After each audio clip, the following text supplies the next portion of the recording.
morning, friends, and welcome to the day 2 of the C3 Summit. Let us all rise for the national anthem.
The day 2 of the symposium would focus on innovation in healthcare. And we move from global health and policy to innovation, which is key for us to grow. For our opening remarks, could I invite Mr. Porter, followed by Dr. George Cheriyan.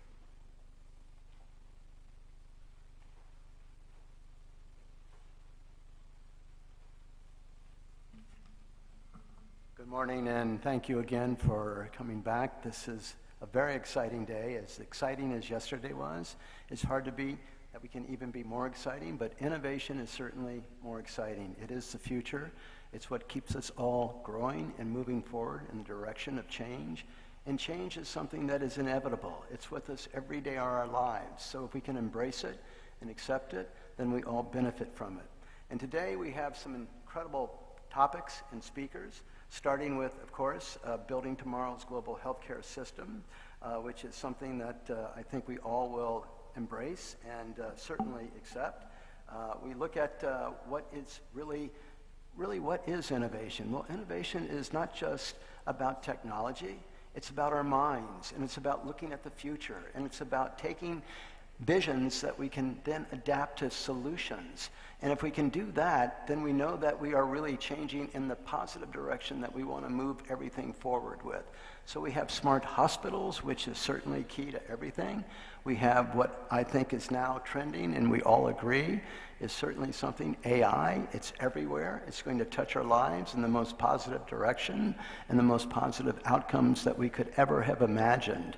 And it's hard to believe that at one point it was the internet that was innovative, and we all think back. And I remember thinking, the internet, what is that? Is it some type of big fish net that we're all going to catch people in? But no, it obviously is something that we all learned that was part of our lives and that we were adapting, and it became every day in terms of what we're doing. So AI will be like that as well, and smart hospitals will be like that. But it's the people that are the smart ones that are doing the AI, and we're doing the hospitals. So it's all of you out there that are making innovation happen. So without any further ado, I'll turn it over to Dr. Cheriyan, and let's all give him a big hand for putting this together.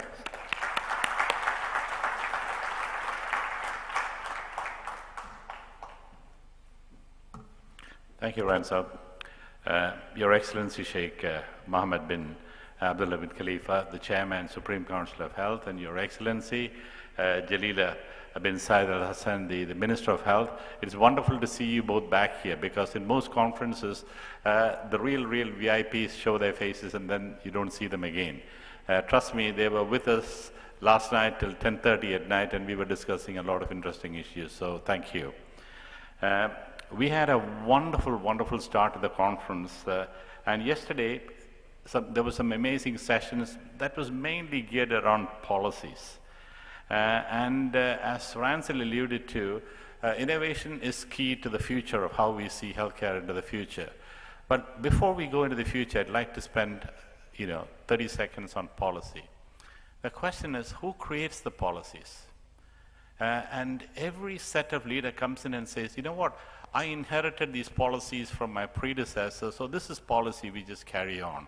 And very often, we get handcuffed by the very policies that we create. And no one's got the guts to actually change these policies to see whether these policies are relevant to today or to tomorrow's healthcare. So I would start challenging us by thinking, if there is regulation that is actually hindering progress, then it is up to us to change these regulations. So that's number one. And you know, Toby very nicely alluded to yesterday about you know, hospitals. 460 hospitals, that number still rings in my ear. 460 hospitals are about to close in the US because they don't meet their margins. And their margins for most public and private hospitals stands at 0.2%. And that is killing. And can you imagine the impact if a community hospital closes on the community? And this conference is all about community collaboration and commerce. And yet, what are we as policymakers doing to address this issue of hospitals on the brink of closure? We don't have to look elsewhere. I mean, people in this audience will have to come up with the issues that actually challenge this. And then finally, we were talking about shortages of manpower. And that's a global phenomenon now. It's not a US phenomenon, it's a global phenomenon. A lack of nurses, lack of trained physicians, and so on and so forth. Today, there is an eclipse. There's a solar eclipse happening in Bahrain today. And when I talk about a solar eclipse, we have in this audience today Mayo Clinic, the Cleveland Clinic, Mass General, the Brigham and Women's, Mount Sinai, and I could go on and on and on. All of these big players have come to Bahrain, and truly there is an eclipse happening here.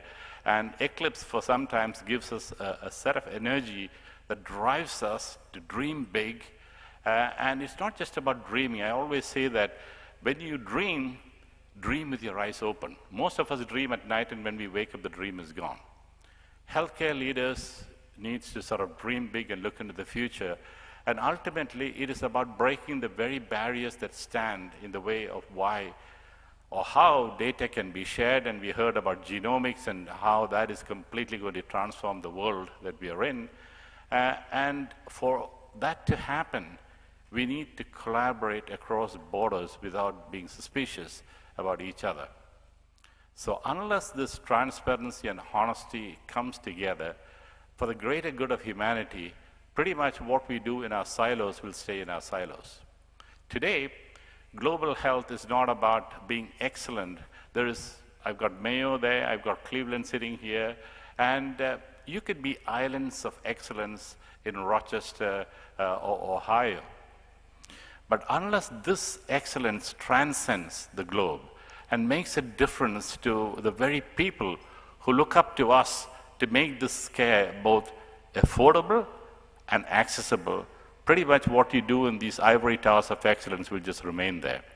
And I know there's a lot of cross-border collaboration that is actually happening, and for excellence to transcend all that we are doing, we really have to sort of roll up our sleeves, set aside our egos, and let's work together. Bahrain is open. Bahrain is a country for years and years. Bahrain was the first country where modern healthcare started 125 years ago. There was nothing in the GCC, and yet this is where healthcare actually started. Bahrain still remains a place where it is open to communication, open to investments, open to collaboration, and together we can really transform this part of the world as well.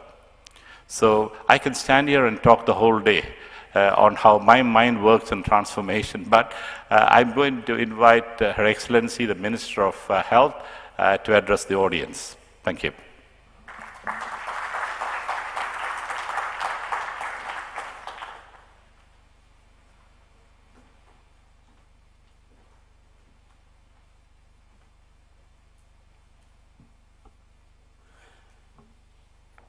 Your Excellencies, distinguished guests, esteemed participants, ladies and gentlemen, good morning. Thank you for the warm introduction. I am honored to address the esteemed C3 Summit of Healthcare my heartfelt gratitude goes to King Hamad American Mission Hospital for organizing this crucial event. It is a privilege to join distinguished healthcare leaders, policymakers, and experts from around the world. This summit is a pivotal movement in our collective pursuit of healthcare progress. It's a forum for idea, experiences, and innovation solutions to reshape healthcare delivery and improve lives worldwide. Investments in healthcare, like those in other areas of social development, touch individual lives and drive national progress. The impact on the country's growth, both social and economic, is undeniable.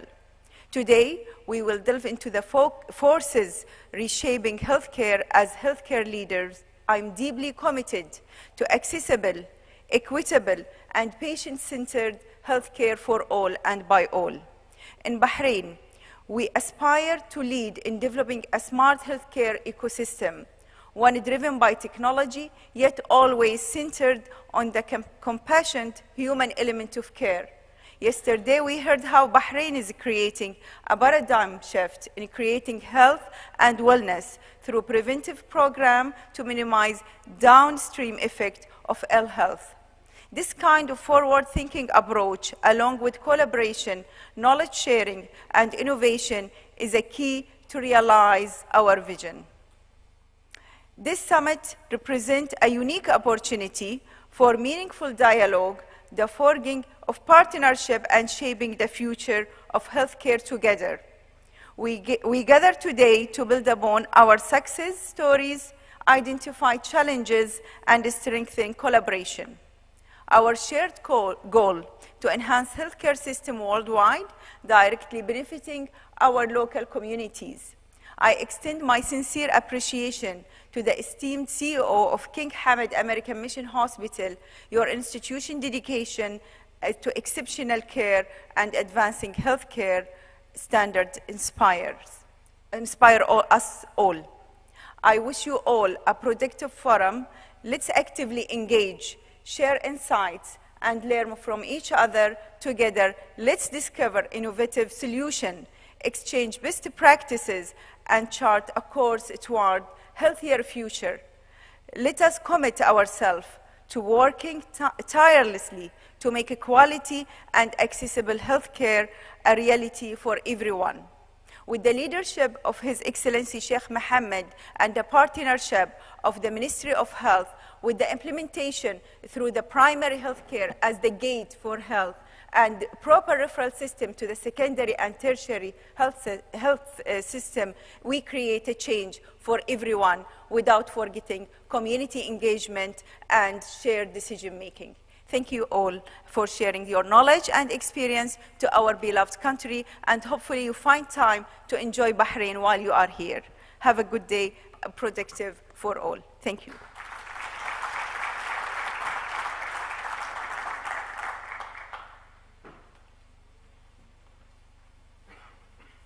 And I invite Sheikh Mohammed to come up as well.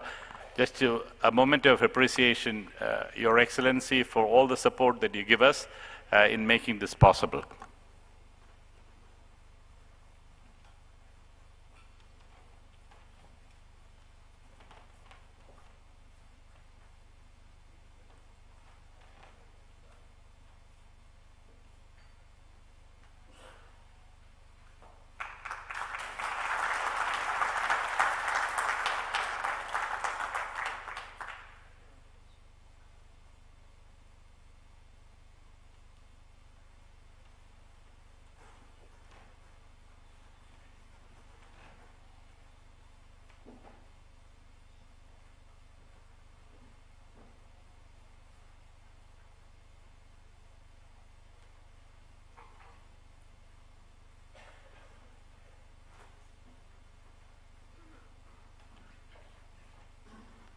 Thank you all, Your Excellencies, for gracing the occasion and your words of wisdom. We will move on to the first panel of the day, and that panel discussion is on the current and future trends or roles of smart hospitals. The moderator for the session is Dr. David Martin, I would welcome him to come forward, and the speakers are Dr. Toby Crosswell, Dr. Manfares, and Dr. George Cheriyan. Over to you, Doctor.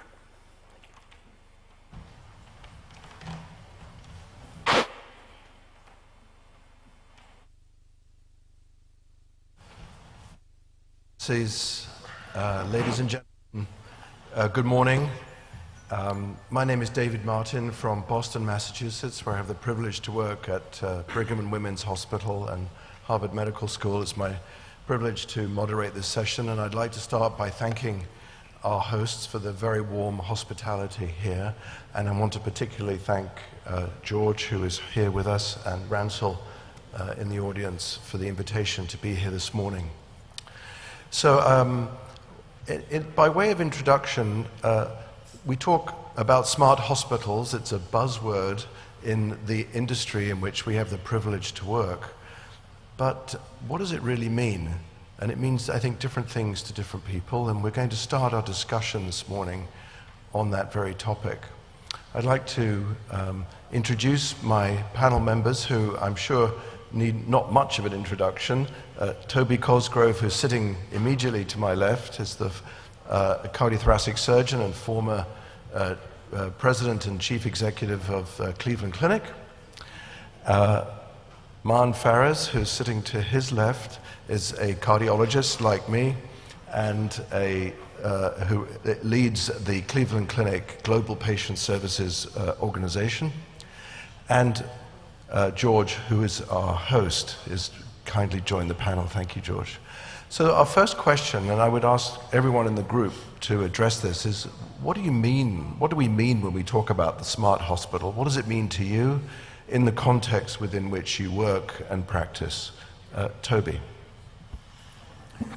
Well, I think a smart hospital is going to be one that employs technology. I can imagine, many of you have had the experience of going through immigrations where you stand in long line, present your passport, and that's now changed. You go and have facial recognition walking straight in, and they welcome you. Now think about what that means in terms of reducing the number of people who greet you and the number of times that you're asked what's your name, what's your date of birth, and the people who are asking you that. So think about right from the get-go how facial recognition could expedite that. And then I could think about communication across the hospital, with every room being monitored and not having to have somebody going in constantly to check on you, and be able to be visualized and monitored all the time, not just periodically when someone comes into your room. Sensors that allow you to have your vital signs taken, as I showed yesterday. I think I think hospitals are going to rely more on the ability, as I said yesterday, more on technology and less on people. And you're going to have more access to data, more understanding of the data, and it is going to be an experience that is certainly much smoother and less complicated than it is now. Thank you, Toby. So, data-driven, using technology to reduce labor costs. Okay, thank you. Man. Thank you, David. I'm going to give the boring aspect of this. So a smart hospital has to be what the consumer wants it to be. And it has to be a top-notch from a quality perspective and safety perspective, but really respecting the speed and agility that the consumer has come to ask from us. I think the old-fashioned way of doing things is no longer acceptable. So what Toby is saying about implementing facial recognition and ease of access to the physicians and transferring from one part to the other from an organization is going to be crucial in the coming days ahead. I'll give you a very quick example. Patients want to communicate directly with doctors, and they're finding this to be a difficult aspect of their day-to-day life. And that's not the case with any other industry. So the tools to be a smart hospital exist today. The implementation is behind in the healthcare industry, and that's not just in the United States, but around the world. So patient-centric, channels of communication, and quality and safety, and using data to improve quality and safety. Okay, thank you. David, I just want to remind the audience of this book written to say, the patient is now ready to see you. Okay? We have created healthcare systems that have been physician-centric. And to me, the definition of a smart hospital has to be viewed from the eye of, as you said, Ben, the customer or the consumer or the patient. So if I am a consumer of healthcare, it has to be affordable, it has to be convenient, and it has to communicate with me. And so today's smart hospitals cannot, reside in isolation, but it has to be part of a smart hospital ecosystem where there's constant communication of information that flows from the four walls of a hospital into the community, into the primary care, and backwards. Unless that connectivity is maintained, no hospital can be smart enough. The hospital can be smart in terms of, getting the operations more effective, but the patient doesn't care of how efficient the hospital is. I need to see a physician. I need to see the physician the same day. These are my preferences, and it has to cost me, it has to be affordable. And yesterday we all spoke about the airline industry. Today, I can order my food, I can order, I can select the seat that I sit, aisle or window or whatever your choice is. And how about the hospital? I can choose a room that I want to choose based on availability, and it has to be seamlessly done without making a laborious phone call, press 1 if you want to speak, 2, press 9, and it takes you in circles. I don't want a system like that. So the patient, a smart hospital is created smartly for the patient. Thank you, George. So again, patient-centric, but also I think you made two very important points. One is about innovation and a culture of innovation. So smart hospitals need to have a governance structure that allows for continuous innovation. But also you made the point about the community and the fact that hospitals now extend beyond the four walls of the traditional hospital building, and that we have to think about alternative care settings for patients that we're looking after, and we have to put them in the right place according to the level of acuity of their illnesses. So very important points. Thank you for that. Coming now to Toby, could I ask you, your experience of running one of the largest and most well-known and cutting-edge healthcare systems in the world, not just in the United States, but in the world. How has that experience informed your thinking about future hospitals and what they need to look like and how they need to be? Well, there's two thoughts that I have. I think, hospitals are going to be designed differently. Let me just give you an example. I recently ran across some technologies where, all hospital rooms now are set so they look at the bed faces a wall with a television on it, away from the windows. Now, there is a technology now that are smart windows, and you can take you can have the patient's bed actually face the window. The glass responds to light, and so you don't need curtains. So the light, the brighter it gets outside, the darker the glass gets. And you can put a television in the window, so that if you want to watch television, or if you want to have the doctor show you the electronic medical record, it's right there in the window. So that takes away curtains, which are sources for infection in the hospital. And so the actual building and the thinking of what we used to have as wards now becomes, gradually, I was hospitalized at age 5 in a ward. Then we went to beds that were 4 in a room, and then 2 in a room, and now most people expect to have their own room in a hospital. Just think about that transition over time and how that's changed hospitals. But I think we also have to look now at how the room is actually designed, and you don't want to have all of your electronic gear, if you will, the oxygen and the blood pressure cuff and all of that, exposed and all be put behind walls and hidden, and the room looks like a real room. It's really quite nice. So I think you got to start with how you're going to architect the room and the facility and the hospital to start with. Then the second thing is, all hospitals are not going to be all things to all people. And so there are going to be hospitals for,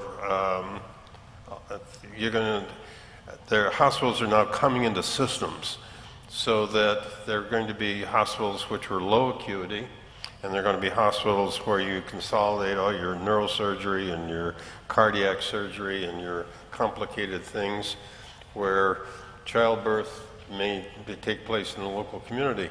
And these are systems, but you also have to think about the fact that you're going to have to move people from one to another. So it's a transportation system. So interestingly, the clinic moves about 30,000 patients from one hospital to another. They go from very sick to less sick facilities, and they go from less sick facilities when they need some intervention. So you have to think about how you're going to have the hospital be smart for the sort of thing that you're looking at, not for everybody in all conditions. Yeah, very good points. Thank you. It's interesting how our thinking has evolved over the last 20 years or so.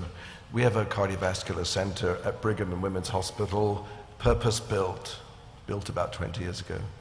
Every room is a private room, private bathroom, and every room is designed to be an intensive care room. And the idea was that patients would stay in that room for the duration of their stay, whether they needed a high acuity care or were transitioning to discharge, and that the level of nursing support could be altered, the level of mechanical support and various gadgetry could be brought in and out of the room, and that the patient would stay where they are.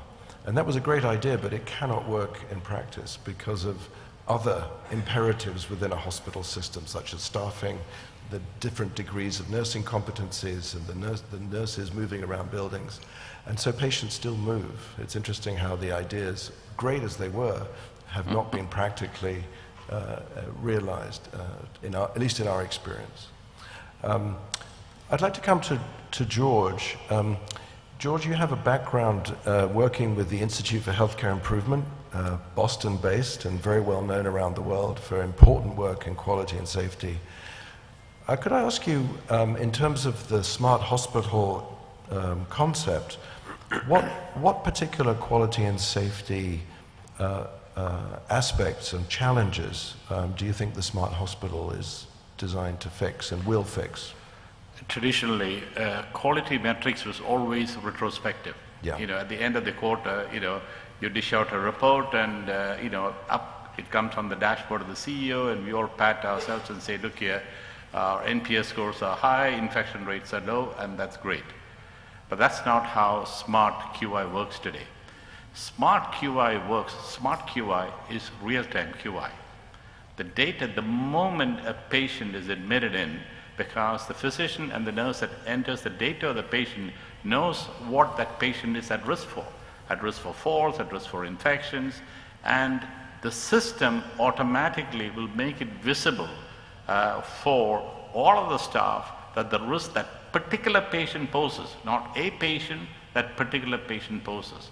And that risk is immediately highlighted in the electronic healthcare record. So every time a physician or a nurse or a caregiver comes in, the EMR will flag to the healthcare provider that, look here, this patient is at risk for this, and that.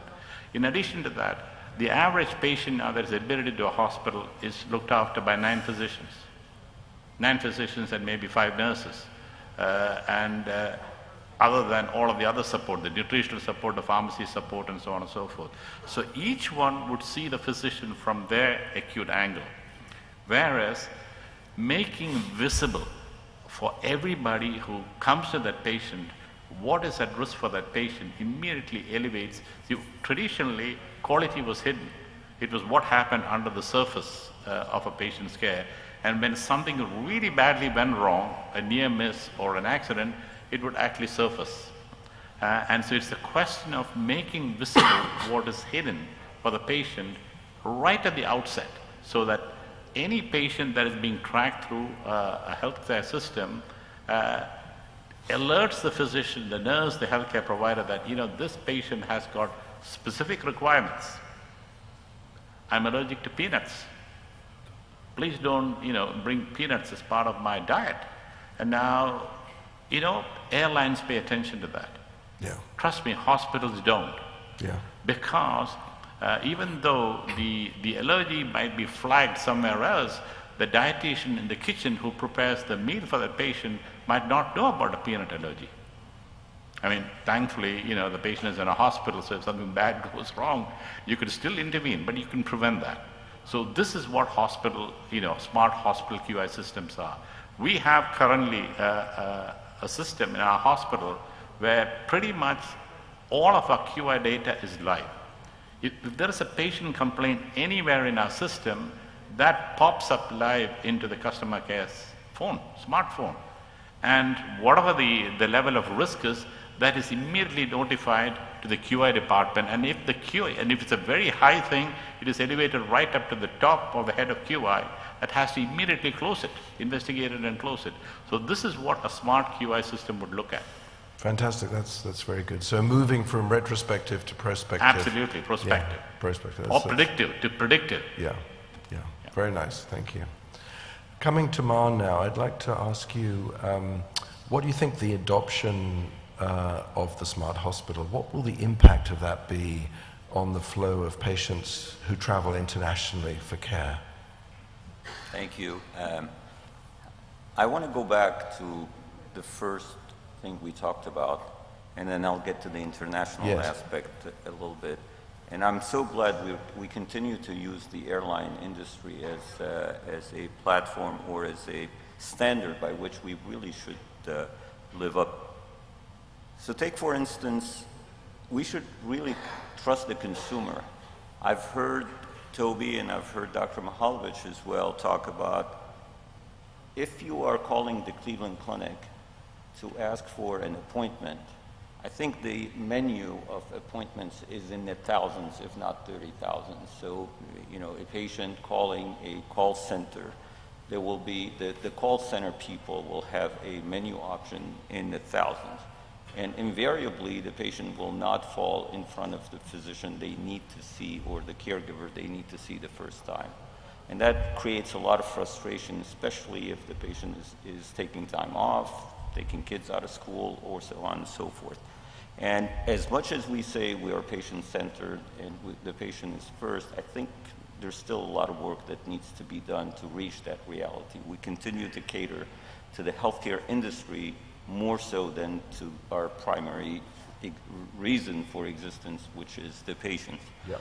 If, take for instance, if you wanted to travel between one city to another safely, and which is what is expected from a hospital, same thing from the airline industry. It's not enough to say I want to go to Boston on on this airline, but it's also the airline will be measured by getting you there on the day in which you want to travel, not only where you want to travel and safely. So that the same standard applies to healthcare.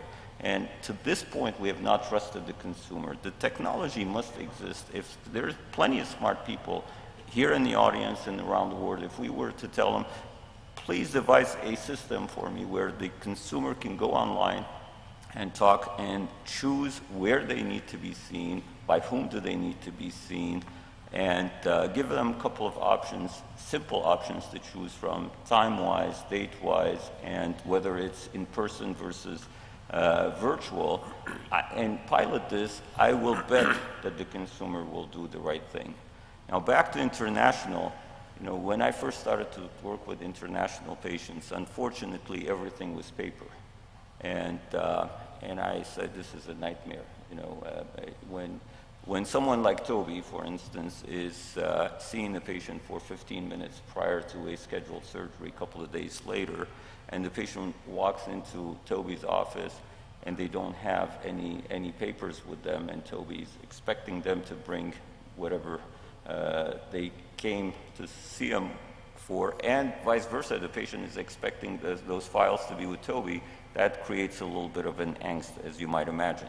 So we decided everything needs to be digital. Well, then a few months later, we realized that it's not enough to be digital, but it has to conform with the hospital system, because a name, an international name, could be spelled in different ways.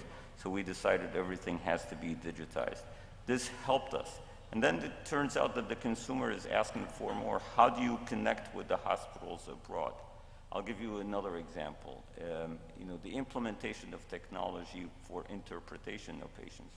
You can interpret in person with having an interpreter, but there are not enough resources to do this. So we had to look for technology, and just to the point that was made about the TV in the room, we realized that we can do this through the TV in the room, through the phone systems that the caregivers have with them. So there are just a lot of opportunities to improve that patient experience when they're coming from abroad.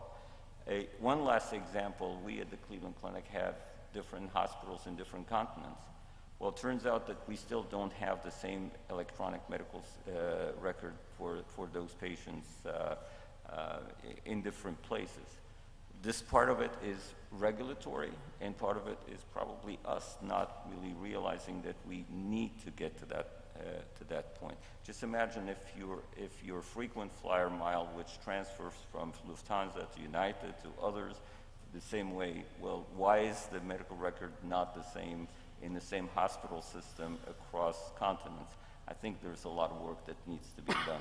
So that's the future, and the consumer is asking for that. The consumer is surprised if we don't see the CT scan that was done in London, in Ohio, and we don't have easy access to that. So, and we can fix that with the smart hospital. We can. I really think the technology already exists. I think it's the will, and convince the policymakers that this is what the consumer is expecting from us. Yeah, thank you. Thank you.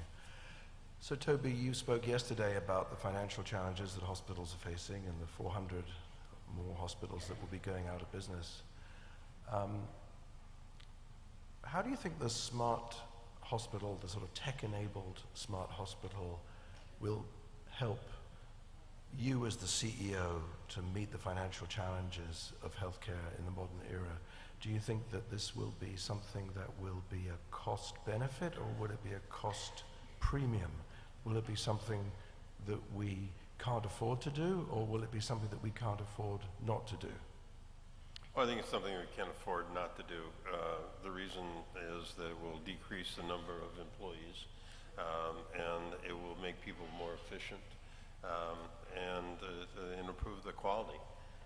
So I think there's no choice that we have to employ all the tools that are available to us, and they're vastly increasing numbers as we go forward. So try to find, think about what I showed yesterday about improving your operating room efficiency, room utilization. That's got to be a money saver. So all these things, I think, do help reduce the cost of healthcare. Now, let me sort of talk a little bit about systems. Again, I think that as more and more things migrate out of the hospital as we know it to relative surgery centers and outpatient capabilities, and ultimately to home, we're going to see hospitals that are becoming increasingly like intensive care units. Yeah. Those will be quite different in their design and their numbers of beds, and the patient's requirements in those facilities. As you look at systems, you're going to find that we may have fewer hospitals and fewer hospital beds, and depending on whether the population grows substantially or to keep up with people migrating out of the physical facilities. And that's certainly what's happened currently, as the demand for hospital beds is huge. Yeah. But I think your point about the home environment is very apposite here, because we know that home hospital works as a care model. We know that patients' experience of care is superior in that environment. People want to live in their own homes, sleep in their own beds, eat their own food, and use their own bathrooms if they can. And we have the ability with technology to monitor people in their own homes and do a good job in terms of the quality of care. So that's a very important part of that. Thank you for that. It's very interesting. Before we move on to the next question, I would just ask the audience to start thinking about questions that they may have for the panel. There are microphones that will be roving, and I think we will have some time for questions in a few minutes. So please start thinking about your questions now. Now I'd like to move to George again and ask, in the GCC world, which you're very familiar with, how do you see the adoption of the smart hospital evolving, both in the government sector and also in the private sector? I think we have no choice in the GCC, like other parts of the world, in trying to create smart healthcare ecosystems. As I said, a hospital by itself being smart is only part of the equation. The whole healthcare ecosystem needs to be smart, because communication needs to be seamless across an acute care setting and the community setting. So that's number one. And you're absolutely right. A lot of care is now moving into the community, and with smart technology, we can do a lot to access this information with the patient at home rather than in the hospital. Now, I'll give you a really crazy example. For sleep studies, we bring people with obstructive sleep apnea to a sleep lab. Now, how do you think that patient would sleep in a sleep lab versus sleeping in his own bed where he snores all night? Today, we have the technology to take whatever you need to monitor to the home of the patient.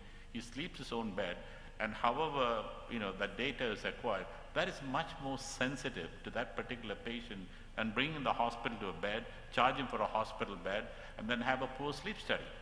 That's one example. Let me give you, I just want to touch on cost that Toby touched on. The biggest problem for the consumer when you and I go into a hospital is the lack of transparency of the cost. And Toby alluded this to yesterday. How do you compute the cost for a knee replacement or a hip replacement? Is it the time in the OR, the processes that you use, the nursing time, the anesthetic time, and you somehow come up with a magic figure, and this magic figure will have to sort of please the insurers who's going to pay for this. And sometimes you then have to sort of back and negotiate with third-party payers to make this, whatever cost it is, affordable. Now, what if we had a system that would automatically compute this? I mean, we talk about AI and all of this stuff, and surely in the accounting world, in the banks, they know how to calculate the cost of how actuaries cost our life insurance, for example. So there should be mechanisms by which we can use AI to compute the cost and absolutely make this cost visible to the patient. So that I know if I go into the emergency room of hospital X, Y, and Z, this is how much it is going to cost, this is what the insurance is going to cover, and this is what I will have to co-pay. In today's system, and me coming back to the GCC, depending on the kind of insurance cover you have, you go into the hospital, and you show the insurance card, oh, by the way, the MRI, we need to get approval. The patient needs an MRI, for heaven's sake. So now you send it off to the insurance for an approval. If you're lucky, you would get the approval in an hour. If you're unlucky because it happens to be a holiday, then come tomorrow. Now that kind of a system cannot work. So coming back to the GCC, I think we have a wonderful opportunity here, because populations are sort of they're not hugely migratory populations, and the populations are not large like the population of India or the US or Europe. The population of Bahrain is 1.6 million, an island with 50% expats and 50. So we should be able to design the best systems that can track data all the way through and come up with cost calculations that are reasonable, and that insurance companies or the government can sort of say, look here, this is how much this health is going to cost you. And for me, as a consumer, that is important. I come back to this, the three things that I am interested in: how much is it going to cost me? Is it convenient for me? And can I keep in communication with the systems that I prefer? I would love for my airline to inform me 3 hours ahead that my flight is delayed, so that I don't have to turn up to the airport to say, oh, you're sorry, your flight is delayed. But today, airlines do that. So why can't healthcare do that? Yes. Healthcare's hard, isn't it? It's hard. And we think that airlines are complex and difficult too, but they're in many ways more straightforward than what we deal with. Yeah. So to follow up on my question about the GCC, do you see what's happening in this part of the world as genuinely innovative, or in terms of being cutting edge with smart hospital development, or do you see this as a sort of fast following sort of behavior? One of the mistakes that some of the GCC systems have made is that we actually went for the cut and paste model. This is how it works in the United States, or this is how it should work here. Unfortunately, what is local is very different from what is global in other parts of the world. Right. So I think it is important for us to recognize the local nuances that actually make a lot of difference to the patients that we see here. So I think the GCC healthcare system, without a shadow of a doubt, will have to move into a value-based healthcare system. It's not a fancy word. We have to move to a value-based healthcare system, because healthcare would become unaffordable even in this part of the world. Even though GCC is considered high income, even in high income countries, the classic example is the US, you're struggling. Your GDP is now climbing to close to 20%. That's untenable as you go forward, because all of the newer therapies that we talk about cost money. And so the quicker we flip to looking at a value-based healthcare reimbursement model, the better GCC will be able to handle it. And GCC can certainly do it. Can I make a comment on this? I think there is an enormous opportunity in the GCC countries to avoid some of the mistakes that are kind of irreversible in other parts of the world. Specifically, I can talk about the United States. The fact that this is a smaller scale with enough resources and not built on a pre-existing system gives them the opportunity to really build a system that is pristine and more consumer friendly. I'll give a very quick example. I don't think there's anywhere in the United States where you could do a liver transplant for less than about $500,000. It cost the consumer at Cleveland Clinic in Abu Dhabi less than $200,000. Why is that? It's the same surgeons. In fact, it's the same surgical team that transferred from Ohio to Abu Dhabi, and it's the same quality nursing, it's the same quality hospital.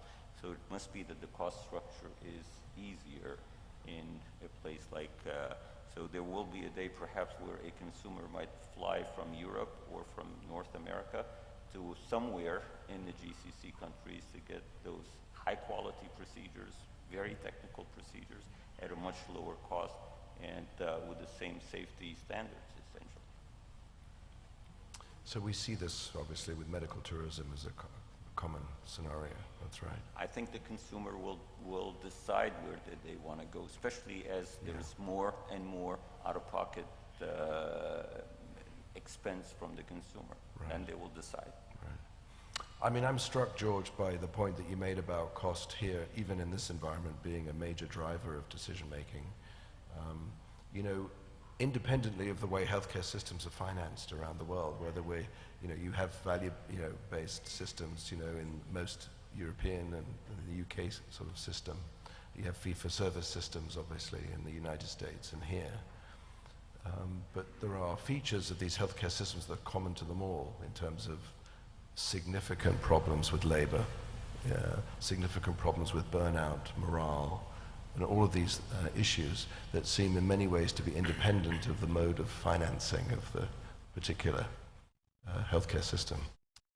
So I'd like to move on and come to Man now for a final question here. You've done some work with machine learning and looking at cardiac risk factors. And I'm interested in how your experience of doing this research has sort of informed your thinking about the way that AI will sort of fit into the smart hospital model of healthcare.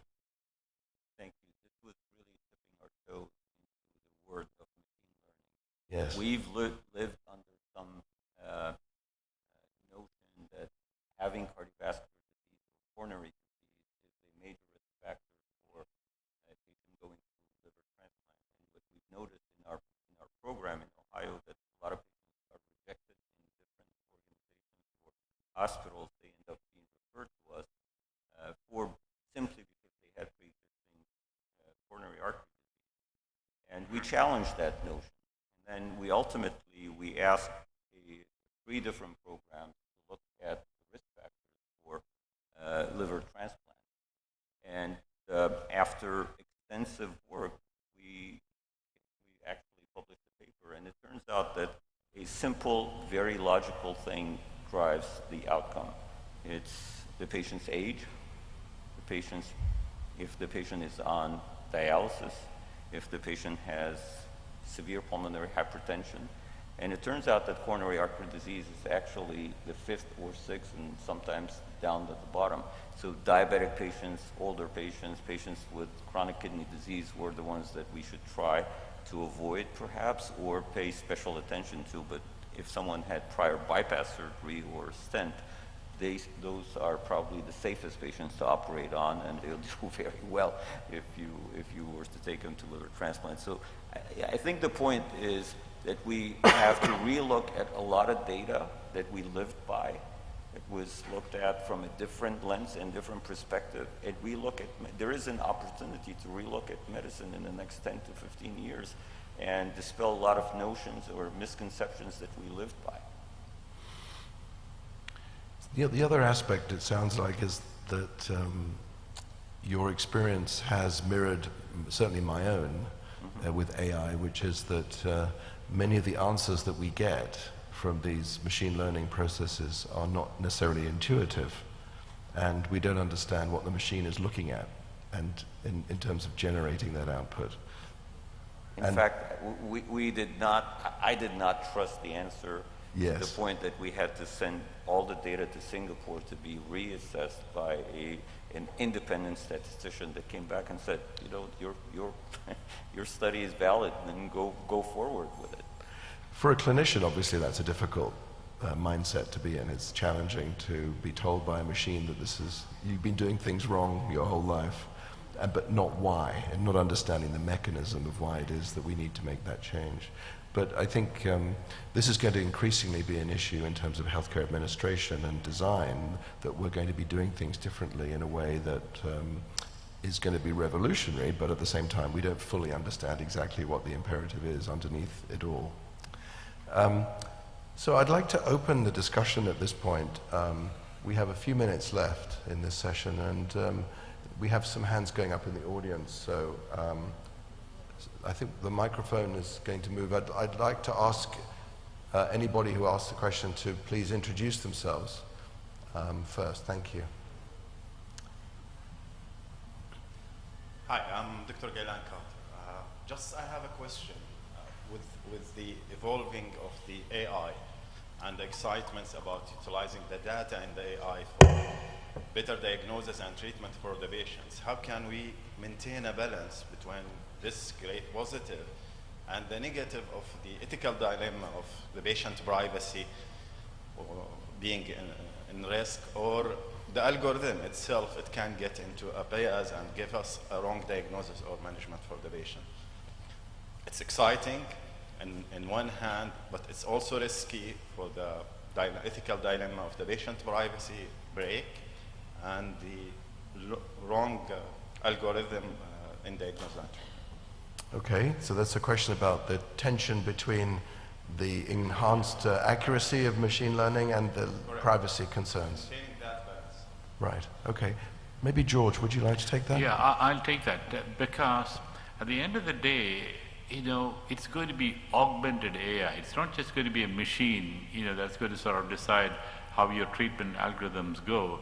So as a physician, basically what intuitively you would do based on a diagnosis, and the AI is just there to guide you, to help you. At the end of the day, the AI could be telling you something, but as a physician, you're going to sort of sift through all that information.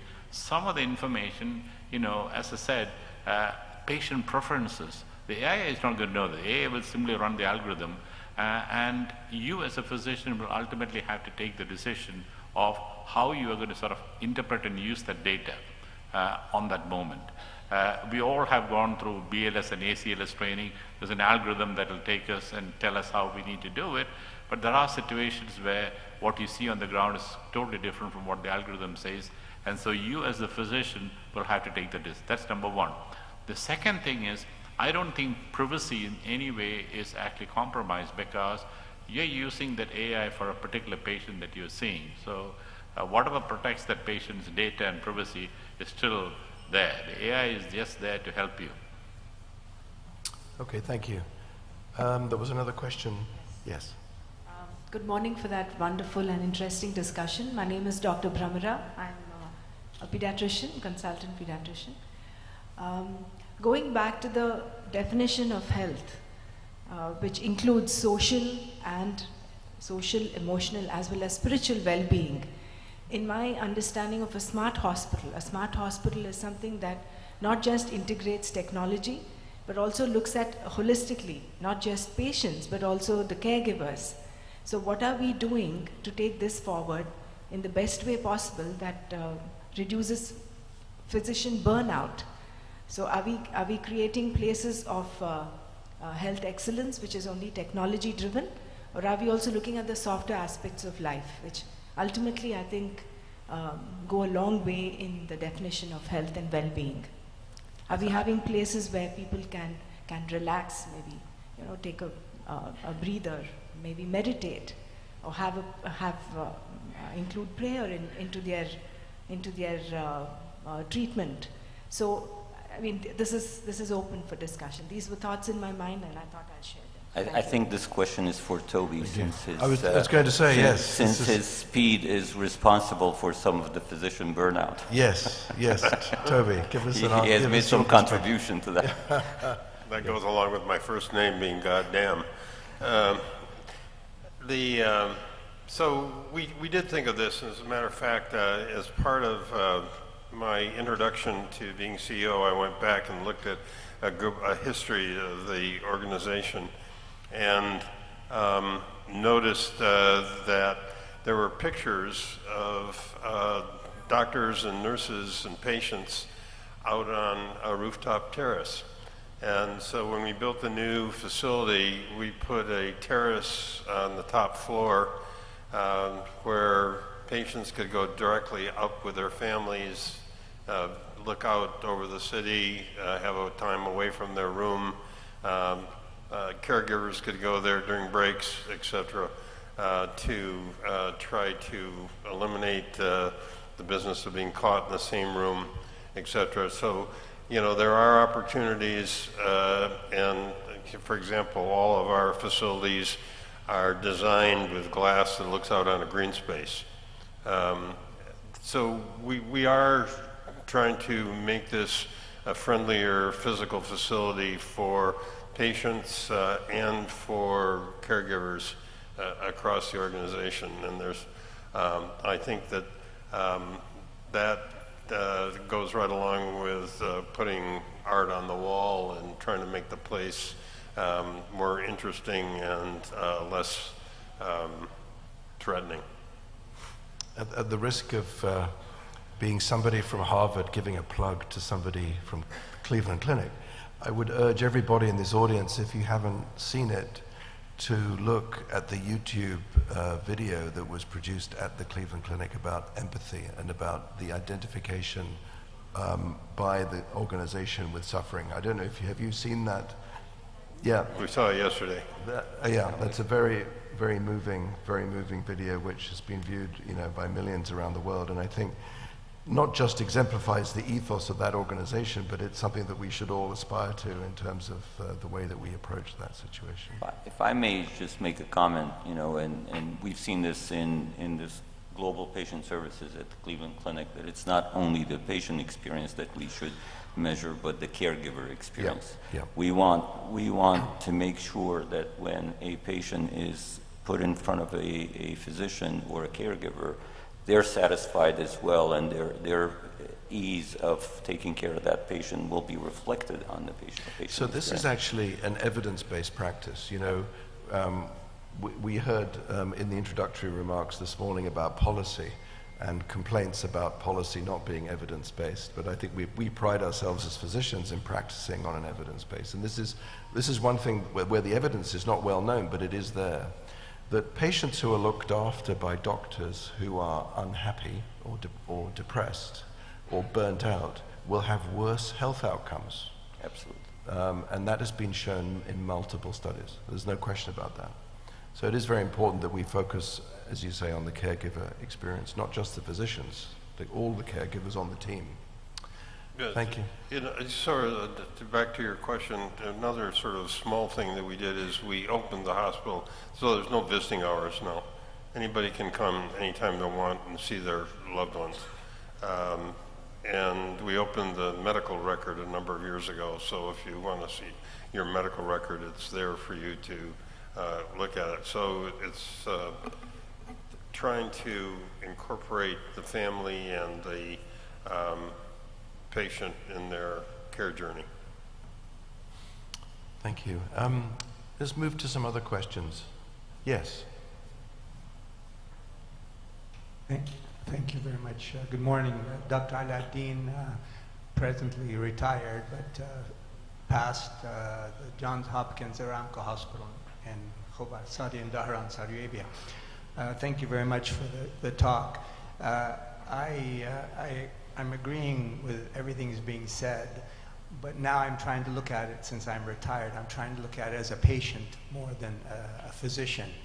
And a few things have come up, but there's always a situation where I like my physician that's taking care of me, but I would prefer to be in another hospital. And I like the patient care in another hospital. Some of our Arab countries here do have hospitals that don't have fully salaried physicians. So you go to your physician in the private center, their private clinic, and you ask them to treat you in a hospital that you like as a patient. And so your medical record might be in the hospital, but not in another hospital, and it might be with this physician, but not with that physician. And I think nowadays with this, I call it, of course, the medical tourism, but there's intra-medical tourism and extra-medical tourism. So I can do medical tourism in my country, and it doesn't have to be in another country. So that information, I mean, I know in Aramco we had initially it was the SAP and the Cerner, then they went to Epic, and the systems do not talk to each other. So I think either we carry something with us that is always, I can go to, if I have an acute emergency, I'm carrying something with me that has all my medical records, and they just plug it in, and that other institution can get the information that I'm getting, that I'm carrying with me. What I found is that sometimes you're doing, let's say, workup in one hospital, and then you decide, I want to move to another hospital. That other hospital comes and says, I want to do another CT scan. I want to do further the same labs that I just did 5 days ago in another hospital. So there's a lot of things that smart systems can help in if we think from the patient point of view, moving to different places. Thank you for that question. Who would like to answer? George. I will take that question on, because I just want the audience to remind the audience, depends on whatever credit card you carry. I can take my credit card to any corner of the world, and as long as the ATM machine says Cyrus, I can insert my card and withdraw money in any currency, in euro, in dollars, in reals, or now in Bahrain, and the banking system, they have done it. It talks. So similarly, if we have an electronic healthcare record that is chipped on a card that you insert it and it is read, all the relevant data, and it will only be read if you, the patient, provides permission for that particular physician or hospital to read it. You put your card in, all your data appears. So absolutely today it can be done. There is no reason why it cannot be done. The reason why it is not done is because we hide behind regulations, lawyers, and invented genies that are out there to catch you out.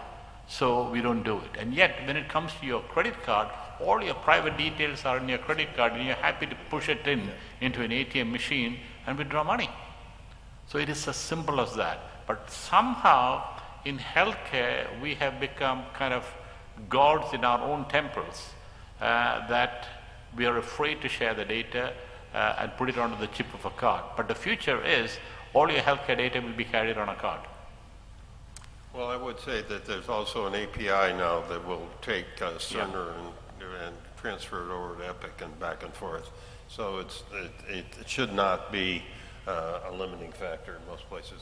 I think the point that George is making is a little bigger than the issue of interoperability, which is certainly a technical problem that has been largely solved. I think the point that George is making is really about the fact that the regulatory environment and the legal framework has fallen behind the pace of technological advancement, and that there are many things that we can do technologically that our regulatory framework doesn't permit yet.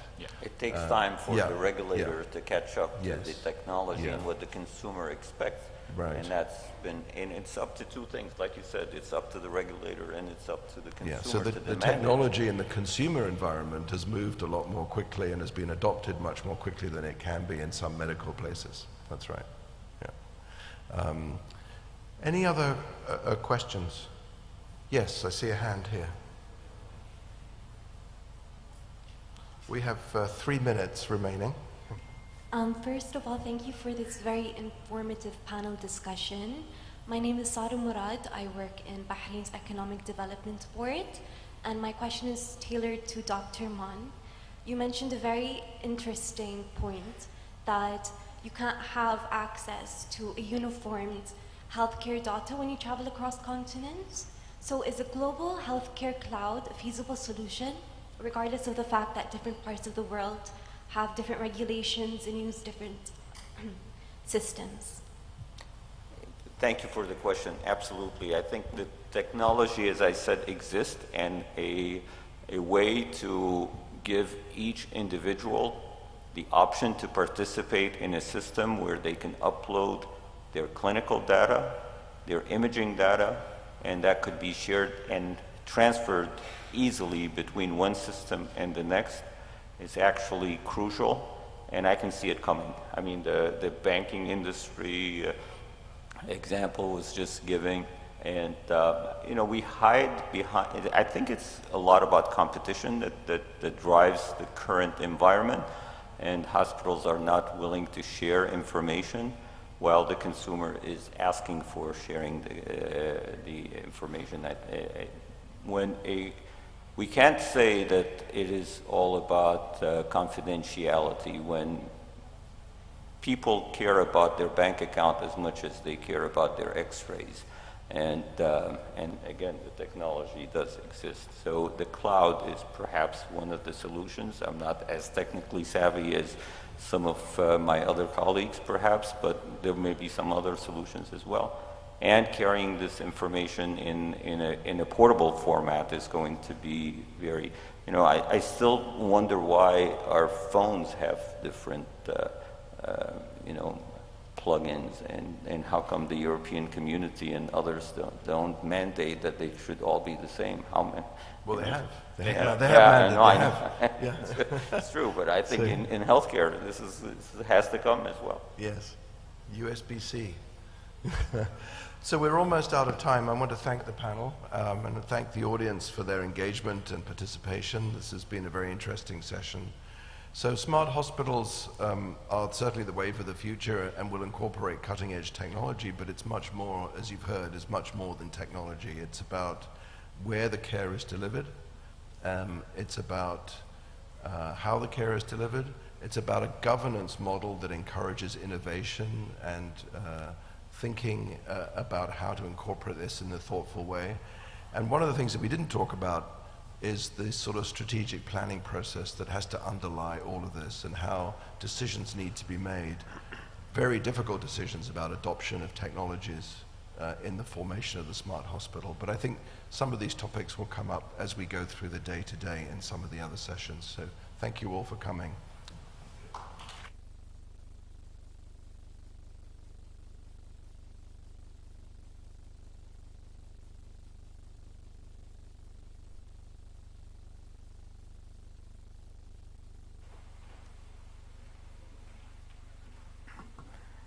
Thank you all for this very enlightening panel discussion. We would move on to the next session, which is a highlight of the day, which is a plenary. And I would invite Dr. George Cheriyan to come over to introduce the speaker.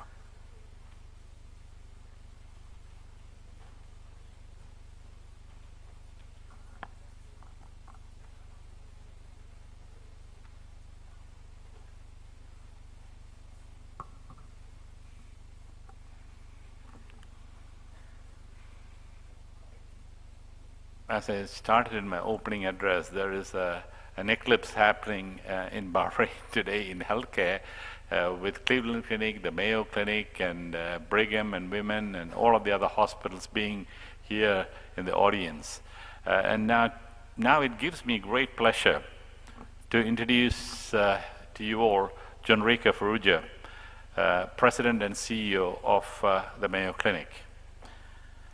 Dr. Farrugia leads the world's #1 ranked hospital, powered by an 80,000 person global workforce. Mayo Clinic cares for 1.3 million patients each year with serious and major complex illnesses from all of the 50 states and across 130 countries.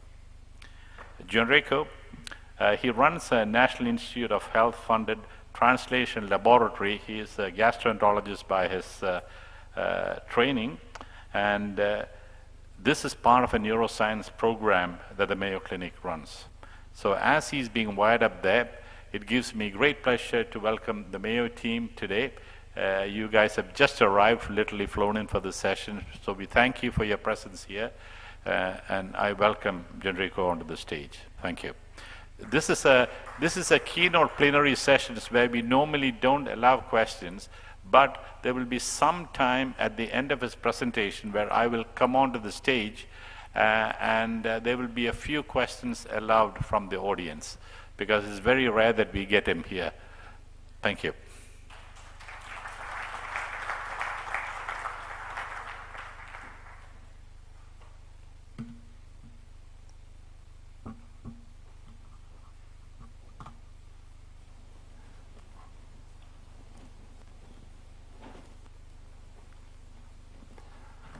Well, thank you, Dr. George, and of course, good morning to all of you.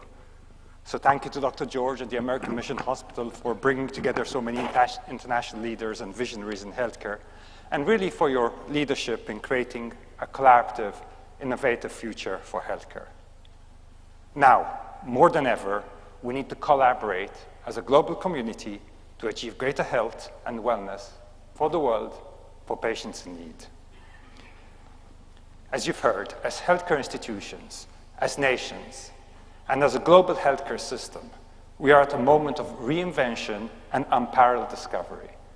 Today, we can do things that even a year ago seemed impossible. We are realizing unprecedented levels of innovation and advancement, and really we now have new models for accessing a high-quality care at scale, combined with fewer barriers for collaboration across organizations and even borders.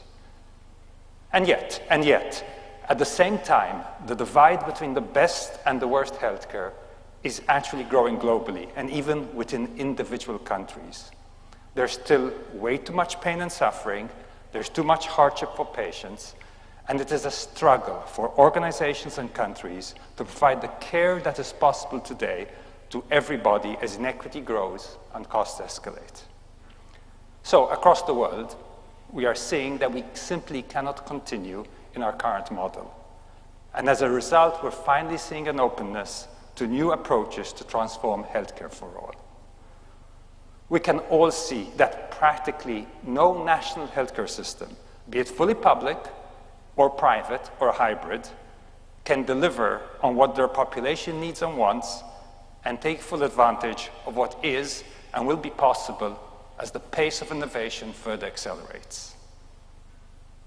That's because collectively we've been stuck in familiar, fairly broken systems and really rigid approaches. But I'm going to put forward today that we should still consider ourselves to be incredibly fortunate that we're leading at this very moment in time when it has become really clear that transformation requires not only traditional innovation and discovery, but fundamentally a very different way of operating for both physical and digital care that reconceives every aspect of our entire system, and that means embracing a platform model of healthcare for the world.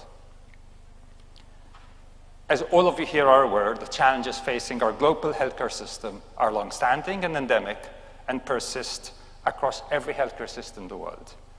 Yet I'm optimistic about our collective future, and that's because we now have what a few years ago was unthinkable. We have real, scalable solutions for both long-standing and for new problems. We know, and you've heard it before, that we'll have a projected shortfall of about 10 million healthcare workers by 2030. But now we have proven tools that are automating tasks and allowing patients and providers to navigate care with less friction and greater ease. We know that 4.5 billion people, over half the global population, lack coverage for essential healthcare services. But as I now will describe, we have healthcare platforms that are expanding care way beyond the walls of traditional point-of-care hospitals, making it easier, better, more affordable, and more convenient for patients in need of access to care. And we know that the WHO estimates by 2050, non-communicable diseases will make up 86% of all 90 million deaths annually. But we can now change that trajectory. We have validated, integrated AI tools that can scale expertise and knowledge so that we can detect disease earlier, treat it better and more effectively, allowing more people to live longer, healthier lives. So I'll put forward that while we are near the upper limit of what innovations and outcomes are achievable within our pipeline model of care, a model that has persisted now for over 100 years, we're only at the very beginning of what is possible in the platform model. An impact that spans cultural and societal expectations for healthcare and delivers what we need most. More cures, more ways to connect with patients to create new scalable knowledge, and transformative methods for delivering and receiving high-quality, compassionate, and effective healthcare. For us at Mayo Clinic, this is both the present and the future. It is an essential direction for us, for our patients, and I truly believe for all of healthcare. Healthcare transformation is not only Mayo Clinic's current focus. It is really foundational to who we are, to our mission, and to our values. Mayo Clinic was founded 160 years ago, sparked by true transformational ideas. Number one, creating the first integrated group practice of medicine, a team-based collaborative approach to healthcare. And number two, the first shared medical record, which codified our focus on using data and analysis to drive innovation. Today, as you heard from Dr. George, we're the #1 healthcare organization in the world. Last year, we provided hope and healing in person for 1.3 million people with complex and/or serious disease from 130 countries, and we now reach 45 million through our platform, where living out our primary value, the needs of the patient, come first. However, nearly 5 years ago, Mayo Clinic decided that in healthcare, being the very, very best is not good enough, and that we had reached a critical junction of having the right data, the right expertise, and the right technical capacity to build an entirely new, different, and better framework for healthcare. A dynamic platform model that drives innovation, breaks down silos, and dramatically expands access to care and expertise to those in need. So instead of attempting to solve the long-standing intractable problems of a pipeline model incrementally, we realized we could only truly solve these challenges by transforming our entire system to a platform. And that would lead by example by first transforming ourselves. When we started this journey, at first we thought we could use a platform architecture that is already in place in finance, in social media, or in business. But we found that we could not, as we needed a platform that could meet the strictest data privacy and security parameters, while at the same time also fueling collaboration, access, discovery for partners across different regulatory structures. We therefore created a new technical architecture that is new to healthcare, built around the distributed data network and the federated self-learning model. Now, as we've added more data and data partners, as we've developed, trained, validated, and implemented powerful AI tools that are running through the data constantly, we currently have over 200 AI algorithms that run in the practice at Mayo Clinic every day. And we're seeing the benefits of the platform for ourselves and for partners. We're preventing disease and adverse events before they happen, streamlining workflows and automating routine tasks, and delivering high-quality, high-acuity care at home without disruption to patients' lives. Every day, new data and insights add to the self-learning platform system, allowing for more innovations and breakthroughs that even a week ago were impossible. So I thought what I'd do is, before getting into more details, I'd start with one example of the scale and impact of a healthcare platform in action. Our AI cardiologists, clinicians, and researchers work together to create an AI algorithm based on Mayo's platform of about 7 million de-identified electrocardiograms. And they showed AI could detect a low ejection fraction, an early sign of heart failure, from that simple, cheap electrocardiogram, years before conventional testing and without the expense of time and resources. Then they showed that we did not need to use a 12-lead electrocardiogram, but even one lead from a smartphone or smartwatch could effectively detect heart failure. So with a proof of concept in place, we derived a suite of AI tools that use a single electrocardiogram to detect hypertrophic cardiomyopathy, atrial fibrillation, aortic valve stenosis, diastolic dysfunction, amyloid heart disease, systemic physiological problems, and even cirrhosis, all of it directly from the patient record, all done well under 1 second, and without time-consuming or costly testing. AI tools like this one lets us now take cutting-edge care and insight directly to patients wherever they are. We have shown that this tool can make an advanced practice provider or a nurse working in the rural United States or Nigeria, or actually anywhere in the world, and make them as good as a seasoned cardiologist in these diagnoses. Now, not only do these tools, such as these that I've shown, but many others, expand the reach of cardiologists' care and expertise seamlessly, they show the power of safe, validated AI. As now, non-cardiologists armed with these AI algorithms can outperform cardiologists without the algorithms.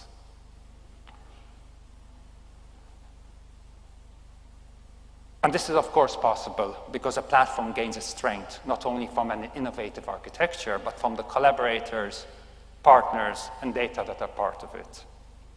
We started ourselves.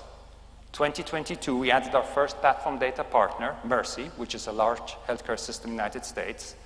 Last year, we added our first international partners, Sheba Medical Center in Israel, well known here, UHN Toronto in Canada, Albert Einstein in Brazil.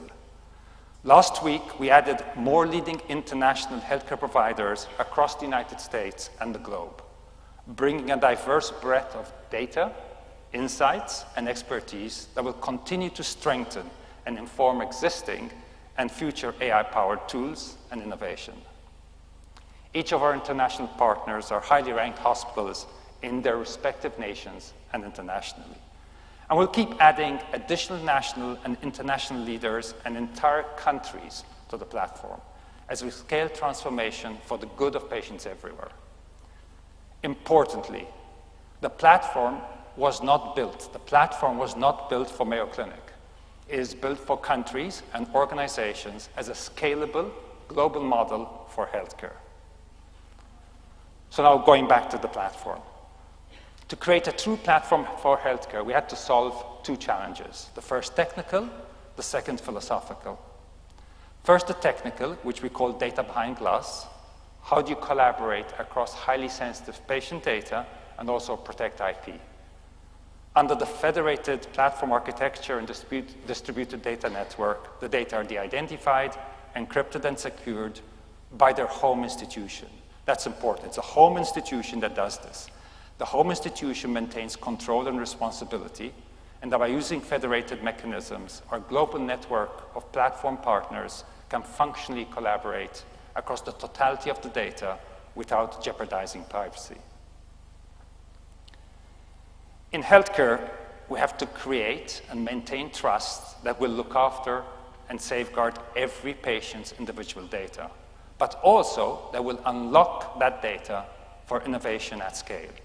That had not been achieved before.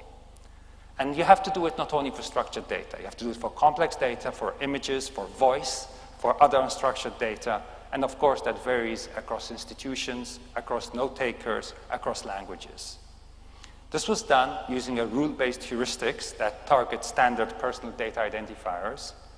Over that is an overlay with a trained AI model called bidirectional encoder representations from transformers that can take any data set, including highly complex unstructured data, and turn each one of those data elements into a vector, which when combined with hiding in plain sight can effectively disguise data, but importantly, without losing any of the integrity in that data. So with these procedures in place, producers can utilize the certified, de-identified data to securely build and test models and receive the aggregated insights, resulting in fully trained AI and digital tools without sensitive data or any IP risked, exposed, or shared. This model is adaptable, so it can really now meet any evolving regulatory framework, including GDPR in the EU, LGPD in Brazil, and across many other nations, and is able to really adapt to further regulation. So that's a technical challenge. Second is the philosophical challenge. A data sharing collaboration is, of course, only as strong as the data. So each platform partner will require a consistency in the quality, completeness, and standardization of data within each system to ensure a definitive benefit for all who use the platform. Platform partners can help shape the strategy of the network and the rules of access and adding future partners, including abiding by the rule of never selling data, Anyone across healthcare is welcome to join, and all who use the platform as producers or consumers have to agree to shared ethics and core tenets of partnership, which are anchored by our primary value that the needs of the patient will always come first, and really align with our foundational mission and values to pursue greater hope, greater healing, greater cures for patients, as solution developers, as healthcare providers, and data network partners. So with these structures in place, the Mayo Clinic platform now has what we believe is the most complete body of longitudinal clinical data in the world. High-quality data from the EMR to imaging to digital pathology to genomics and to multi-omics, with capacity and adaptability to really add any new modality as they are needed. In addition to our distributed data network partners, we have solution developers that can range from startups to leading healthcare and health tech innovators, currently 48 of them. And we also have a third user base, which are currently 43 healthcare service providers that have now access to AI-powered tech and solutions through the platform. You heard in the previous session, and you all know, a key reason a platform model has had such an impact of healthcare already is AI. As we all know, the last year has brought us access to new AI tools that we could not have even thought possible 3 years ago. Yet at the same time, and one of the questions in the previous session asked this question, we have seen many concerns about the misuse of data, misuse of AI from very reasonable people. We know that for AI to be acceptable in healthcare, we have to use it safely, effectively, without bias, and in a way that even anybody can use it for better outcomes for more patients wherever they happen to be. As an early adopter, I'm often asked why we did not wait until things settled down and more regulations are established. My answer is simple. My answer is that if we had a perfect healthcare system, we could be more patient. But we certainly don't have a perfect healthcare system. And already the impact of AI on healthcare is way too vast to ignore.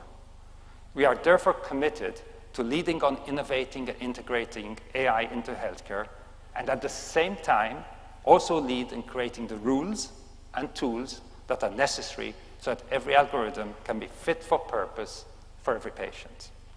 So this is one of the reasons we co-founded the Coalition for Health AI, a group of now 1,300 global healthcare providers, tech companies, universities, and government agencies who have really agreed to establish a blueprint for trustworthy AI in healthcare, which will continue to refine and evolve as technology changes.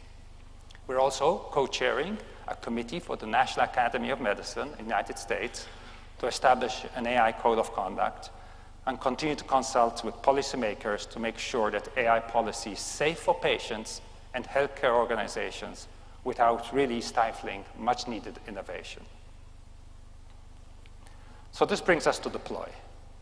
Even when AI or digital tools are effective, even when they're safe, even when they're trustworthy, we face another roadblock, which is that healthcare, and we're all glad it is, healthcare is a rigorous, methodical field, and that any innovation, including digital innovation, requires rigorous assessment, integration, implementation, and training. For solution developers and care providers, even a high-impact validated tool presently can take months or years before it can start to have a positive impact on patients. That's really the reason we created Solution Studio, which is a suite of products designed to make implementation seamless. And as part of that, we have Deploy, created to work across interoperable structures so that digital tools are pre-vetted, they're validated, they're technically streamlined for use, and then a qualification tool does all the governance, all the business and technical assessments, and then makes them routine, so that a cutting-edge tool currently can be added from the platform to the electronic health record now in minutes instead of months or years. So to make this real, what I'd like to share now is how with these structures and safeguards in place, the platform has enabled us and many others to create more cures, to connect people with data to create more knowledge, and improve outcomes at lower cost with better patient and family satisfaction. As everybody in this room knows, these are all the things we wanted to do for decades, but we did not have the tools in a pipeline model of care. So a couple of examples. I'll start with predictive AI. So starting with predictive AI, this is helping us not only identify disease earlier, but also treat and remove it during care. Those of you who are gastroenterologists like myself, we know that about 25% of small polyps can be missed during a colonoscopy. Our clinicians now have shown that AI-assisted colonoscopy can reduce the adenoma miss rate by 50%, meaning less disease, longer, healthier lives for patients. At the same time, on the platform, we have built a digital endoscopy platform of the identified endoscopic procedure so that anybody can deepen and explore these connections and find new ways to detect and eradicate disease earlier, faster, and more efficiently. Now, a central characteristic of a platform is that newly developed toolsets can adapt across multiple functions for multiple users. And one great example of this is digital pathology. Moving from glass slides to digital means that pathologists can now collaborate and share seamlessly across time and space with each other, with trainees, and with patients during consultations. With digitized slides, we now can also develop and overlay powerful AI tools to enhance and assist our clinicians and technologists. So I'm sharing this example through a partnership with TechSite, creating and using AI to screen specimens for infectious organisms. As you know, in a traditional pipeline model, clinical pathology is here largely unchanged for more than 100 years. Technologists use light microscopy to manually review specimen slides for parasites and abnormalities. It is highly repetitive, highly routine, so of course subject to human error and fatigue. Now we use AI to effectively detect infectious organisms and other abnormalities. Review time has dropped from 5 minutes to 15 to 30 seconds. And not only are technologists faster, they're more accurate, and they also report higher satisfaction as well. In January, we launched a new partnership to create a digital pathology platform, which is a suite of products for clinical and anatomical pathology that will drive open, end-to-end AI-powered solutions that then can be seamlessly implemented into workflows and patient care across the world. As we add more and more the identified annotated slides to the platform, which will be 16 million by Q3 of 2024, solution developers can and will leverage them to train these novel AI tools with transformative practice and research applications for all partners. So those are a couple of examples of predictive AI. But few technologies have been as disruptive, including in healthcare, as generative AI and large language models. And we all can see the obvious applications, from automation to real-time analysis and expertise, to scaling of knowledge and resources. We've created a couple of strategic collaborations with AI tech and hardware companies to build first-of-their-kind large medical models, trained and built on our clinical data, analysis, problem-solving, and knowledge. A significant challenge in healthcare is the need for high-quality expertise and care for patients who cannot travel. Generative AI offers an avenue to instead bring the expertise to patients and providers wherever they are through an intuitive, interactive, and trustworthy large medical model. Yet, I'm going to tie this also with the previous session. I will end by saying that as powerful as these digital tools are, and as powerful as they will become, we cannot achieve the digital transformation of healthcare without rebuilding our physical healthcare infrastructure. We have significantly underinvested in infrastructure over the last 8 years. This is true certainly in the United States, but it's also true globally. We cannot maximize innovative AI tools by plugging them into outmoded facilities. Even as new digital and hybrid models of care scale up and improve, we still need spaces to be more flexible, dynamic, and technologically integrated than is now possible in current hospitals and clinics. And as I'm sure everybody has experienced as well, we need care spaces to be warmer, more compassionate places for patients to receive care. So we're leading by example. We're rebuilding our own physical infrastructure with already a $7 billion investment across our campuses. The aim is to break down traditional silos that separate and segment healthcare, designing facilities that seamlessly blend and move between inpatient to outpatient to post-hospital care within one adaptable, universal structure, where, as we heard, colleagues can collaborate, patients and families can find joy and camaraderie in comforting, welcoming environments that are now tailored to their needs. So what I try to share with you is this is our reimagined healthcare system that certainly we and our partners are creating for ourselves and for the world. So thank you for your time. Thank you for your interest in healthcare transformation. As forums like these are both really important for future collaborations, but I'll end by saying one thing. I want to remind us that a better future is not only possible, it can, and it should be happening right now. Thank you, Dr. George. Thank you, the American Mission Hospital once again, and as you said, I'll be happy to take a few questions. Thank you.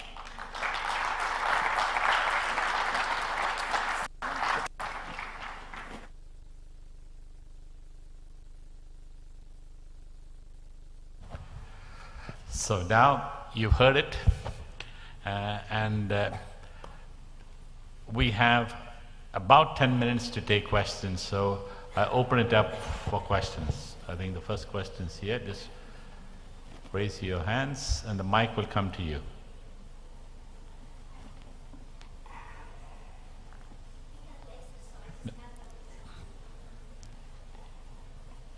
Good morning.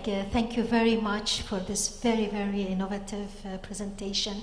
For us, my name is Naeem Al-Qasir. I am from Bahrain, and I've served at World Health Organization. This is some ways in a dream coming true because we have been talking about it.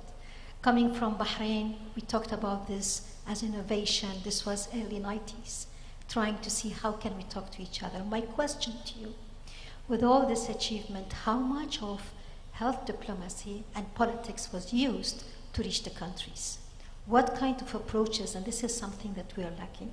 And the second question, what kind of multidisciplinary team you brought on outside the pure medical physician thinking that really helped the things to move? Thank you. So first of all, thank you for that question. It's important to emphasize that for something to succeed globally, you have to make sure that it actually fits culturally in every country. We also have to first agree on certain tenets, and sometimes we try and put everything in the same bucket. So I think what's really helped us up front is the fact we said we'll never sell data, and two, that data will never leave their home servers. The algorithms can move between servers across countries, but data will never leave the home server. If you do that, then of course you can really able to segment and be able to take care of regulations in every country. So many times we got ourselves in a situation where we're trying to solve existing problems by adapting current architecture. And really the big difference here is rebuilding the architecture. Starting off rebuilding architecture so that then you can build what we as physicians, that we as providers want to do. Your second part of the question is a really important one, and that is, who do you get in with you? I'll say up front, I'm a true believer that for these things to work, you have to decentralize. You cannot centralize a platform architecture. You have to be willing to understand in a platform architecture, there can be 8, 10 different people that are doing the same thing. What we did is we went to the CIOs from different countries, from different organizations, and spent a lot of time working on the architecture first. And then letting those then become the people that go back to their home countries, go back to the institutions, and instead of us saying what could happen, it's them that then are able to transfer that knowledge to others. So a decentralized approach, but most importantly, it's to make sure it's a federated approach with data never leaving the home servers are, I believe, what made a difference in this case.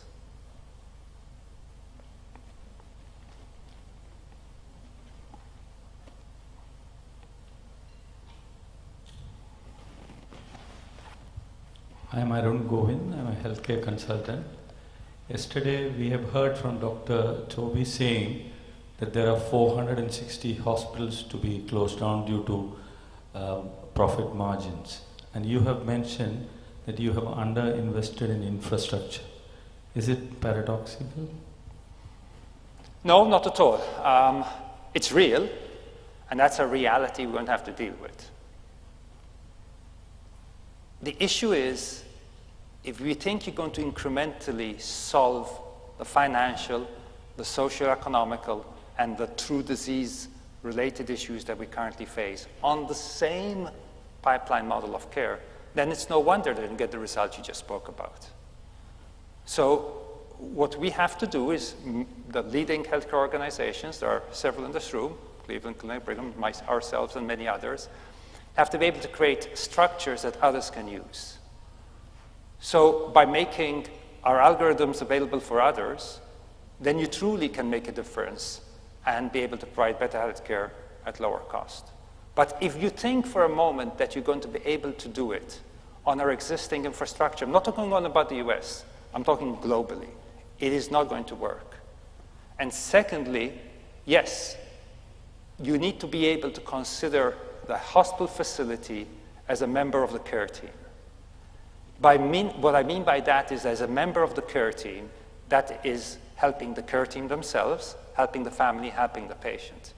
That requires a very different way of thinking about infrastructure, a very different way of thinking about flexible, multi-purpose universal grids when you build your structures. But fundamentally, it's accepting the fact that we need to move to a different architecture. And without that, I don't think that we can simply grow out of the current issues that face us and will increasingly face others.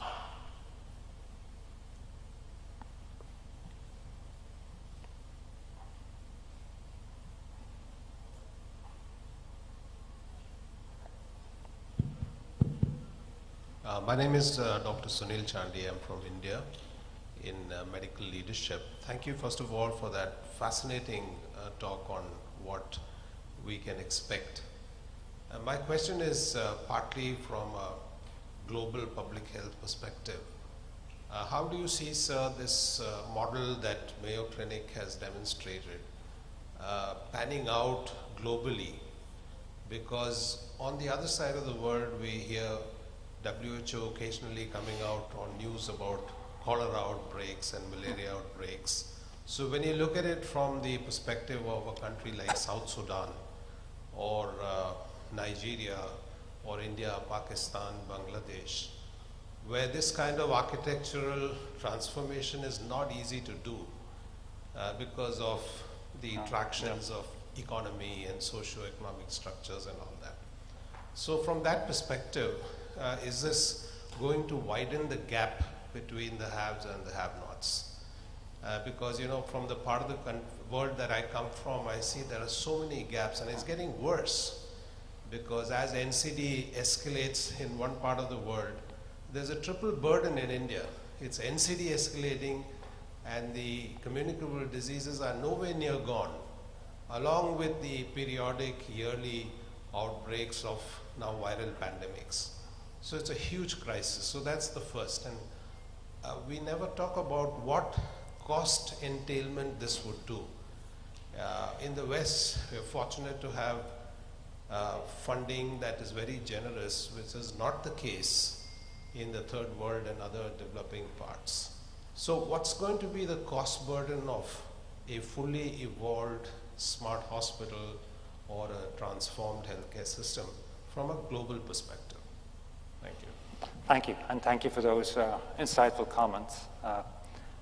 If you had to take a model, and Dr. George said this, you said this earlier, right? Is that if you take a model and say, here's the model, all the things you said will come true. Instead, what we have to do is make sure that the same data sets can be used by different people for different reasons. So I briefly alluded to it, but I'll make it real. The AI algorithm that we currently use at Mayo Clinic for, and I showed the example of all the different cardiac diseases, was picked up by a group in Nigeria who were trying to decide how can we diagnose peripartum cardiomyopathy. And so they took the same algorithm and they used it for peripartum cardiomyopathy. Now, the incremental cost was zero because the platform exists and therefore you don't need to reinvent things. But the reality is that what you said is actually happening now. The digital divide is not getting narrower, it is growing. And I will put forward one of the main reasons it's growing is because of a linear node-to-node structure that we currently have. And really what we have to do is make sure that a model exists that allows companies, countries, hospital systems to protect IP. But you can have a model in which you can protect IP and in the same way make things available for others to use. And that's where a platform model comes in. We've been able to show that we can do intravenous chemotherapy at home as safely as in the hospital. And with that structure in place, now others can use that. But others, including a hospital system in India that is joining the platform shortly, have been able to teach us that there are ways that can be done that have taught us now for us to be able to incorporate in our hospital at home. And so I'm not telling you that, click the button, everything's going to be fine. What I'm saying is that if at least we acknowledge that the current path we have is not sustainable, then we at least now have potential scalable solutions for everybody to use. And I think we owe it to ourselves as a healthcare system globally to be able to look at this in a different light. Good morning. Thank you for bringing the innovations. Myself, Sendal Kumar, professor in nursing from India. Recently, I concluded a predictive AI research in cardiovascular disease among the adolescents, which predicts family history of CVD among the adolescents is 2.2 times more higher likely to exhibit CVD. Physical activity 1.3 times more likely to exhibit CVD. Dietary habits 1.3 times likely to exhibit CVD. Stress 2.4 times likely to exhibit CVD. When I applied an AI model, the random forest classifier 98% accurately predicted disease among the adolescents. Here, as our doctor mentioned earlier, you also mentioned earlier, 86% of the deaths globally by non-communicable diseases. There is no point in going and treating the patients already in the risk category. That's the reason why I conducted a research among the adolescents who is risk for CVD. Once we deploy based on these findings of using AI-based model at the schools and colleges level, I'm sure that we can have the chance to bring down the future cardiovascular disease patients in our hospitals. At this juncture, I have a questions to Dr. Cheriyan as well. The data was prospectively collected in India, as we have a very vast country, a different background, different ethnicity. Like we don't have even a quality data for applying to AI system. But like in country like in GCC in Bahrain, we have only 1.5 million population, and with the Kingdom of Bahrain, they have all quality data in the hands of the public as well as the private sector. Is it data are available for making a future predictions of all kind of diseases among the population in Bahrain? And next, my concern is about the ethics and the privacy. Whenever we talk about AI, people are always bothered about the ethics and privacy. But I would say that the machines will not break the privacy or the ethics, only the humans are the responsible, how we can tackle. Okay. Third one is it means the AI is not only just talked by the AI people in one room, not the doctors in another room. This is a collaboration by all the experts in healthcare system. Is there is any such a room available for us to sit together and to find a solution for all healthcare problems in near future by applying AI? Thank you. I will start with the third question. The third question is, you said, can the AI people and the doctors sit in the same room? We are all sitting in the same room here. Okay, you've got multiple healthcare providers here, and the very fact that we are having this conference on AI healthcare is for both the AI tech people and the ordinary physicians like us to understand what is possible and what is not possible. The second question you asked is, with a population of 1.5 million, does the QI data exist seamlessly in the private sector and the public sector? The answer is no. If we did have the data, Bahrain will have the best healthcare system on planet Earth. Okay? The first question you asked is, what happens in a country like India with a 1.4 billion population? I'm glad to say that in a country like India, 1.4 billion population, there are still elections happening. and 60% of the population of 1.4 billion eligible population still votes, and there are technical ways of how those votes are captured. If that can be done on the government public sector, I'm sure some of that knowledge can be applied in the healthcare sector to make a difference.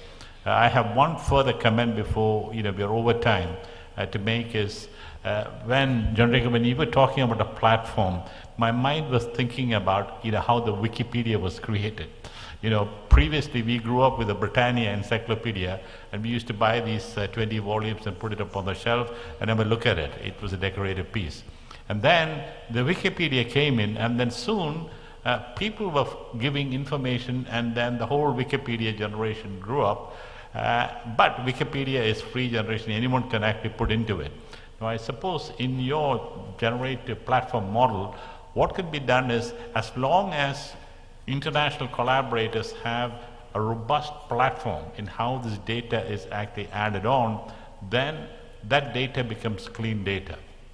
And I hope that's how it's going to work. Thank you. So I know, as you said, we're out of time. I'm going to try and be brief about some really provocative questions. So let me make some very brief points. Number one is, as more and more countries realize the power and importance of AI, there's a risk. And that risk is that as countries, they start to isolate the data systems within the countries and create regulations. And I could understand how that can happen, and you see it happening. But I will make the point and the argument that I know of no one country that can, without a broader federated set, is able to do things as a country on their own, including the United States. Number two is the question about AI. I would push hard for you, those of you who are in healthcare administration, those of you that are leading healthcare organizations and departments, to integrate AI engineers and PhD scientists into the clinical department. Do not set up a separate AI department. Integrate, put them right in, so they round with the clinicians, and then you get much more biological plausible results. And then answering your question really briefly, it is important for us to understand that what we were certain was right about large language models 12 months ago, we now believe to be incorrect, which means that in 12 months' time, or even 6 months' time, what we understand about large language models will probably also be incorrect. So this debate at the moment between what you said, which was, do you create large language models that are so large that you can clean them up, or do you start with micro LLMs and then you aggregate micro LLMs, is something that at the moment is intensely debated. I'll give you my opinion, which is that even if you create LLMs to police LLMs, which you could do, even if you create reverse methodologies that will go after and check to make sure there are no hallucinations, you do end up with a problem.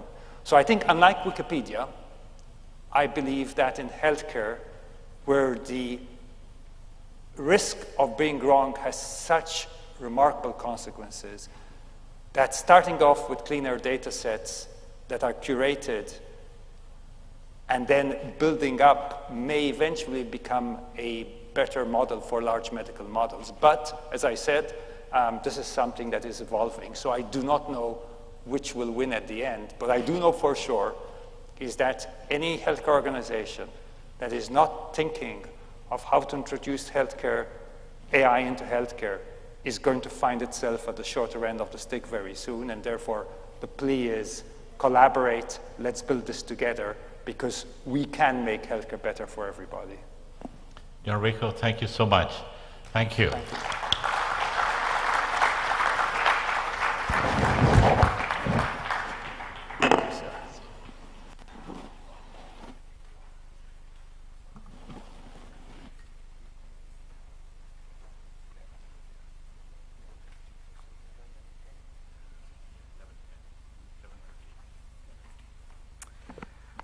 Thank you for this fascinating session. We couldn't have expected a better morning on the second day.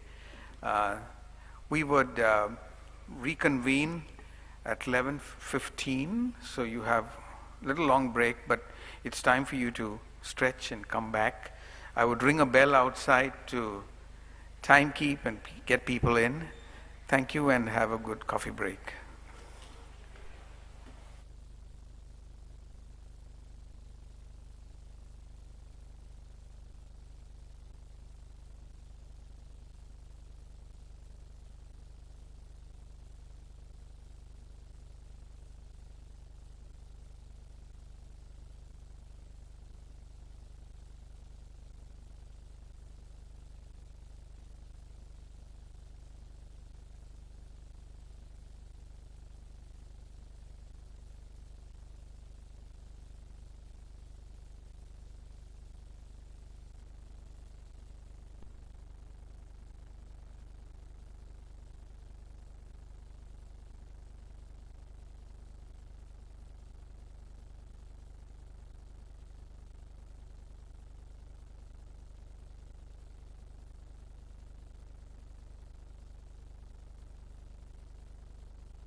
In the interest of time, could I have people being seated, please?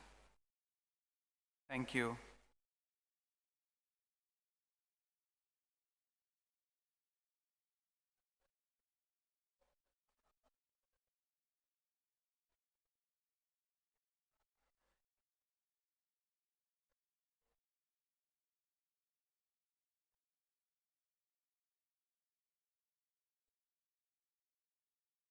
Thank you all for coming. We will start our next session, which would be a roundtable discussion, and we would have Ambassador Burks as our moderator.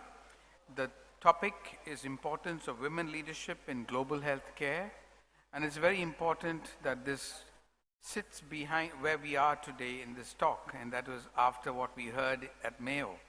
And we would love to hear what women could do to change healthcare and the contributions they have made thus far. And over you to Dr. Burks. Would you welcome your panelists also on board? Dr. Zahra Al-Mili and Dr. Mariam and Dr. Ms. Yasmin Sahin.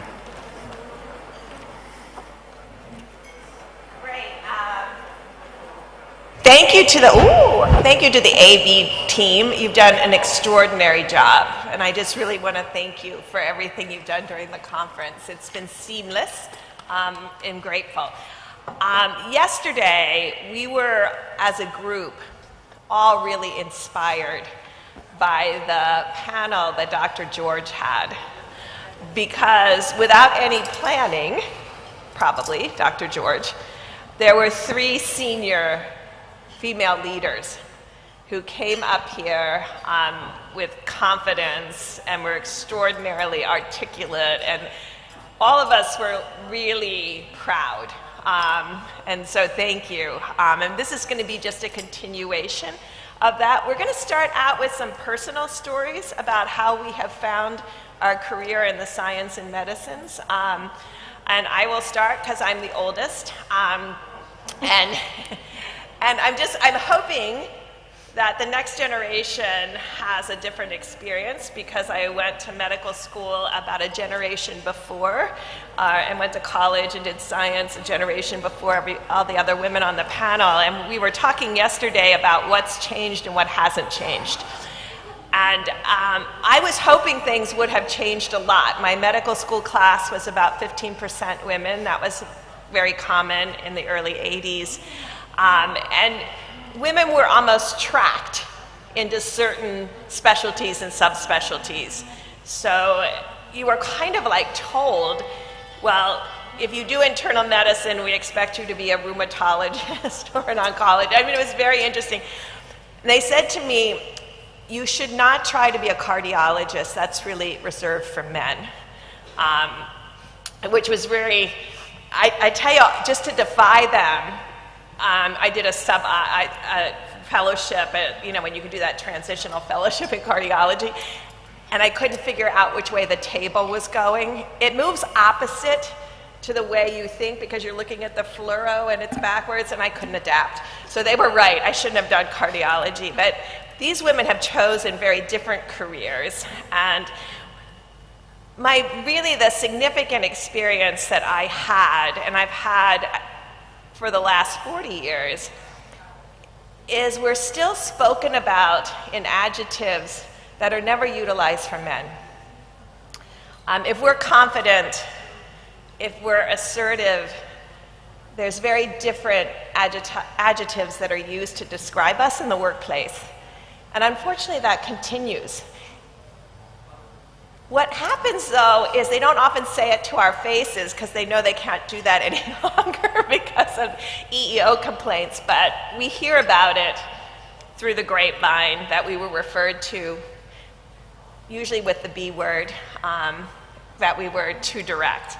And in talking to these young women in their mid-careers, I was impressed that they're still having to prove themselves at the table. And so I just want to turn to Zahra, and we'll go right down the panel, and you could talk about your experience and tell me what's gotten better and what hasn't really changed in medicine and science. Thank you.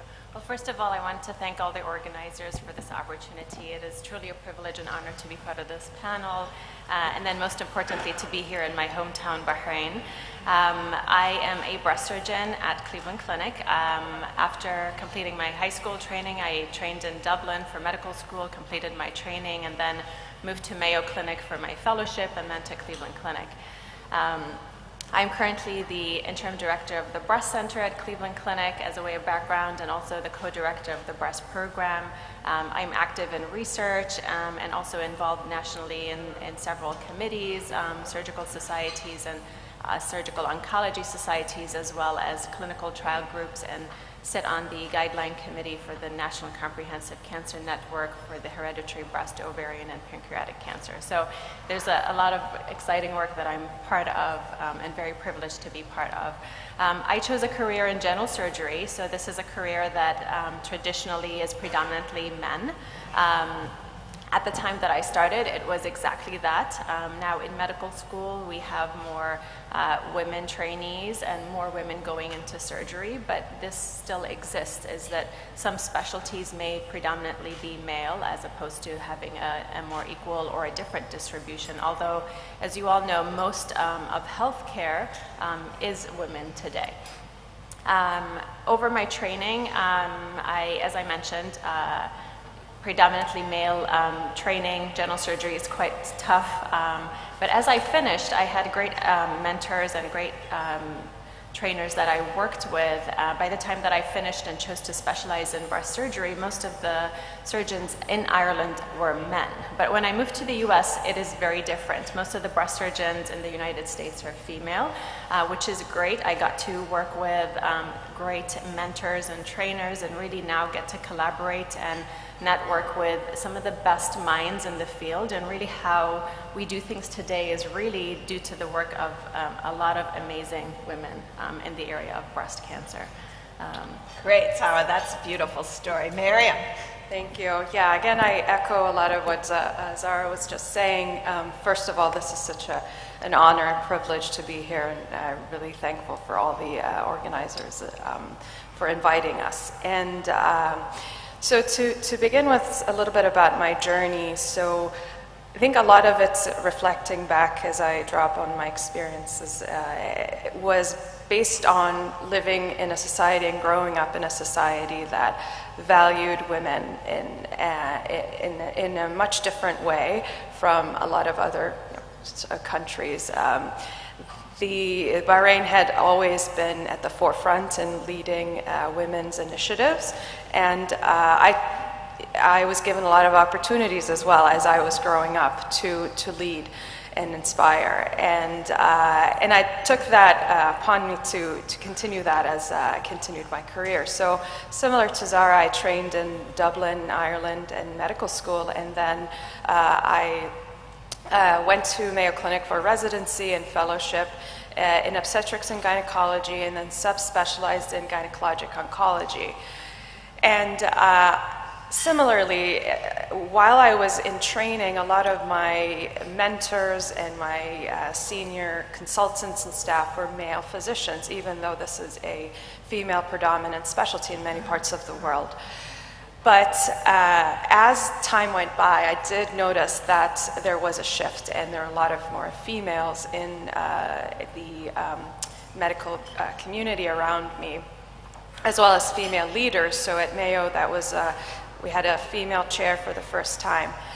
And as I transitioned to Cleveland Clinic to be staff there, I was actually one of 2 female physicians that the department or the division had had for a very long time, over a decade or so. So that was a transition for the entire department and an adjustment, but I felt really valued and appreciated because of that. And again, going back to my experiences, I think we'll talk a lot today about how females in leadership can really make an impact, and I think that I was fortunate to be given that opportunity and to have great mentors and role models around me that really inspired me. So, very thankful. Great, Yasmin. And you had both male and female inspirational leaders, and I think that's really terrific. Yasmin. Hi. Thank you again. I share the great opportunity and great honor being here, being in Bahrain, and thank you, Ransel, and all the other organizers. And this is a great opportunity for us to share our personal background and stories from even the history.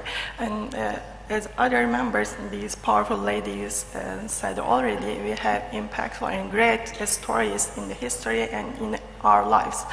I'm a computer engineer, and when I first at my department, only 15% of all students were women only. But it has been 20 years, and now the population has changed. I think it's about half. So I'm glad to hear that. And when we started our company, I take the leadership role.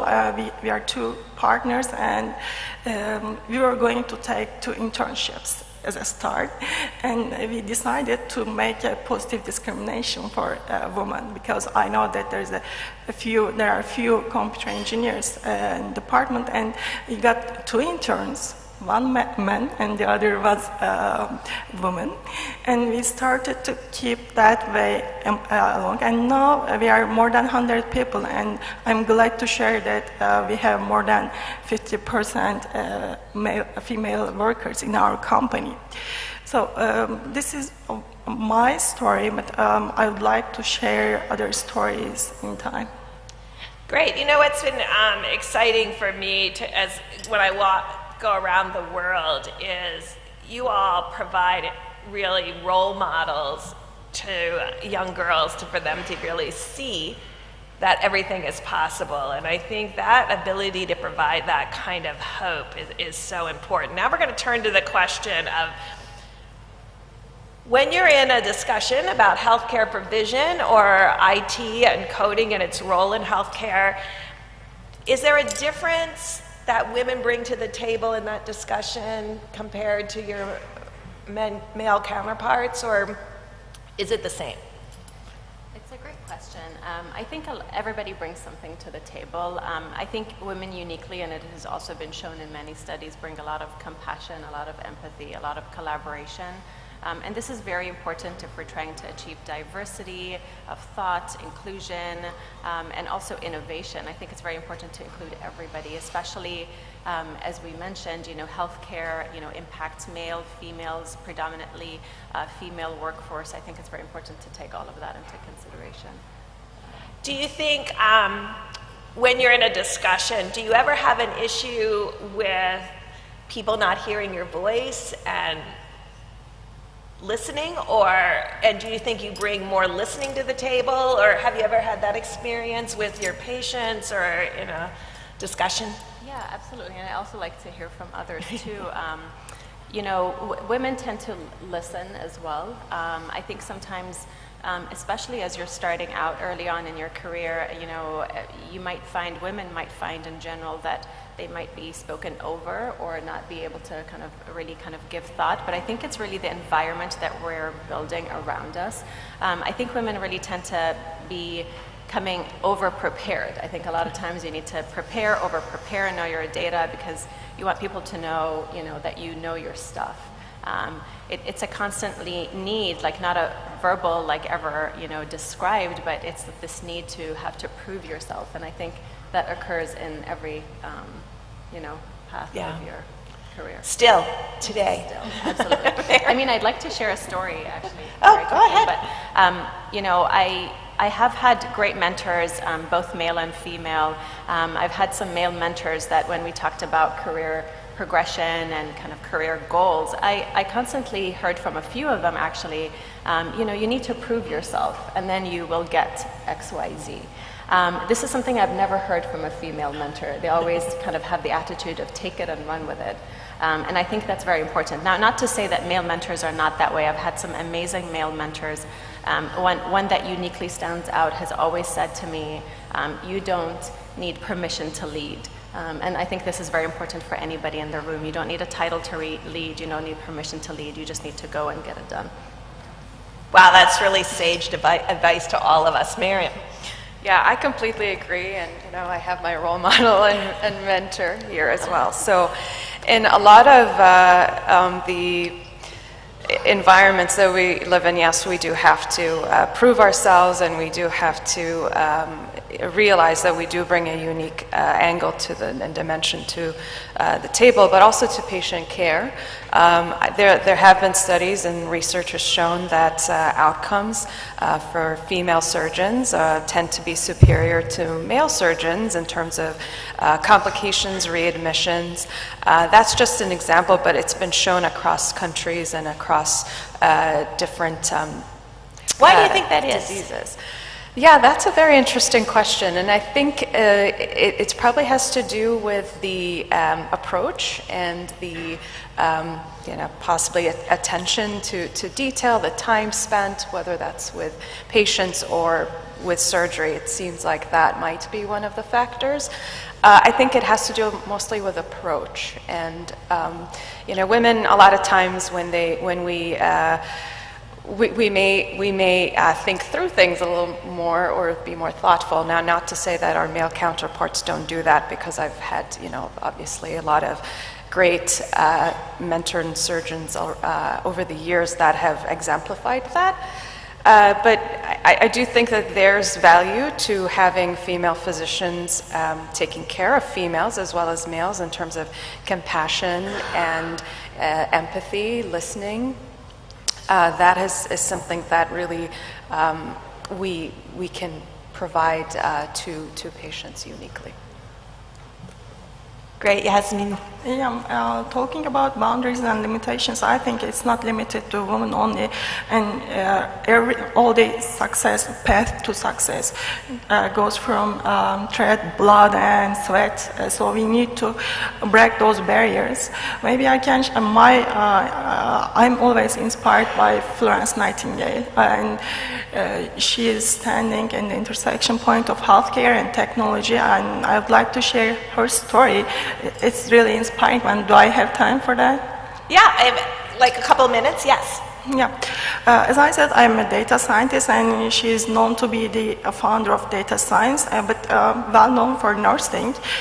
During Crimean War, she noticed that all these soldiers were dying not from the injuries, but from preventable infections and diseases not cared. So to address this crisis, she started recording all the details about patients, their details and the causes of death. This may be thought as the first origins of EHR. And then she converted and transferred everything into a visualization. And that is the first dashboard we had in history. And that dashboard is called as Nightingale's Rose, and it's still used as a chart type. And that chart illustrated the alarming status of high mortality rates due to preventable diseases. And those preventable diseases are caused by poor standards of sanitation and hygiene. And she looked for ways to improve the hygiene levels, but her efforts alone was not enough. In that time, another powerful, very powerful woman leader comes to scene, Queen Victoria. She presented her findings to Queen Victoria, and she was deeply moved to take action to increase the controls and provide more better living conditions for the soldiers at the military hospitals. And she allocated more funds to do that. So this story shows us what the innovative use of data not only saved countless lives during Crimean War, but also it's thought to be the foundation of epidemiology, the modern ways of doing public healthcare practice. So I think this is a good story how we can understand women.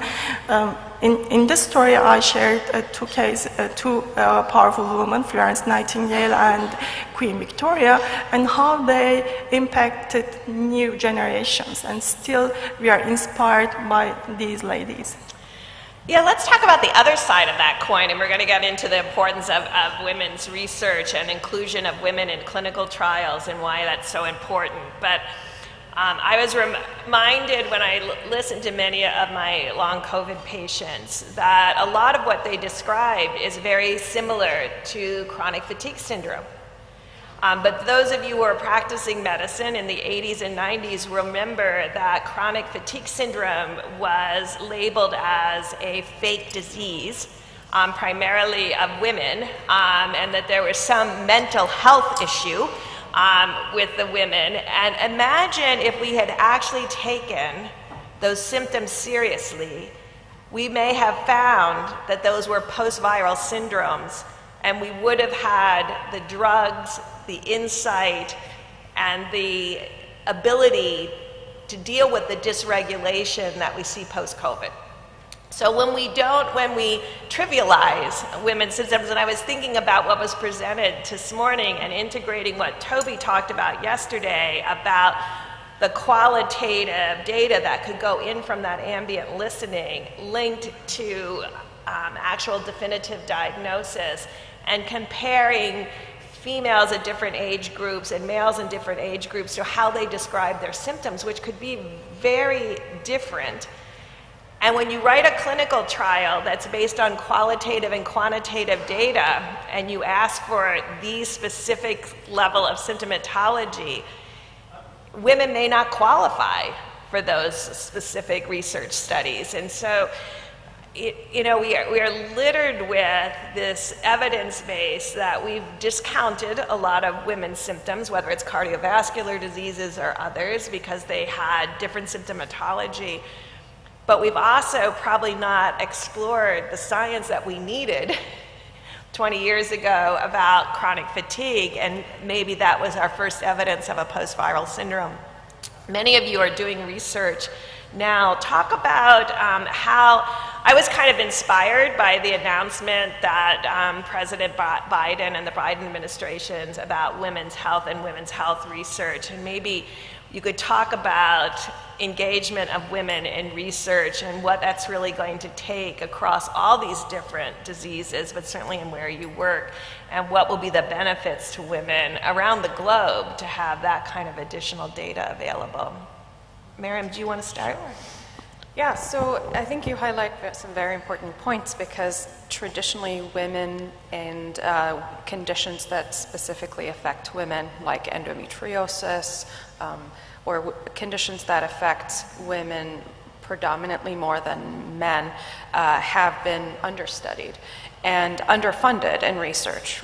We know, for example, in gynecologic cancers are notoriously underfunded by the National Institute of Health compared to other cancers, despite some of them having higher mortality rates than some other cancers.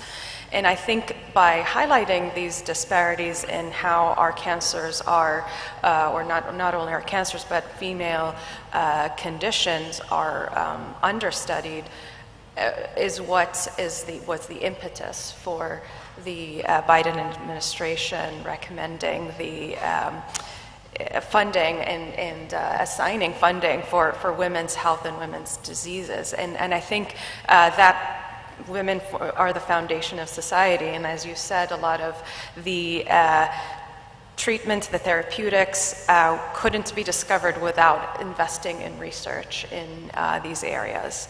So I think that's really going to transform the landscape of women's health research. At Cleveland Clinic, for example, recently there's been an investment in studying the transition of women into menopause, and a lot of resources are being put into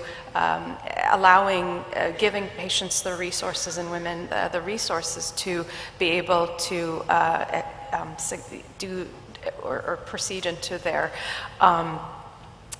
into menopause with better success and better opportunities. And really understanding the post-risk factors, post-menopause. I went to a recent biotech meeting, and for the first time, there's actually research going on for better drugs in the perimenopause and menopause period, when it's been stagnant for almost 30 years. So it's really It's interesting, what you study then gets new therapeutics, but if you don't, I think a lot of people don't realize that if you don't have patients identified and they're not doing a clinical trial, it becomes so much more expensive.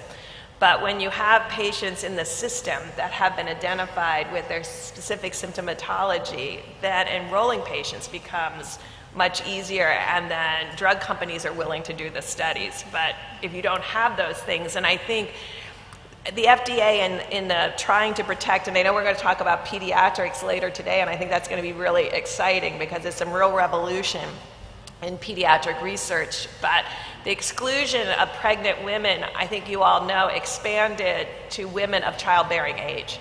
So you essentially excluded women between 20 and 45 or 50 out of all research, and so out of all drug studies. And so there's really not the same knowledge about drug-drug interactions in women compared to men, and that's really held us back in new drug development. Is that right? Yeah, I'd like to add something as well. I think what is also very important is really how things translate to other populations as well. So while we're trying to study this and really emphasize on the importance of focusing on women, women's health issues, as well as things, for example, like gender-neutral cancers, cardiovascular disease, psychiatric health, I think it's very important to see how this translates to everybody else. I think a lot of what we do in a lot of places around the world is really based on research that is done in Europe and the United States. And really that is representative of that population. So for example, if we, and this is also research that has been shown in the United States, that there is some differences between different populations, even the ones that live in the United States. So what about people that have genetically different, different genes and different genomics, and how does that impact their care? I think one of the things, for example, looking at breast cancer, looking at trying to individualize care, the more we understand is that there is differences between populations. So, for example, if we look at the Middle East and North Africa, there's a higher proportion of women that are diagnosed at a younger age when you're comparing this to a US white population.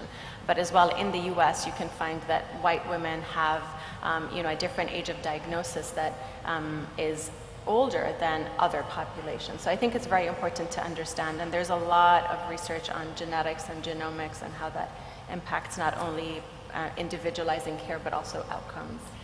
Yeah, that's really important. Many of you who work in global health probably don't realize up until 2014, none of the global data was disaggregated by gender. And the Clinton Foundation really launched a Data 2X initiative and really asked everybody from malaria to TB to HIV. I mean, I was working in HIV overseas since '98, and we weren't gender and age disaggregating any of our data. And now we disaggregate and age band all of our data. But it was just 10 years ago that the data wasn't even collected. It was just who's on treatment and are you virally suppressed, and no gender-specific disaggregation. It was through that, not to be negative to the men in the audience, but we realized that women were much more compliant with their medications than men when you have to take, medication for life. And so figuring out, and that's really important because you have to figure out what kind of support systems men need to stay on their drugs for HIV drugs, and what kind of support system women need to stay on their drugs, and what kind of confidentiality and stigma that needs to be addressed. And it was very different between male and female, but until we had the data disaggregated, which was just 10 years ago. So no global health data was disaggregated prior to that. So there's a real void in having any gender data until recently. Are you seeing the same thing in your applications for healthcare? Yeah, very similar story. One of my studies, we checked for the antidepressant use, and we tried to understand why it's higher in female compared to male. And then we investigated the female-specific diseases and compared with the male-specific ones, because most of the disease needs antidepressant use, like the morbid ones, like most of the cancer types. And what we observed is that female are more consistent using their antidepressants compared to male, but male, instead of using, and also we had, I'm glad that in Turkey we have a centralized system for healthcare, and we have full EHR data for all citizens, and so we can check on the suicides and other types of parts of data, and we saw that instead of antidepressant use, we observed the increase in suicides and other attacks coming from males. So this brings us as a point that woman is not only female, but taking the role of being mother. Mostly the caregivers are women. So I think the policymakers should take this as a notice and maybe give more roles to women to increase the health literacy for the new generations. Great point. All right, I'm sure you have questions in the audience. We're going to turn to you in this moment, so please, right here, Dr. Mann. Okay, let's find the microphones though, because we might have other questions, but go ahead, Dr. Mann. So, I really appreciate what you talked about today. I have a daughter and a son, and I hope they have the same opportunity in life. In fact, I tell my son, you boys get pregnant too. My son, boys get pregnant too, so I think it's an equal life going forward, but women have made a lot of strides, and it's half the population, and any country that don't pay attention to women is going to be falling behind. Well, economies do better when women are in the workforce. Absolutely. And there are a lot of studies about this, and there's our own chief of staff at the Cleveland Clinic is a woman, vice president of the United States is a woman, and hopefully one day the President of the United States will be a woman. Yeah, a lot of other countries have already done that. Right. And we will, hopefully. Now, what I don't see happening, though, is the rules of engagement are not fair to women. So the structure by which we work and we live is probably still advantageous to men. Having a family and going to a meeting at 6:30 in the morning or 7 o'clock in the morning will make probably some women opt out of a leadership role, not because they have to or not because they want to, but because they have to. So I'd love to hear your thoughts about how the rules of engagement need to change for the future to be equal, to give this equal opportunity to women. Yeah, really good question, and we'll go down the road. I will just say what I have noticed, which I'm really proud about, is I've seen women say no. You know, the time doesn't work for them, and it has to be this time. That never happened when I was practicing every day in medicine. You never acknowledged you had children, you never acknowledged that you were a care provider to the grandparents and parents at home. You tried to make it work because no was not ever, I mean, we were just taught never say no because you have to prove yourself. And saying no, you know, edit yourself out of that situation. What have you found, Zara? I think that is a great question. I think there is more and more awareness about this. I think women, you know, the main challenges that women face, which we've talked about on this panel, is really cultural and social norms, and this often leads to women having to interrupt part of their, for example, career for children. So really a need for more flexibility. You know, there is now paternity leave, for example. So you know, the responsibility has to be shared. What resources can we give women to be more flexible at work? Is there an opportunity to, you know, have some time working from home, or you know, working part-time and be okay with this in certain situations? I think, you know, that's one of the big things, you know, in addition to all the things that women have to deal with, you know, stereotypes or lack of, you know, mentorship. But Miriam. Yeah, I would just like to highlight the flip side of that is that that sometimes is perceived as a reason why women don't advance in their careers. They're not given opportunities because there's this preconceived notion that they may not have the time to do it or may not be dedicated.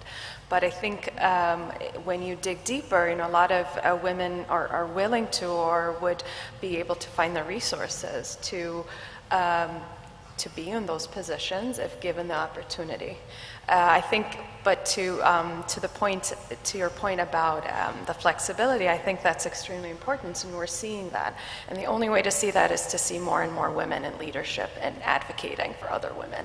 I think that's the key thing, and really having the resources available to make it more, friendly to women that, for example, are breastfeeding, or women that want to have, childcare support in, different ways. So, Yasmin. Thank you for that question. I think it's a great opportunity for us to remind all the audience how solution maker the women are. And families may be thought as a tiny representation of any organization. And I have 2 sons and husband. So whenever a crisis happens in our house, everybody calls my name, and they always appreciate how creative solutions I made. Throughout my career, I think I traveled much more than my husband, and I raised my sons by myself. So we're really powerful in making creative solutions. I think COVID gave us a unique opportunity. I know many women who were out of the workplace, because everybody was at that time, not in health and medicine, but many women were silently pregnant. And then when they had the child, people said, "Oh, I didn't know you were pregnant." And I hope that all gets written up, because I think people assume, and maybe we're part of the problem, they talk about, that we're not the same during pregnancy and we can't be as effective. But I think a lot of these women, no one knew they were pregnant. And I think that was really, that's a moment in time that we should try to capture in the literature. Anybody else with questions? Yes, right over here, and then, Toby, and then right over here, yes. I'm Jaleela. I'm a nurse practitioner and midwife, president of Bahrain Nursing Society. Thank you for this wonderful insight that you have given. However, I want to speak about the role of women in leadership, especially nurses. Most of the hospitals in the US, I've been trained in the US, and in Bahrain are run by nurses, administrators, and leaders. However, their work go unnoticed. How you go about this and how you provide support for them? Probably the equation in the Middle East is different than in the US. That's a main point, especially from a socio-cultural point of view and appreciation of the gender here. So what do you think about, especially that you are Bahraini and you had the experience of living in the US? Thank you. That's a great question. We'll go down the panel and then we'll go to Toby. Yes. I think this is a great question that you say, which is exactly what we're talking about as well, is, the impact of women in healthcare is huge. And I think doing little things like recognizing and celebrating each other, I think supporting each other and really, behind closed doors, being able to talk well about people, talk in a positive manner and really promote people for opportunities. At Cleveland Clinic, we have, celebrations for any caregiver. So if anybody did anything that is great that you came across, they helped a patient, they helped you with something, whoever they are, whether they're a nurse, whether they're a doctor, whether they're a tech, or anything, you can send out a celebration to really thank them, and that goes to their manager and then goes to their other manager. And I think that really some recognition goes a long way and improves engagement as well. Yeah, thank you for bringing that topic up. I think it's important because, yes, we recognize nurses and advanced care providers really make a huge impact on our care for patients and are very valuable parts of our team. And I think, like you mentioned, recognizing that and advocating for other women. And I think some of the issues might be related to the fact that women are overrepresented in the workforce as females of the in general in the workforce, but not so much in leadership positions. And there's a lot of male predominance, and I think that's not just in in the U.S. I think that goes to other societies as well. So promoting women and giving them the skills and the necessary tools to be able to be in those positions is important too. Well, Toby, I'm turning to you, but it'd be very interesting. You presented that there's almost 500,000 hospital administrators. I wonder what the genders of the hospital administrators are. Yeah, well, one of the things that I noticed, and I think this is relevant to your comments, is that, and I tried to promote women, frequently they'd say, no, I'm not ready. And I would have to push them. And, you know, I never offered a promotion or a job opportunity to a guy who then said, I'm not ready. You know, they'd jump on it. So, I think there's a reluctance frequently to take on challenges that you don't think you're completely prepared for, and I think that may be part of the reason that there's not more leadership from females in the healthcare administration. Yeah, I think it's such an important point. I always feel like you've got to put your actions where your mouth is, and if you're complaining about that, and it's true. So I always brought a woman into as my executive assistant, and after a year, I was like, you need to go to medical school, or you need to go to vet school, or you need to do that, and 100% of them did. So 7 of them went to professional school, but all of them said to me that same thing. I don't think I can do it. And I'm like, I know you can. And I think that really gets to women's leadership that can reach in there and constantly be reassuring them. It is very interesting that the difference in gender is we're always worried about whether we've read enough, whether we're prepared enough, whether we're good enough, whether we've got all the information. And guys with no information raise their hand and say, we're going. So it is a very different, and I don't know where that came from, except our lived experience that we had to be better in order to just be equal. I want to emphasize as well what you're saying. I think, what you're talking about is something that can occur to anybody, imposter syndrome. Yeah. Am I good enough for this? And I think this is something important to really, provide support for. I think a lot of times people have these limiting beliefs. So, having role models, having mentors, having people there that are, really representative of who they are as well can support them in, choosing wisely. Yeah. Yes, Ransel. Yes, I would just like to say that there's one undeniable leadership role that every woman has that every man is grateful for, and that's being a mom. And I've always said that a mom spelled upside down is wow. A dad is just a dad. So you trump us in every way, and we're grateful to you for that and for the leadership that you've given all of us here to be where we are today. So a big round of applause to all of you, and thank you so much. Thank you, Ransel. Any other comments, questions? Yes, right here in this, yes.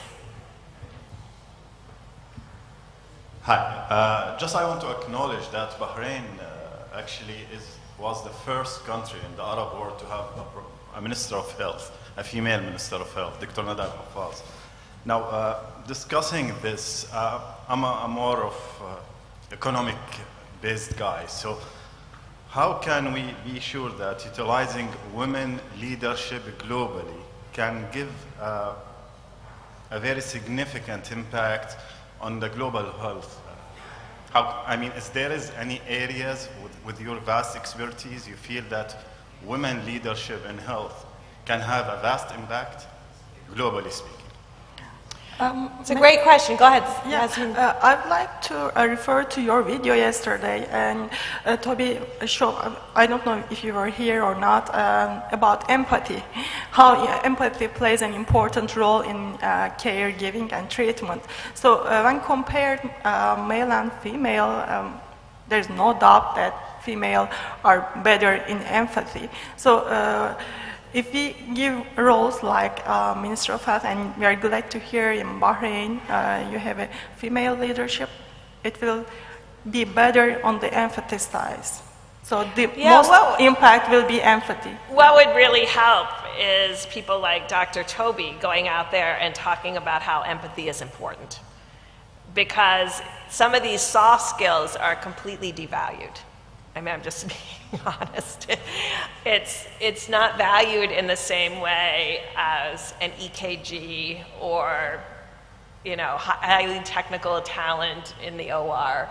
How you talk to your patients, how you relate to your patients. Frankly, if you're capable of getting a full clinical history, which I think the reason we have so much misdiagnosis is no one is taking the time to actually listen to women in the way they express themselves, which may be very different than how men express themselves in the same situation. And I think if men valued the empathy part of healthcare, then I think women leadership would be more valued in the healthcare system. And the nurses would be more valued in the healthcare system because they're providing the empathy. Anybody from the panel want to respond to that? Yes. I'd like to add for the nursing shortage and the predictions on nursing shortage, and also why it's not that respected. I went to our Switzerland case study and saw that they introduced a seniority level in nursing. So if you are at the top seniority level, then you can even prescribe for the well-known if the clinical guidelines are clear enough, like diabetes and so on. So it makes the things different. It may be an answer to that. And again, a woman can play a different role in that. Great. Any other questions from the audience? I know you want to go to lunch. That may motivate everybody to not ask any more questions. But I want to thank the panel, really representing generations across healthcare and IT and science. And thank you for your leadership. Thank you for your inclusiveness, because I can sense from each of you that you're inclusive of all genders in your roles. And I think that kind of leadership of showing that kind of inclusiveness across genders, across race, across ethnicity will really, that's how we change things over time. So thank you very much, and thank you all for listening.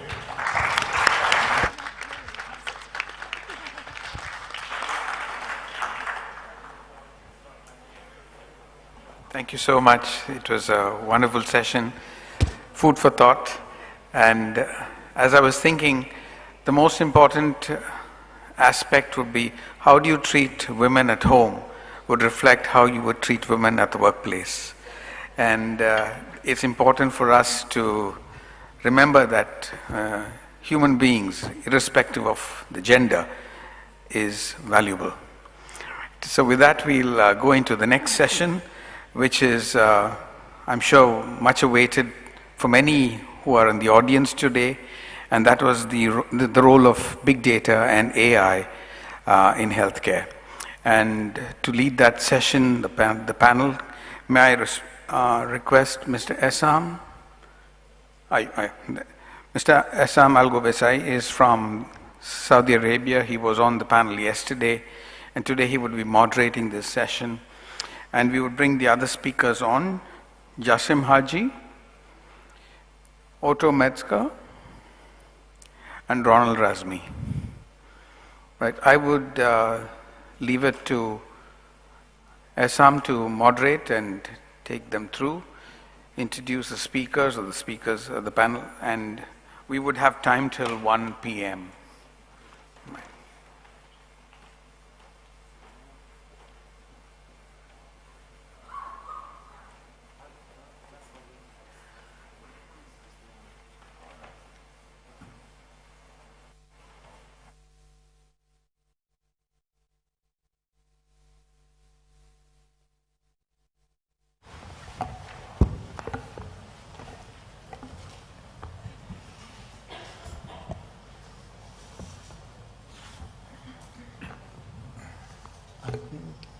Jasim is here, and Otto, Ronald. Are we sitting on that seat? Yeah. Like that. Are we moving chairs? Move the chairs? Yeah, please, your name.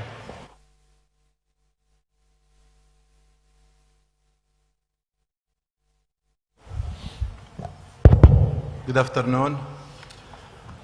I know this panel, it's before lunch.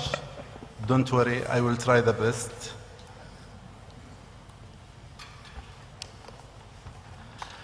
I will talk in this panel about the role of the big data and artificial intelligence in healthcare.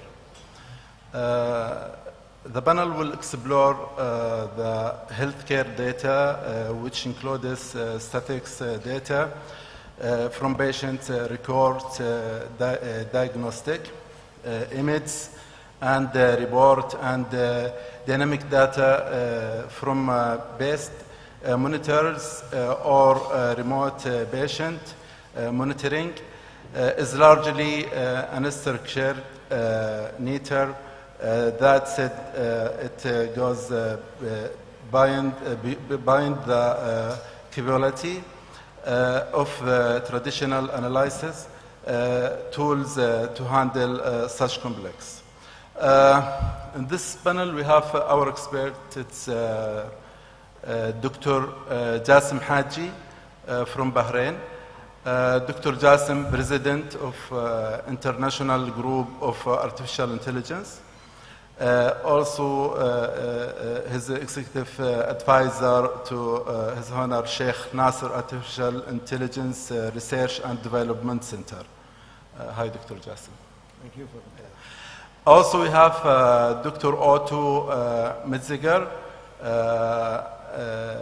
Associate Director, International Strategic Initiative, Dana-Farber, Harvard Cancer Center. Hi, Dr. Otto. Also, we have Dr. Ronald Razmi, Managing Director, Zoe Capital, author of the just published book, AI Doctor, The Rise of Artificial Intelligence in Healthcare. And he shared with me the book. Thank you. And congratulations. He spent like 3 years to write this book. Yes. If I right. Ron is a former cardiologist. Hi, Ronald. Let me start with you, Dr. Jasim. I want to ask you about the AI in Bahrain and specifically in healthcare sector. If you can give us some information about it. Thank you. Pleasure to be here with the elite healthcare professionals. I'm not a healthcare specialist, but we work on AI in every domain in the country. Just to give you a little bit of background of AI in general, in Bahrain, we started in 2017. That's one of the first in the region. Working on AI, establishing a society and working in different parts of it. 3 years back, His Highness Sheikh Nasser bin Hamad Al Khalifa, the chairman of the National Oil and Gas and the National Security Advisor, has established an AI Research and Development Center in the kingdom in an area called Jawad, which predominantly focuses on development of AI for practical uses. So it's not just a research that puts on a lot of theoretical and academic background. So actually we started with a team of 10 and we're reaching now up to 20 data scientists and AI. These are all university graduates from the kingdom that work and train on this area of priority. And the aim is to make the kingdom as the center of research and development of AI in the region, and that's our big target, and provide more opportunities. We have over 15 universities who are working closely with us on academies related to AI, whether it's direct syllabuses or indirect.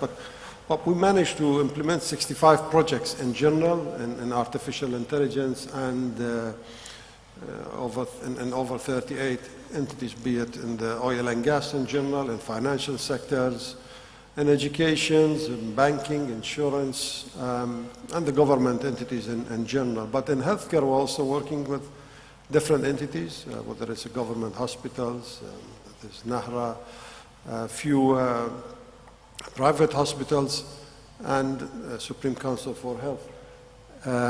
Namely, I mean, I can go through them probably later if you want in details, but they're related to back end and front end. See, I think sometimes the focus is on how AI is helping the doctors to perform their duties more efficiently and effectively and probably replace some of the human capitals. But we don't focus as much on the back-end activities, which are as important for the healthcare. These are including the shadowing of doctors and nurses, how the AI can predict, for instance, the instance that happens. How do we provide the professionals at certain times? How do we envisage and predict the medicines? I mean, one of the biggest problems that probably we have here and different parts of the world, you either have influx of medicines that they expire and you throw them out and that's costing you a lot of money, or you have a shortage of them because you don't anticipate that kind of medicines come because there is no correlations between these two. So this is something that we, tightly work on, and even storage of the medical equipment at what point, at what areas, and how the stores are managed, what the sensors that are provided to them nowadays, etc. But I'll talk about more later about maybe what are the areas that we have already implemented and what are the results. Thank you, Dr. Jassim. Prof. Otto, you are from Harvard, so in the Middle East, when anybody hears about Harvard, it's a different, as we talked before. Can you share with us how the technology is used in oncology? Well, thank you so much. It's a pleasure to be here. I would like to thank the organizers for the invitation, and it's nice to be in a panel with experts in this area. So it's my first time in this beautiful country, and it's very nice to be here in this region and interact with colleagues. So my name is Otto. I'm not an expert into artificial intelligence. I'm a clinician who have been involved in clinical research for the past 20 years and very involved in patient care. So I take care of patients with breast cancer on a weekly basis. Can you, Doctor, just the mic? Yeah. Yes. And we, as clinicians, we're dealing with this revolution that's happening with AI on a daily basis. And there are many angles to that. And I think there are positive and negative aspects of what's happening with artificial intelligence.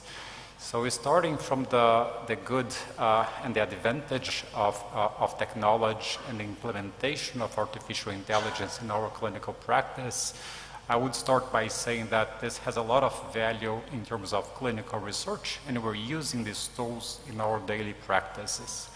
So the Dana-Farber Cancer Institute, which is a hospital affiliated to the Harvard Medical School in Boston, it's a place where research is at the forefront and patient care is at the forefront. We really try to do both hand in hand with research informing patient care and patient care informing research. And as a trialist, I pay a lot of attention to the challenges that exist in the conduct of clinical trials. And we have, at a given time point, we have over 1,000 clinical trials opened across the Institute. In my department in breast oncology, we often have close to 100, 200 clinical trials opened. And it's very hard for the clinicians when seeing patients to try to match to see what if these clinical trials could be good for our patients? What if the early stage clinical trials with these very innovative targeted drugs could be good for a given patient with metastatic disease? And so we have implemented and deployed artificial intelligence to link the genomic data that we have from our patients with the clinical data. This is called Match Miner, and basically through Match Miner, we get lists of potential clinical trials that could be useful for specific conditions.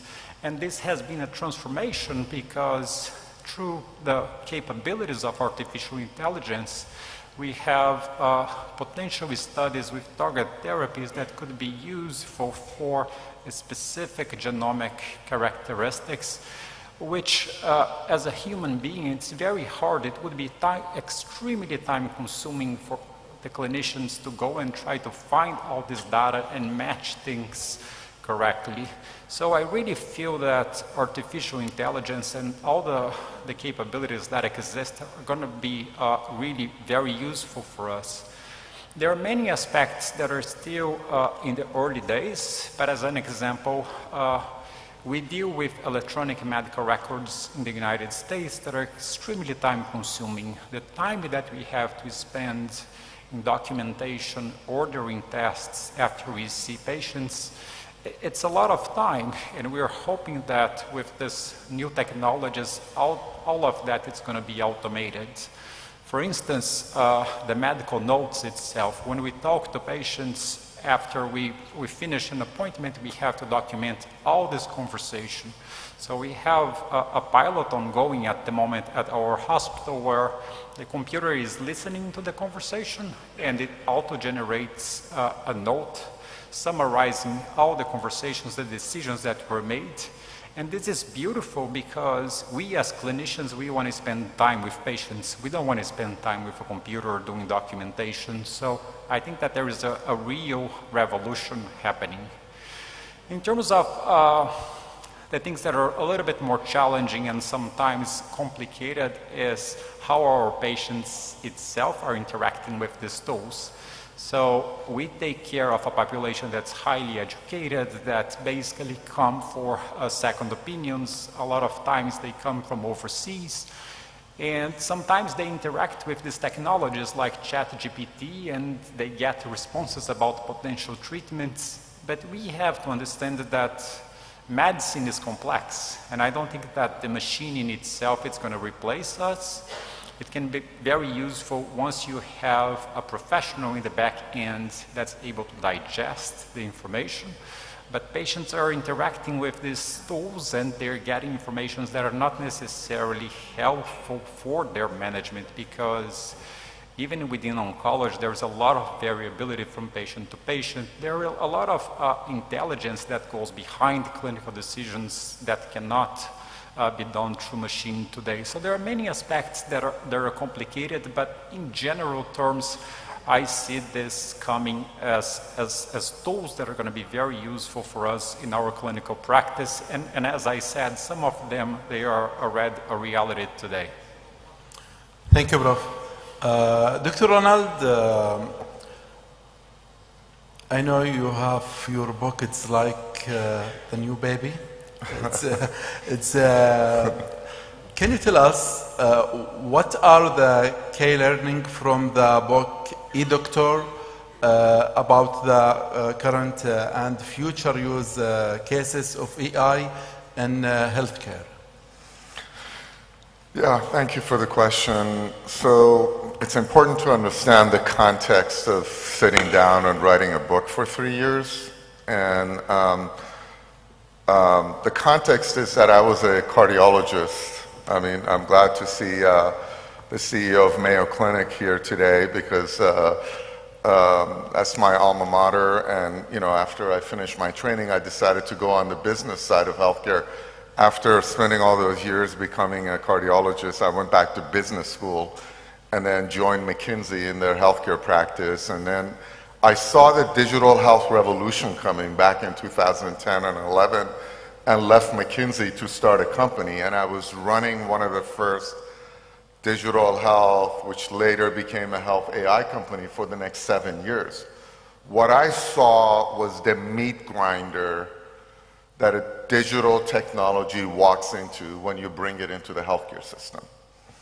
And when we exited that company and I moved back to New York from San Francisco, first of all, I had to take a year off, because when you're running a technology company, you don't even have like an hour off, it's ongoing. But synthesizing the learnings from the first decade of digital health, where a lot of great ideas, things that really sounded good on paper, never ended up working or gaining any adoption in healthcare. So this is the first thing to understand, is when you're bringing a digital technology into the practice of medicine, the fact that it's very hard to get the data for your product to work. And when you're talking about AI, AI doesn't do anything without data. So I was coming in and, having been an ex-physician, my friends were the CEOs of hospitals and department heads, so I would go to the CEO of Ascension Health, who was a personal friend, and say, I want to get the data, why don't you lean on your technology staff to give us the data? In spite of having friends in the high places, you can have a scenario where the IT staff were like, well, we're doing this EHR implementation, we're doing this, we're doing that. Would you like us to deprioritize that to advance this project? So they would scare the CEO, and the CEO would back off. So the reality is that for people who are developing these technologies, digital health, health AI technologies, doing the analysis up front around availability of data, workflow adoption, the business model for customers. So you're the CEO of a health system, you're the purchasing manager for a pharmaceutical company. You have hundreds of applications that are being pitched to you in a given year. How do you choose, and you have limited budget, how do you choose the 2 or 3 things you're going to buy and provide to your staff? So doing the analysis up front, figuring out, is this a mission critical use case? Is the data in good enough shape for my product to deliver the output, the desired output?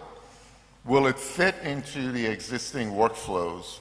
If you don't do this analysis up front, you become part of the 95% of digital health and health AI solutions that never gain any adoption, and you go out of business within a few years. So right now, we spend a lot of time as investors analyzing companies and deciding which technologies we're going to be investing in.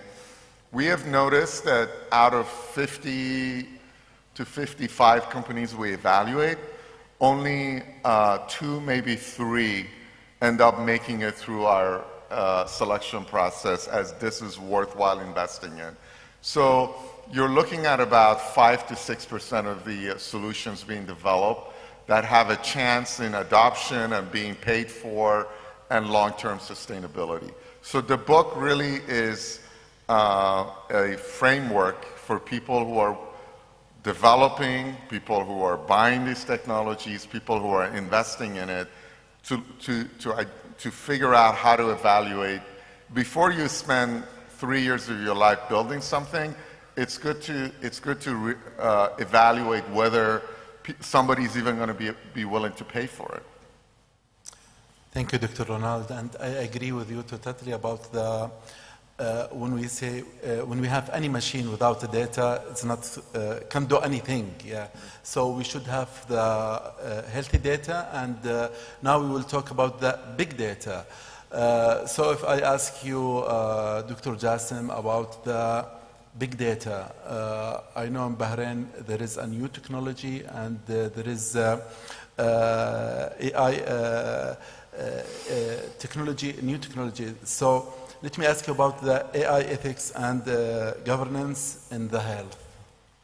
Well, I mean, to start with, if you look at the recent European Union's Act on Artificial Intelligence, which took them 3 years virtually to prepare it. And I think the 3 years, the first 2 years was wasted because since end of 2022, a new phenomenon called generative AI, which is ChatGPT and Gemini and others came. So the whole concept of rationalizing and understanding AI was changed. I told this doctor, I stopped writing books about AI because it's moving so fast. Yeah. Even I don't advise people to do PhD in AI because by the time they finish it, it's an old technology. We're talking about a matter of days, less than a week on the development and the nodes. So the European Union tried to look at the conceptual part of it, and they put it into phases. But it's interesting, they looked at the most risk-driven AI implementations, and there were two.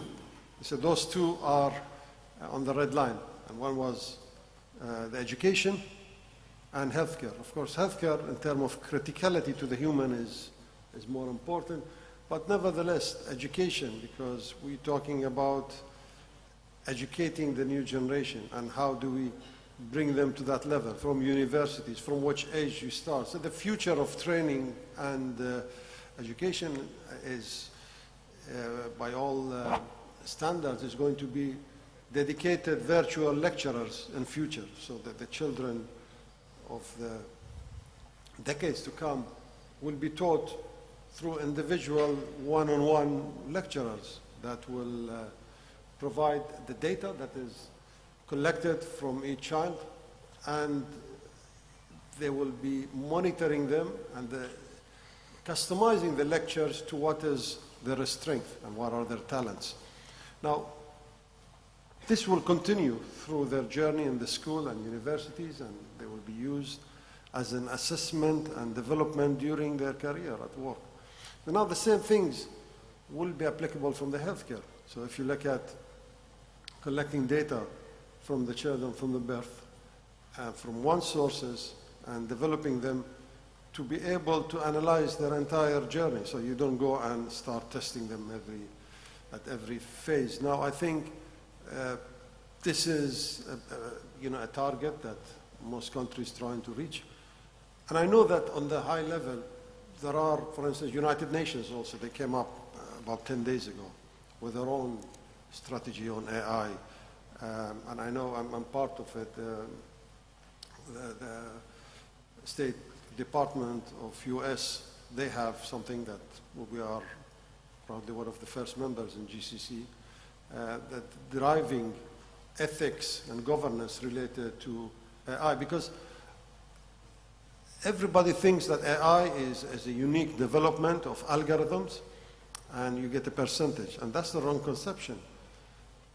Most of those data can be biased, whether you can do it from the bias, from the data point of view, or when you get to the algorithms. Depends how do you want to bias it, how do you want to manipulate it. So it's very important to look at this part. How do we look at the development part of it and who is responsible? And when you give it back, for instance, to the hospital, who's the owner? Who's responsible for that algorithms? Who will be developing it?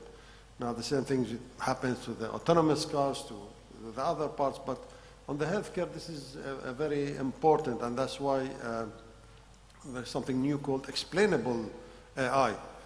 How do you explain that algorithms that you developed? Why did you do this? How did you do it? And what are the outcomes? Even to a layman, of course, the future will be with something called no code, zero code, where we will have physicians developing their own AI solutions without a need for a developer. We will simplify it in that level, so everybody can just drag and drop it. Like in the past, it took us 6 months to build a website. Now, any child can build a website within minutes, especially with generic AI. So I think the algorithms that comes with it, but to conclude that, even the governance of AI, it has to be by sectors. We can't just put something generic and say this is applicable to health, education, finance. So health sector, it needs its own governance, which we are also working with Nahra to look at it.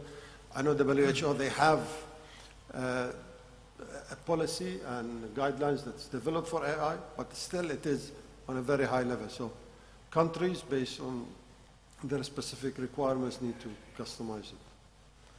Thank you, Doctor. Dr. Otto, just when I talked with you before this panel, I just remember when I visit my doctor, when I talk with him, he didn't see me. He's just working in the computer. And I think this new generation from the doctors, they are using the computer a lot for the input the data or something like this. I would like to ask you about the doctors. Technology is taking up a lot of time while working. How do they deal with that? Yeah, this is a very relevant question, and this is totally true. At least in the United States, we as clinicians were faced with this big burden that comes with documentation and electronic medical records that were built not long ago, but they were not built to be fit for purpose in the sense that they're not built for patients, they're not built for clinicians. What's behind the whole enterprise is that they are very good for billing purposes. So we as clinicians, we say that to do a documentation after we see a single patient, we have to do 100, 200 clicks to fill out all the fields. And hopefully, as I said, this is a field where with the artificial intelligence, this is going to be a big transformation because the computer is going to listen to us, generate the orders, create a note. We can revise this information, but at the end of the day, what is important is that we as clinicians, we spend time with patients and we're able to have this physician-patient relationship and have a conversation which makes the whole job gratifying, makes the patient's experience much better. It's not nice from a patient perspective to have a clinician that's trying to click and do a million things at the same time. So in this pilot that we have ongoing at our institution at the moment, I mean, this is happening. It's real. So we talk to patients and we open the computer and the medical note is done. And it's pretty reasonable. But again, what's the most important aspect for us as physicians and for patients, it's not the documentation in itself. It's what patients were able to absorb and understand about their illness and the treatments that they're getting, not the actual documentation. So there is a real potential there. And I just want to make a quick parallel to the point that you made about data availability. And I think that this is critical because we want to have tools that are able to learn from data, right? We know that the real power of artificial intelligence is to be able to have the machine to digest data and to present to the user in a format that you can act on. But in medicine, the data availability, it's a big problem, and it's a problem for reasons that are important because we want to protect patients' identity, we want to protect patients' data. So it makes quite complex to have real large data and big data shared despite a number of initiatives that exist. This is going to be a major problem because, as you correctly stated, it's very hard for us when trying to implement a new tool that's able, let's give a quick example, tools that exist nowadays to help with radiologists to interpret images. We don't know exactly how these tools were created, what data informed the creation of those tools. And so we don't know if the population that was used in the development of the algorithms, it's valid for the population that we're treating in a given hospital. What we're doing at the Dana-Farber Cancer Institute from a data perspective in the genomics space it's very interesting because we created through our computational biologists and a lot of people involved academically from this artificial intelligence side, we developed systems where we're able to interpret genomic data within our system, and we're able to interpret genomic data that's sitting at different places in different countries. And we're able to merge, compare, but the data doesn't leave the institutions. So basically, the protection that exists for the data never leaves a certain place. So we're able to do this cross-boundaries analysis that keep the whole data protection in place. And I think that that's a field that needs to evolve more and more, because we want to develop systems that are basically not just applicable to the population that we're treating in Boston or in the region, but that can be validated overseas and a population level. And the last point is, how do we define standards? How good validation is enough for AI? So when we, as a trialist, when I'm testing drug A versus B in a registration phase 3 clinical trial that goes to the FDA, we had a pretty serious predefined set of rules to say this is good enough, this drug should be used in clinical practice. But what are the set of standards that exist for the implementation of those tools in our clinical practice? And I think that those are things that we, as the academic communities, we have to take it very seriously and define standards so we can adapt to tools that have been validated. So the field is moving very fast, and hopefully we'll come to a point where we'll have a defined set of criteria to say a certain tool is good enough for clinical use, because there are potential harms in adopting tools that have not been validated appropriately. So it's really a very interesting field.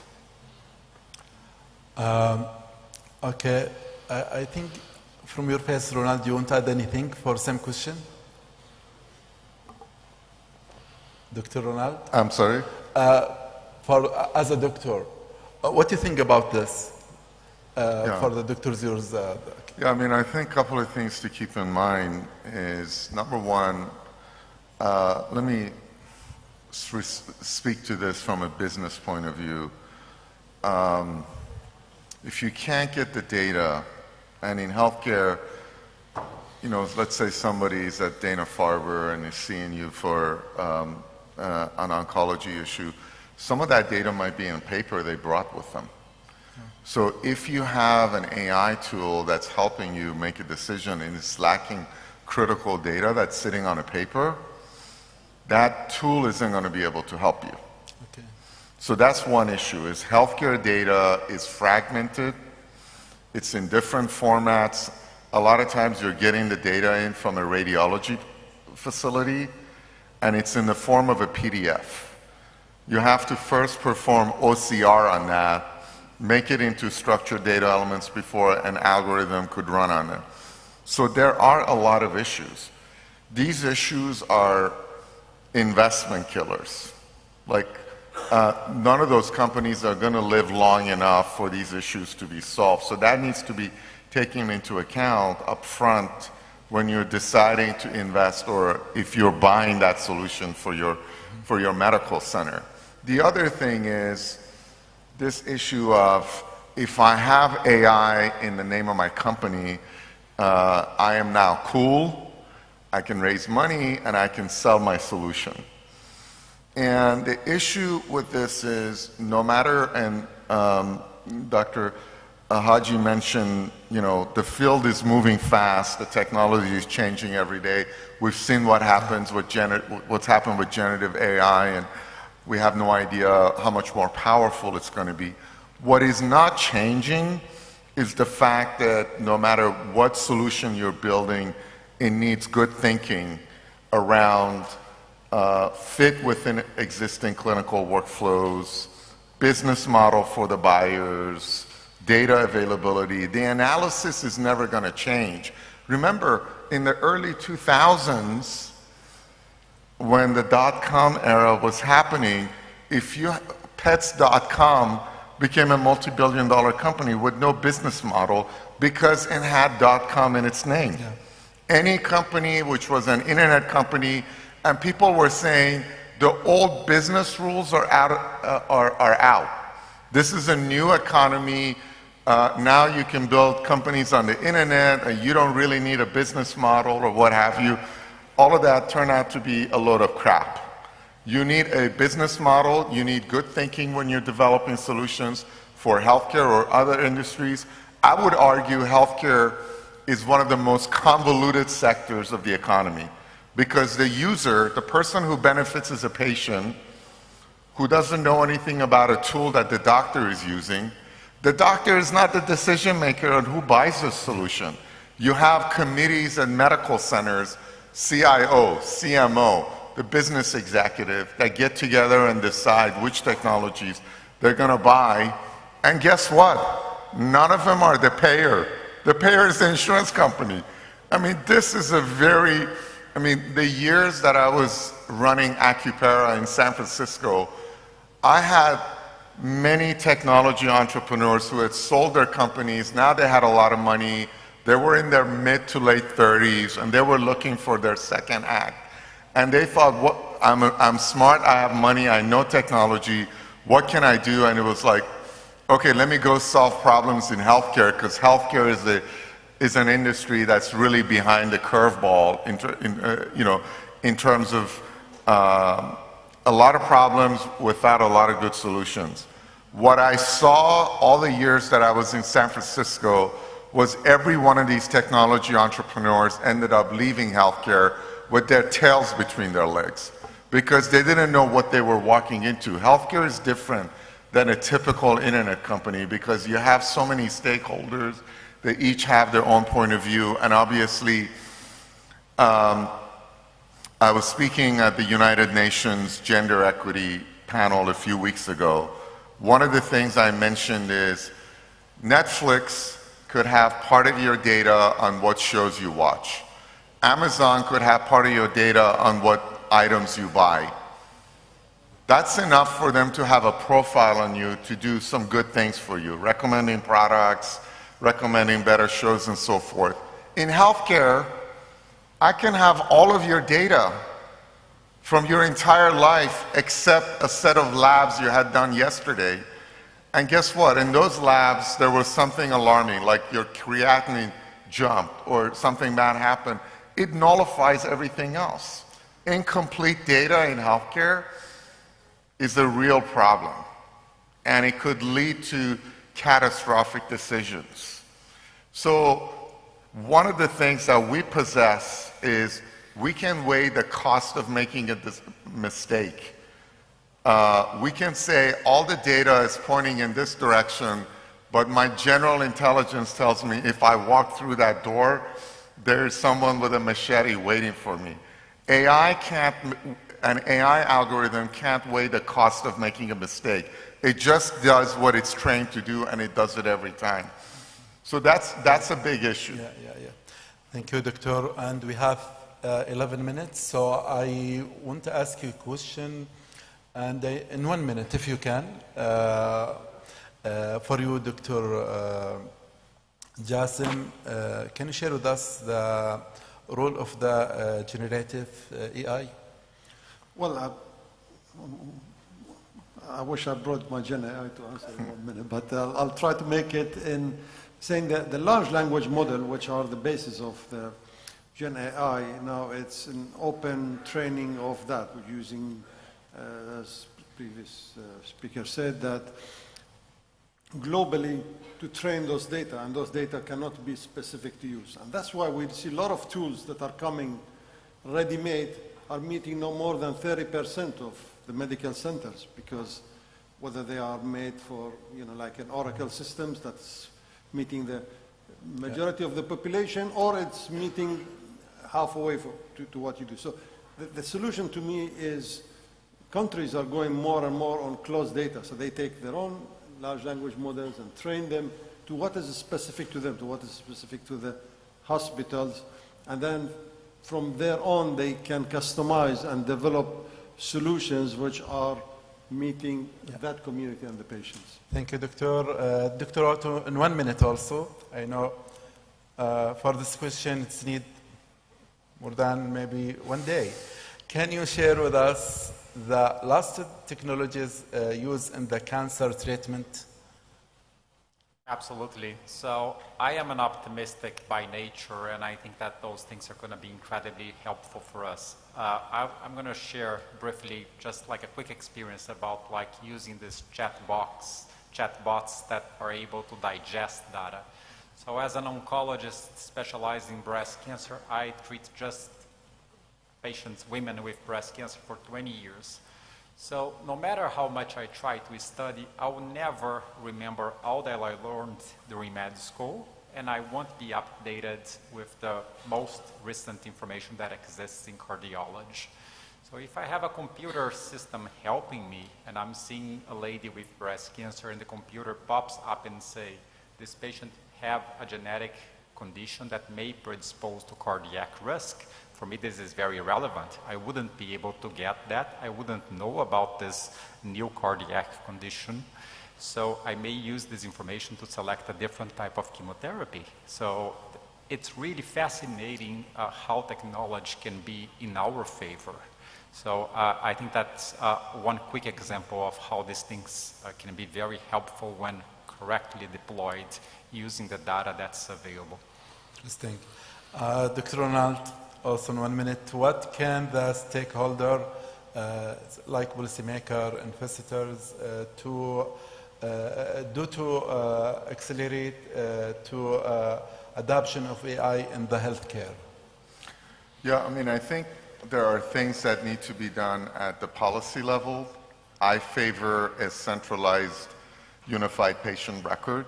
I think interoperability is difficult because you have to connect too many nodes. So if you have a unique patient identifier and every electronic health record in the country dumps the data into a centralized database, there are security risks with that. There are privacy issues. We know things get hacked. But the benefit is so much that if my Apple Watch data, my electronic health records from my independent allergist that I see in New York City, plus my records at NYU and Cornell and so forth, they all go into one place. It makes research easier. It's going to make running algorithms much more accurate because they have unified patient records. This needs to be done at the policy level.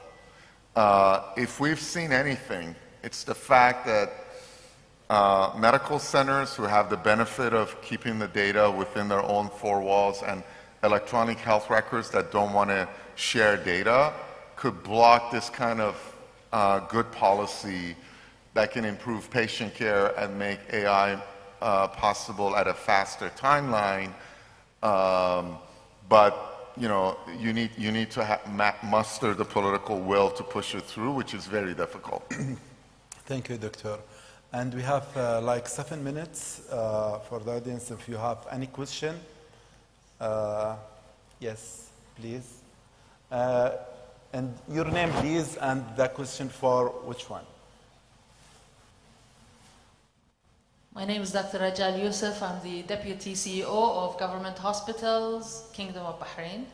It's a general question for the panel. I'm interested to know your take on clinical coding in hospitals.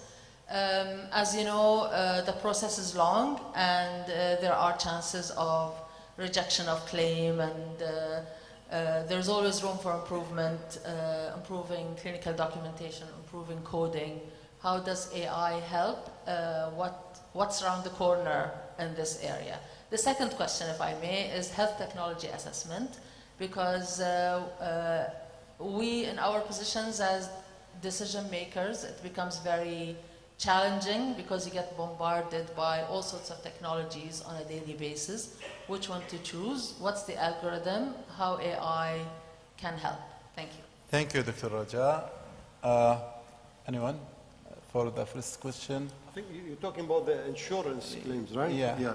We have in Bahrain developed a prototype I'm working with one of the insurance companies on how to facilitate that, because that's the insurance process. There are two parts of it. The one is the comparison that it happens between various documents, and that's AI can identify them looking at the doctor prescription, the medication, and the claim, the history. All that can be done within seconds of the time that it's taking right now. And the second part is the recommendation system and using the experiences of the doctors in the medication center, how to approve them, when to approve them based on the learning curve that it happens. Of course, it requires a lot of training over a period of time to reach the accuracy that is desired. Dr. Otto, Dr. Donald, do you have anything to add? My take on the health technology assessment is that there is no easy answer. This is really difficult because we don't know if the tools that are being sold, if they're applicable to our population. And it's not so clear what's the data that was used to develop those tools. So I think that trying to get some visibility into which population was used and maybe propose systems where we could adopt that if a validation is done in our country could be one possibility. I think that there is one potential exception, which is the technologies that exist today in terms of imaging. And let's take radiation oncology as an example.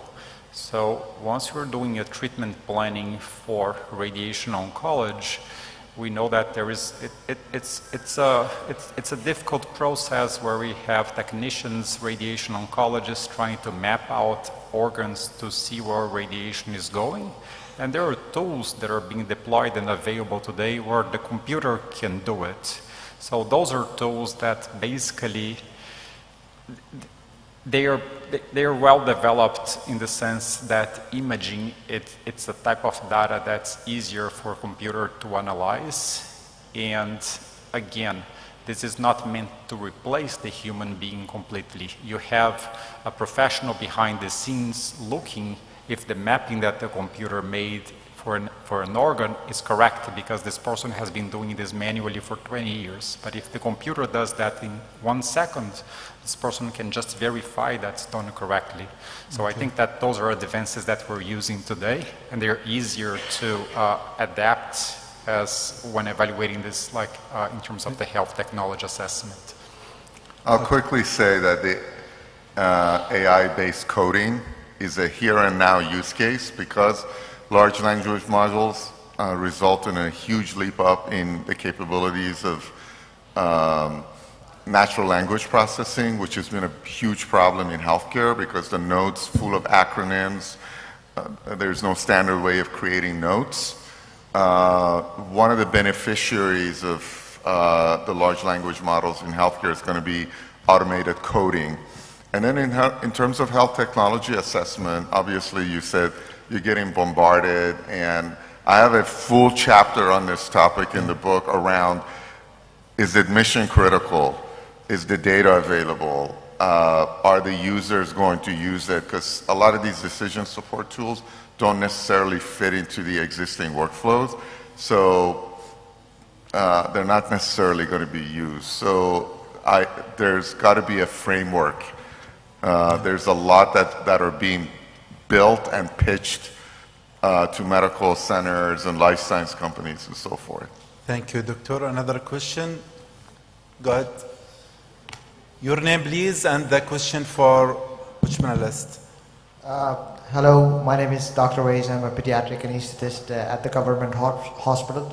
Thank you so much for all the information provided to the panelists on big data and AI. My question is, we're mostly discussing about collecting data mostly from electronic health records by humans. But in my daily practice, we receive a lot of data coming directly from the machines, like the cardiac monitor and the anesthesia monitors and the ventilator. Now, isn't it much easier for the pharmaceutical companies to add AI algorithms in the machine to help us predict any complications or harm to the patient, rather than we manually entering everything and then there's a bias as well? Thank you. And this question to which panelist? Anyone can answer. Okay. Dr. Hassan, do you have any answer for this? Me? Yeah. Jasmine, sorry. Well, the data entry, first of all, you said the data collection from the patients. This is the problem we've seen with hospitals. I mean, we know even the BDF hospitals, the integrations of the data for the patients between the 3 hospitals have taken over 2 years. So sometimes you cannot wait for that purpose to have the generalization. That's why one of the recommendations was in branch of the WHO to hospitals to try to develop their own set of data, and as I said earlier, to train closed large language models to make their own semi-chat GPT, and if you like, for that community, so the doctors can be able to do the chatting, whether it's to extract the data in a brief formats from the multiple sources, or to provide the recommendations from their community. This also requires what they know as loyalty of the customer. So if you have patients with historical records, that will work, but in general, it doesn't. But back to the pharmaceutical, there is a lot of solutions that we've seen going around, the people flooding it, and vendors, and I've seen them in Bahrain. But they're very dangerous to adopt. Again, I'll go back to the issue of the governing and looking at the risks related to those. So not anything that is brought and approved worldwide. Okay.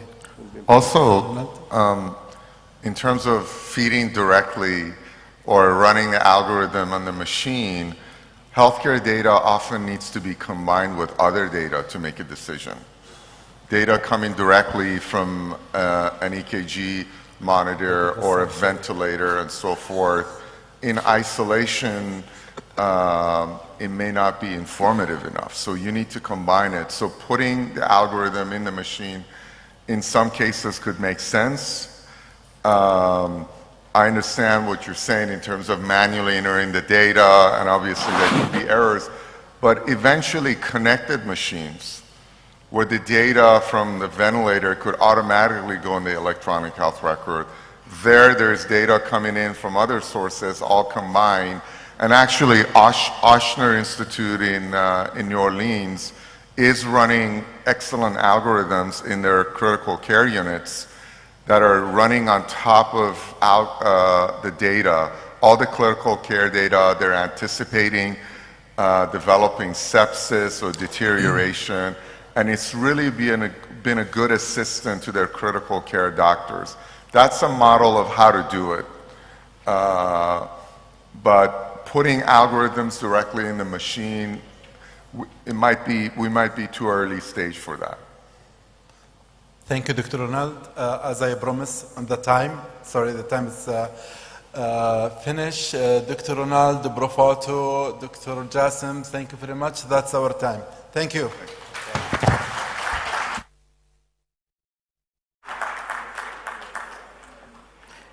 Thank you for that discussion. The panelists will be available for discussion over coffee or lunch. Please do feel free to meet them and discuss questions you have. We would come back after lunch at 2 p.m. At 2 p.m. At 2 p.m. for the start of the post-lunch session. Thank you.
a brief presentation, and this is for all the speakers and moderators who've done an amazing job during the morning, this morning and also yesterday. So a lot of the speakers and moderators have left, but that's okay. For those of who are still here, we will just call up your names. You just come up here, receive a little memento from us to say a thank you from C3 for your participation. So I get these as closed boxes. I don't know the name that I'm going to read in. So Shama just hands it over me. I open it up, and I'm just going to read the name. Oh, it's Ransel Potter. There you go. Thank you. Thank you. Thank you very much. Okay. Over here, you want us? All right. We need to be. Thank you. Thank you. It's kind of like bingo. Oh, the next one, Ambassador Burks. Please come to the stand. Come on down. Right in the middle, Dr. Okay, we want to be really quick. You need to be very fast. Great. Thank you. Thank you.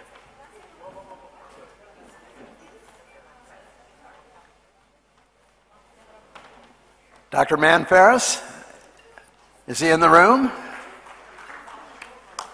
Dr. Ferris, all right, we'll save it for him. We know he's coming back. All right.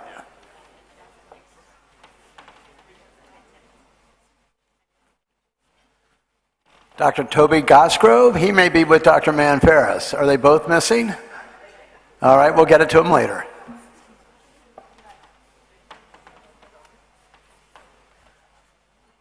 Mr. Munther Mandawi, is he in the room? There he is, all right. Come on up.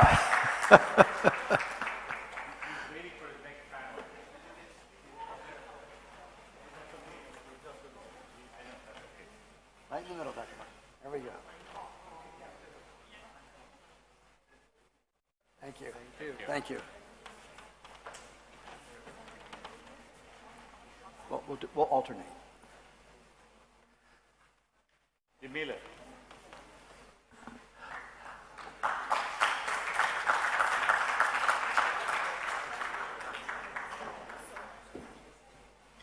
Thank you, Dr. Jaleela. Thank you so much. Thank you. Mr. Murad, there he is. The problem is you can't miss Mr. Murad.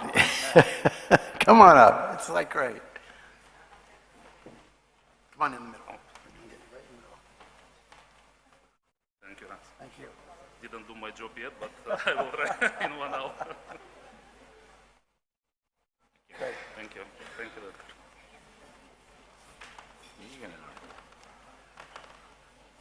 Doctor. Dr. Jassim Haji. Dr. Jassim.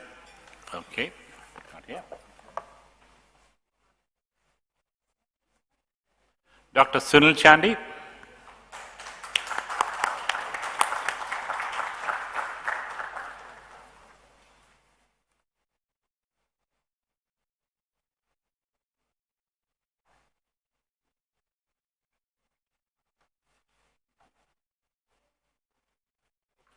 Right in the middle.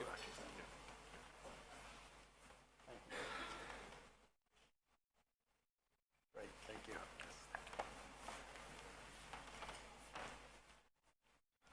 Dr. Mark Davis.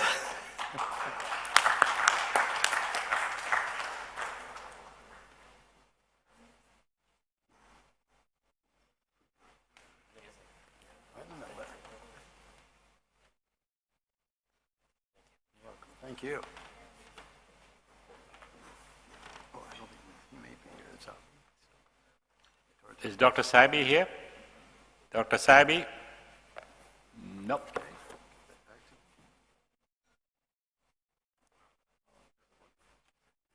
Dr. Sahara Hilli?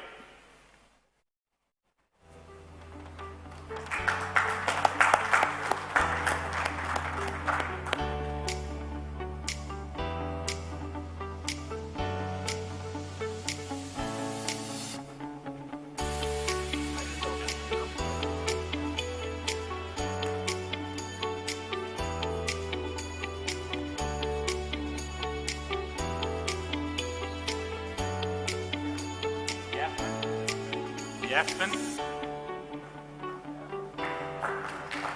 I saw her, yeah.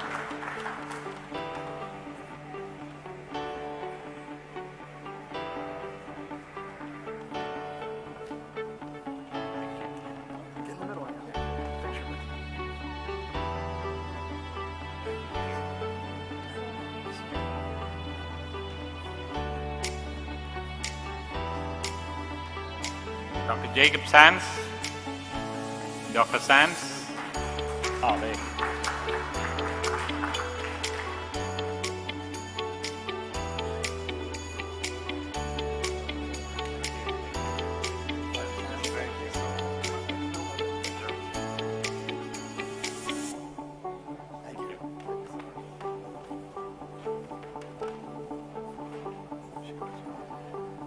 Dr. Naima, I know she's coming up for the next session.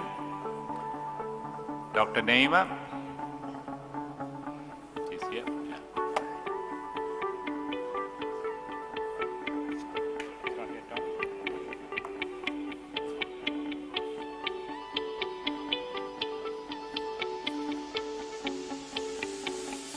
Usman, you're on the panel, so I'm going to hand it over to you now.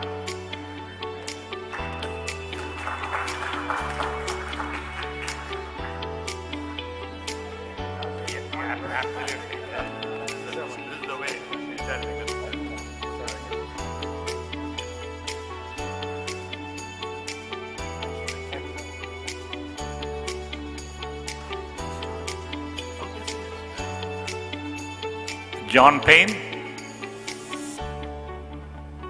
John Payne? No.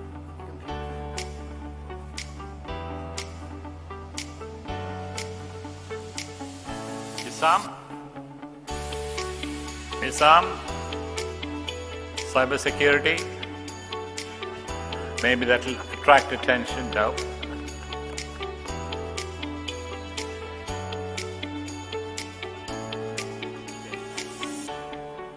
Gabby Hanna.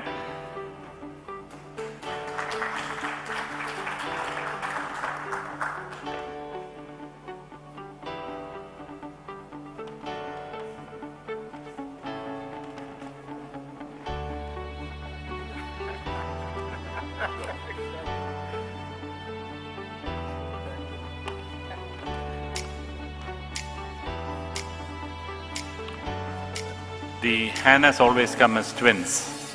So, Rabi?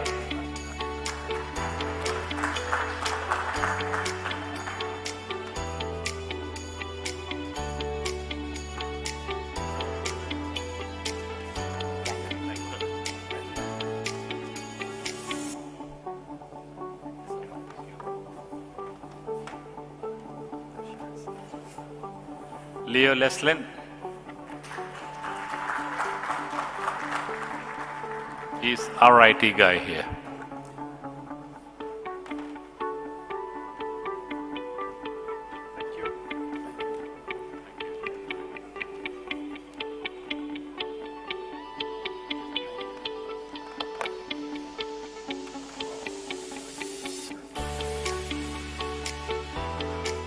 Dr. Mariam?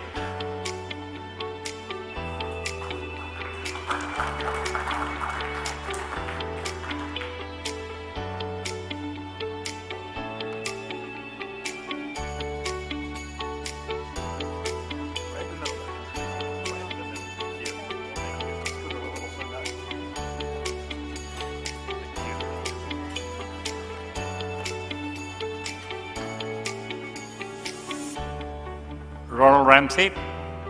Ronald? Yeah.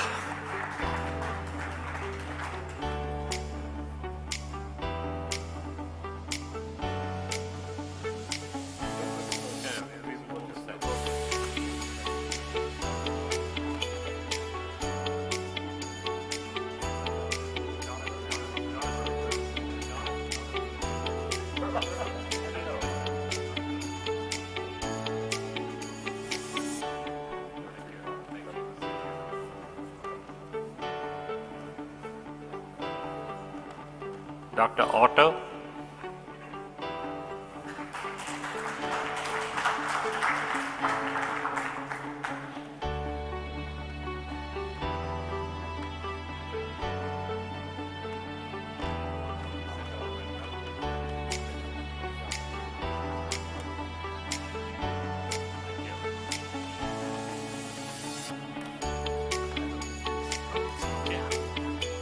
David Martin.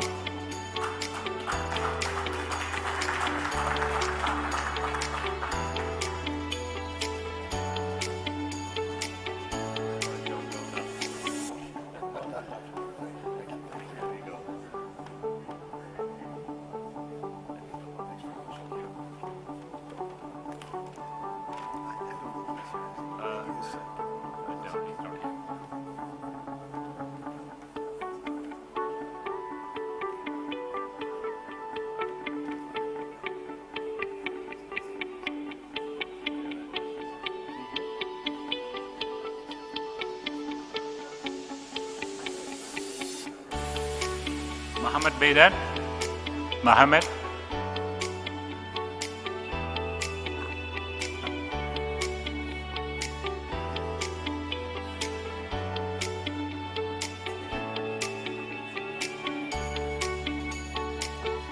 Is Dr. George Cheriyan here? Well, we have his second. We have his. Thank you. Right.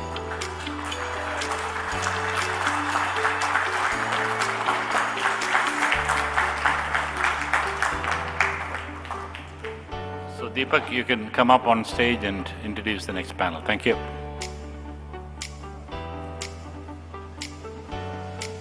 For the interest of time, we would shorten our panels by 10 minutes. So I would invite Dr. Mark Davis to come over for the next panel, which is on role of public-private partnerships in building tomorrow's healthcare systems. And the panelists too, Mr. Usman, the CEO of NBB, Mr. Talal Al-Zain, the JSR Holdings, and Mr. Muntara. Right, okay, I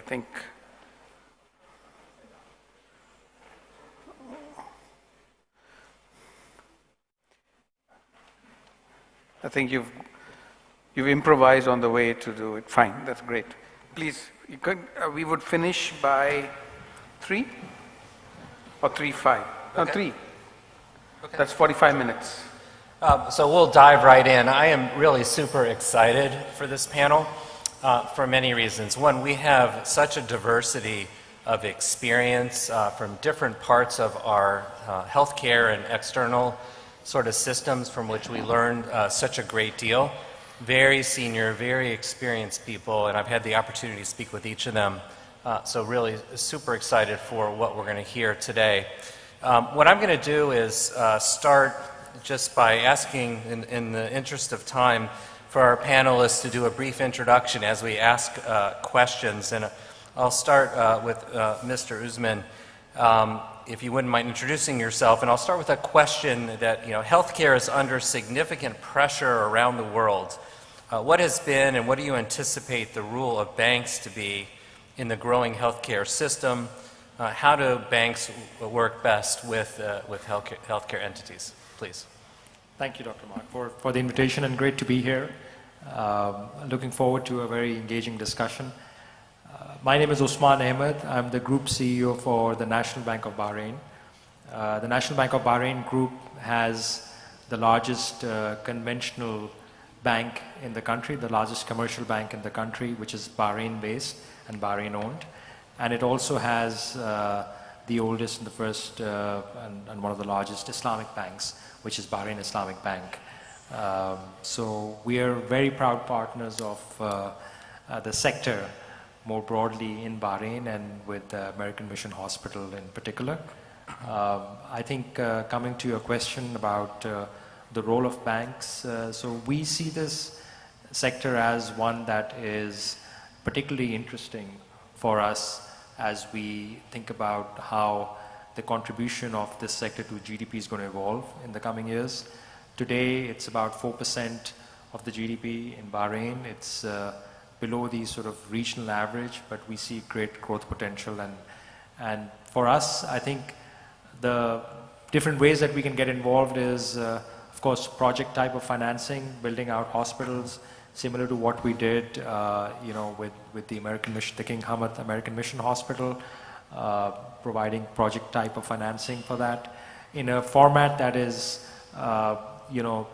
meeting the requirements not just from the viewpoint of what banks like to see, but is also flexible and something that can work for the cash flow profile of a sector which has got quite a strong social sort of element to it as well in Bahrain in particular. I think other ways are just working capital financing, public-private partnerships, being involved in providing leverage when there are private equity players that are looking at building out the sector. So, several areas, including, just good old cash management.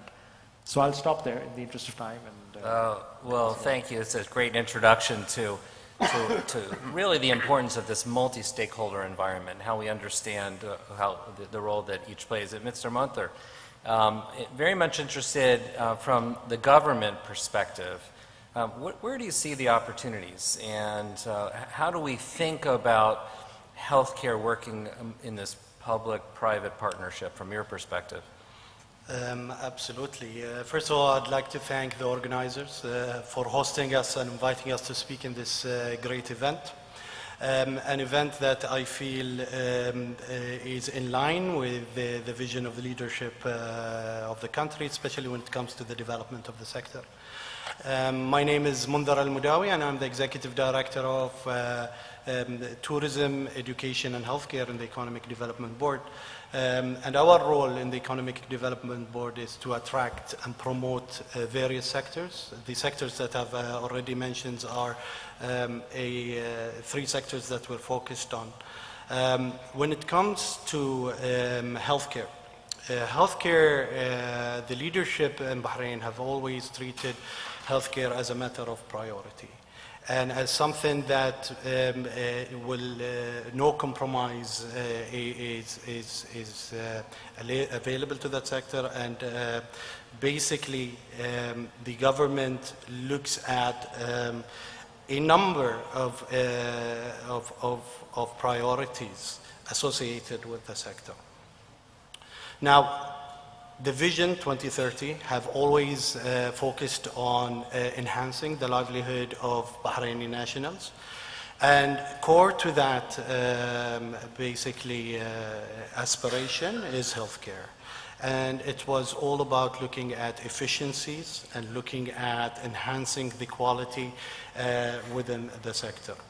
And with that, one of the platforms that we aspire into developing as the Economic Development Board is potential partnerships with the private sector, moving into a more agile system, moving towards a level, opportunity for both private and public sector. And the most important thing is build it on equal, opportunities and to support each other. We should avoid competition, and we should focus more on ways to collaborate together. And that is something that we look to develop, and we look to develop certain specialities, especially subsectors that are associated with centers of excellence, which we view as potential areas of growth where we can develop healthcare tourism as well. That's such an important point for us to be able to look through the lens, as you say, of another entity, and where is this win-win lie? And thank you for sharing sort of the government perspective on that. And I turn now to David, if you could introduce yourself, a past colleague at the Brigham and Harvard, and for the perspective of academia, where do we see these public-private partnerships thrive? What's your perspective? Thank you, Mark. It's good to be here, and thank you for chairing the session. So my name is David Martin, and I'm a cardiac electrophysiologist practicing at Brigham and Women's Hospital in Boston, but I'm originally from the UK, where I went to medical school. I've worked in the UK National Health Service as well as in the American medical system, and I've also had the privilege of working briefly in India and also in South America. So I have some familiarity with healthcare systems around the world. I'm a vice chair in the Department of Medicine at the Brigham, and I also am the medical director for global patient services at Mass General Brigham, our healthcare system. In terms of private-public partnerships in our organization, this is something that our organization is actually very enthusiastic about. You know, we have a whole group of folks who are devoted to encouraging innovation. We're a very large academic medical center with a lot of very smart people with lots of good ideas, and we end up spitting out a lot of intellectual property which gets, you know, invested in and developed, some of which is done by our own teams, and a lot of it is done by people who are much better at that than we are. I think the core thing about public-private partnerships in any environment is for those of us who are in healthcare to recognize what are our core skill sets and to stay, you know, within the guardrails, as it were, of our own skills. It's when we think that we're better than we are at doing things that we don't do every day that we get into trouble. And so having good partners, particularly around the development and the exploitation of good ideas, the development of ideas and concepts into products, this may be something that we're not particularly very good at. So that's one example of how things have actually gone very well for us, that we work very closely with our venture capital colleagues in the development of innovation. And that's such a super interesting point. The idea that the healthcare institutions have traditionally come up with intellectual capital, but the idea of getting other kinds of capital deployed is something relatively new, and I will explore that through this. And that leads right into Dr. Gabby, right? From the really sense of the private sector and your experience, if you'd introduce yourself and your perspective. I'm Gabby Hanna. I'm a physician. I'm CEO of La Maso Biotech. Before taking the position of CEO, I was the executive director for Translational Research and Drug Development Center at Duke University.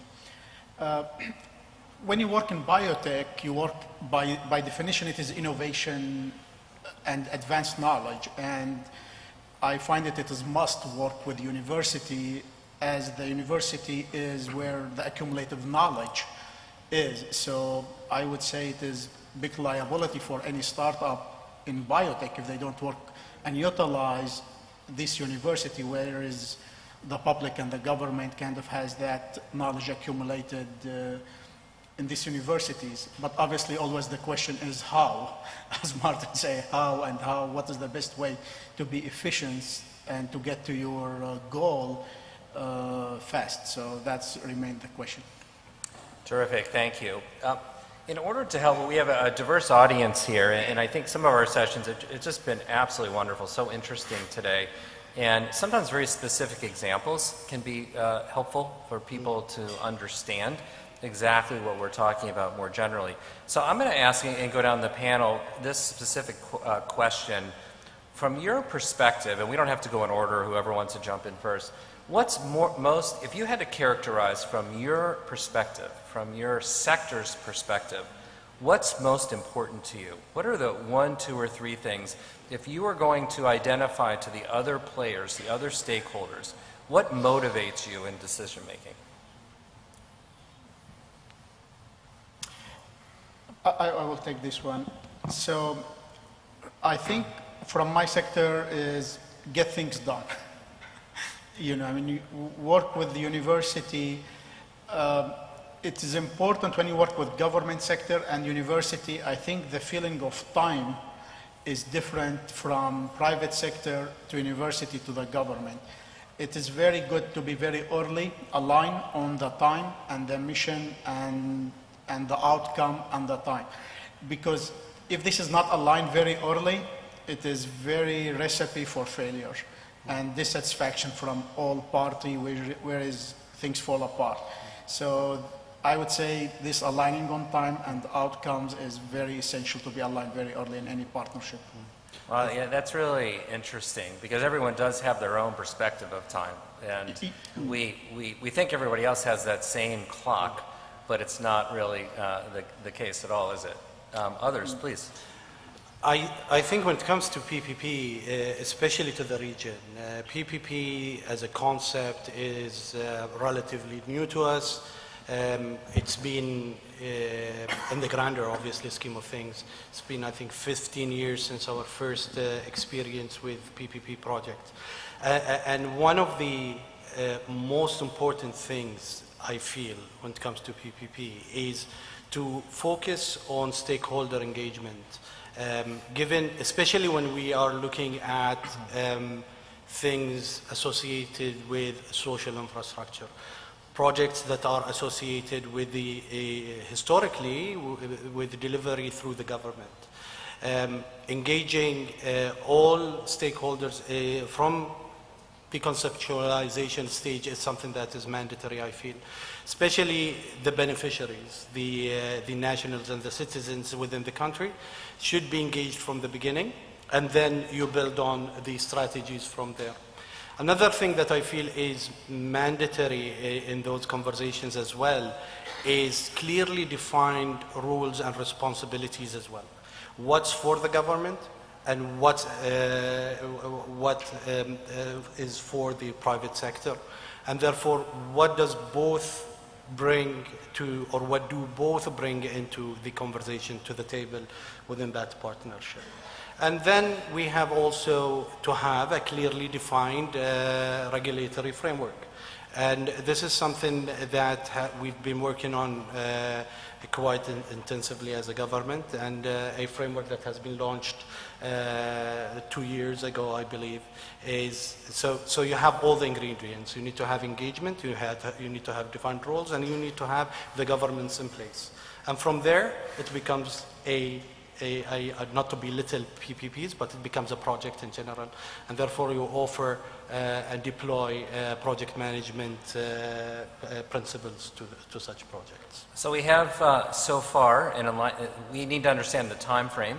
We have the government that has an interest in making sure that all the stakeholders are engaged, that there's transparency, and that we understand what's going on, the different roles. Is that right? Absolutely. Who's next? So I was going to make, I'm sorry, I was going to make one additional point to build on this, which is that I think in the UK experience, where there was very successful public-private partnerships in the late 90s and the early 2000s, in recent years this has been less the case. And I think the reason is because, to come back to your question, what's the most important thing? I think the most important thing is for those stakeholders that are coming together and making these agreements to understand what is the political context within which this is happening. You know, what's the social mood? It's very important that arrangements are structured in such a way that there is no perception that there is unfair advantage to the private sector and that there isn't a disadvantage to the public sector. The use of, you know, taxpayers' money or public funds to fund private enterprise is something that can be politically very charged in some societies. And so I think probably the most important thing is to bear this in mind, not just at the time that the agreement is being struck, but also given that some of these agreements may last for 20 or 30 years, to bear in mind how things may change over time, and there needs to be some capacity to modify these arrangements. So that sort of social context is really critical. And we've all seen projects that have gone forward and realized that there's a public backlash that's going to be insurmountable. I'd be curious, David, I guess you one other question. From your hat as an academician, and please. Before we conclude, somebody has to still do the boring job of making sure that the cash flows add up. Yeah. So I think for us, ultimately, we look at a lot of factors when we're assessing where to go and which projects and which sectors. The go, no-go decision finally comes back to an assessment of, you know, everything and how it gets manifested in the repayment capacity of the project. Because, you know, we are actually custodians of depositors' money as banks. We are very heavily regulated. We need to make sure that, you know, the money comes back eventually. What we lose in principal, we can never make up in interest. So it becomes a question of assessing the cash flows, stressing the cash flows, and seeing how we can work with those cash flows to be able to provide the leverage that is required, alongside equity investors. So that's really something that is fairly elementary, but it encapsulates everything, the sector outlook, the quality of the obligor, the structure that we have, the repayment profile, and so on. So can I ask you, and I'll get back to you, David, with that follow-up. So if, and you've explained very eloquently sort of a bank's perspective, could I ask you to move to another related industry? If you were, and it gets back to our outside groups, if you were in another type of investor, a venture capitalist, and how do you look at the world differently than you just articulated as a bank? So the first thing is that I think a bank has no upside, right, beyond what the fixed contractual interest rate is, right? So the bank is typically, an investor for a fixed return. The venture capitalist looks at this from the viewpoint of what's the total enterprise potential, enterprise value, and where could my return on investment eventually go, right? For us, it's fairly capped. And secondly, I think by definition, the venture capitalists have equity investor appetite. So the expected and the required rate of return is much higher, and therefore, as is the case for equity, it is got a higher risk appetite as well.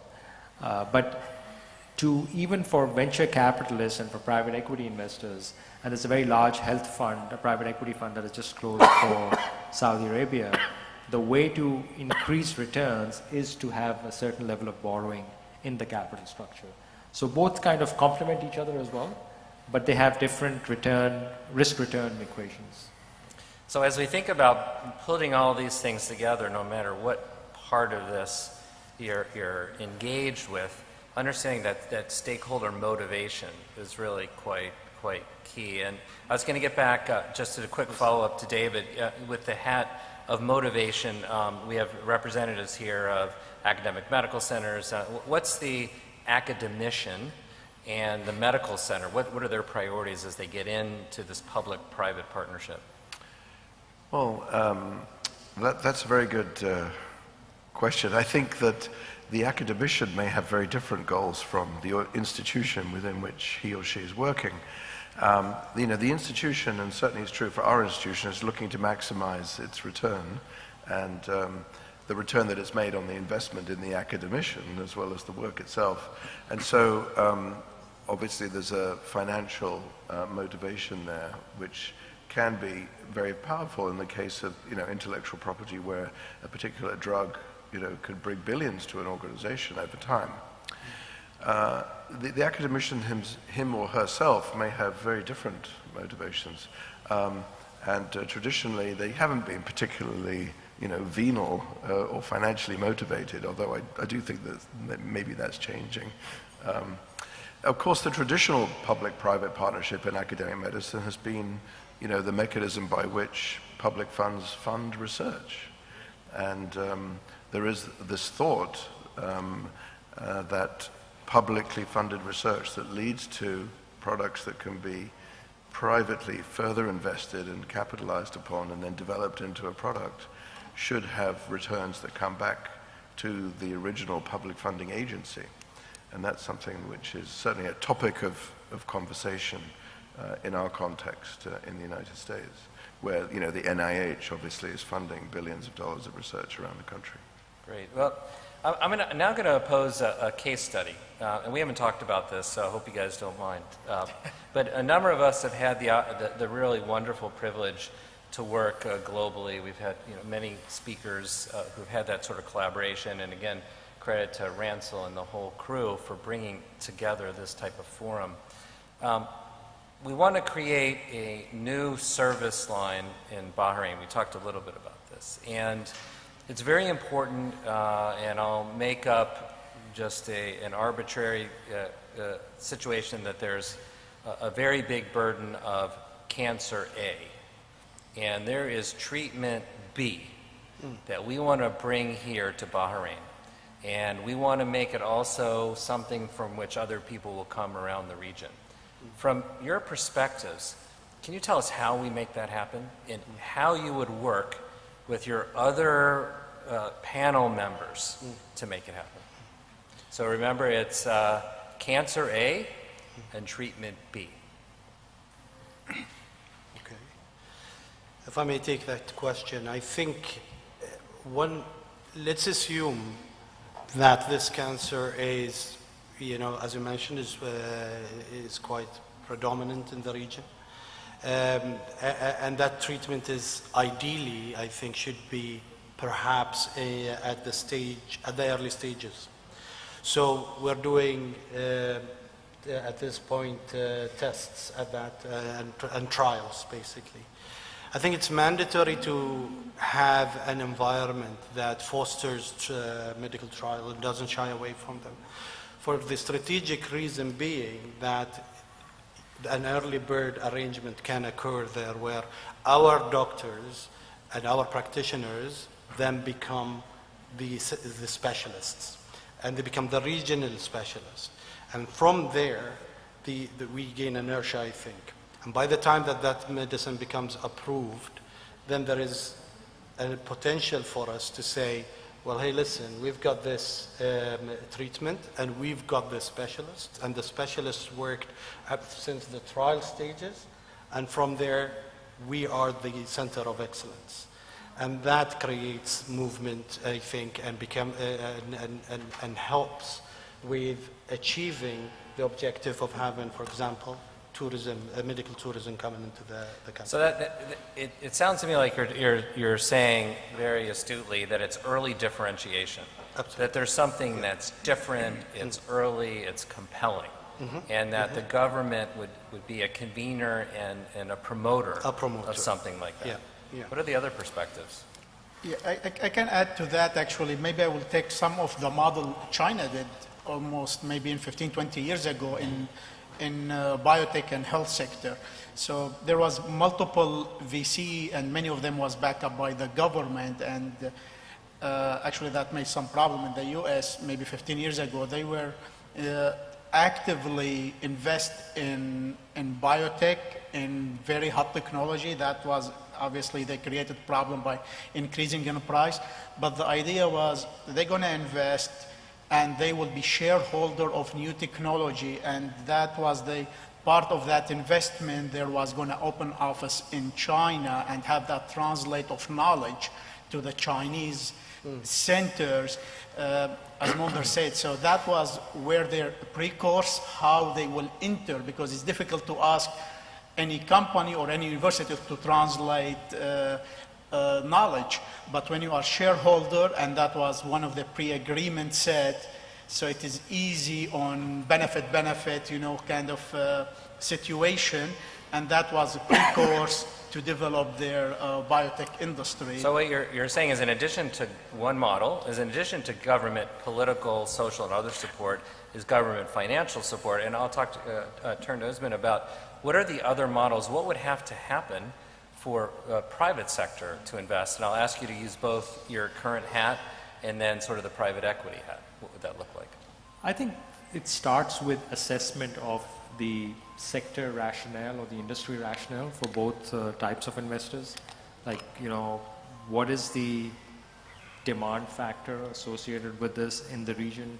And then we look at typically what sort of concentration we have in our own portfolio in that particular sector, and if there is capacity to add more, and if the industry rationale stacks up, then you end up looking at, okay, so who are we going to be partnering with for this, right? What's the quality of the client that we're talking about here, and what sort of track record is there? And back to the point about cash flows, how does the future look? And based on that, based on the combination of those factors, based on how it fits in the vision of the country, and what sort of prioritization it's expected to get in terms of regulatory and government support, then we would typically look to take risk on that particular project. I think from a private equity player's perspective, they also want to then see a clear way out. So the ability to, have the impact from their capital and then exit either by way of an IPO or getting another strategic investor. I think the liquidity factor then becomes an important consideration for the private equity investor as well. So we have the social question, we have the governmental, does it fit in? We have the funding from different perspectives. And all of these are things that I find that sometimes we don't think about in advance of trying to launch. But bringing in these stakeholders early on from the different perspectives is very helpful. I'm going to do something a little bit, again, different here.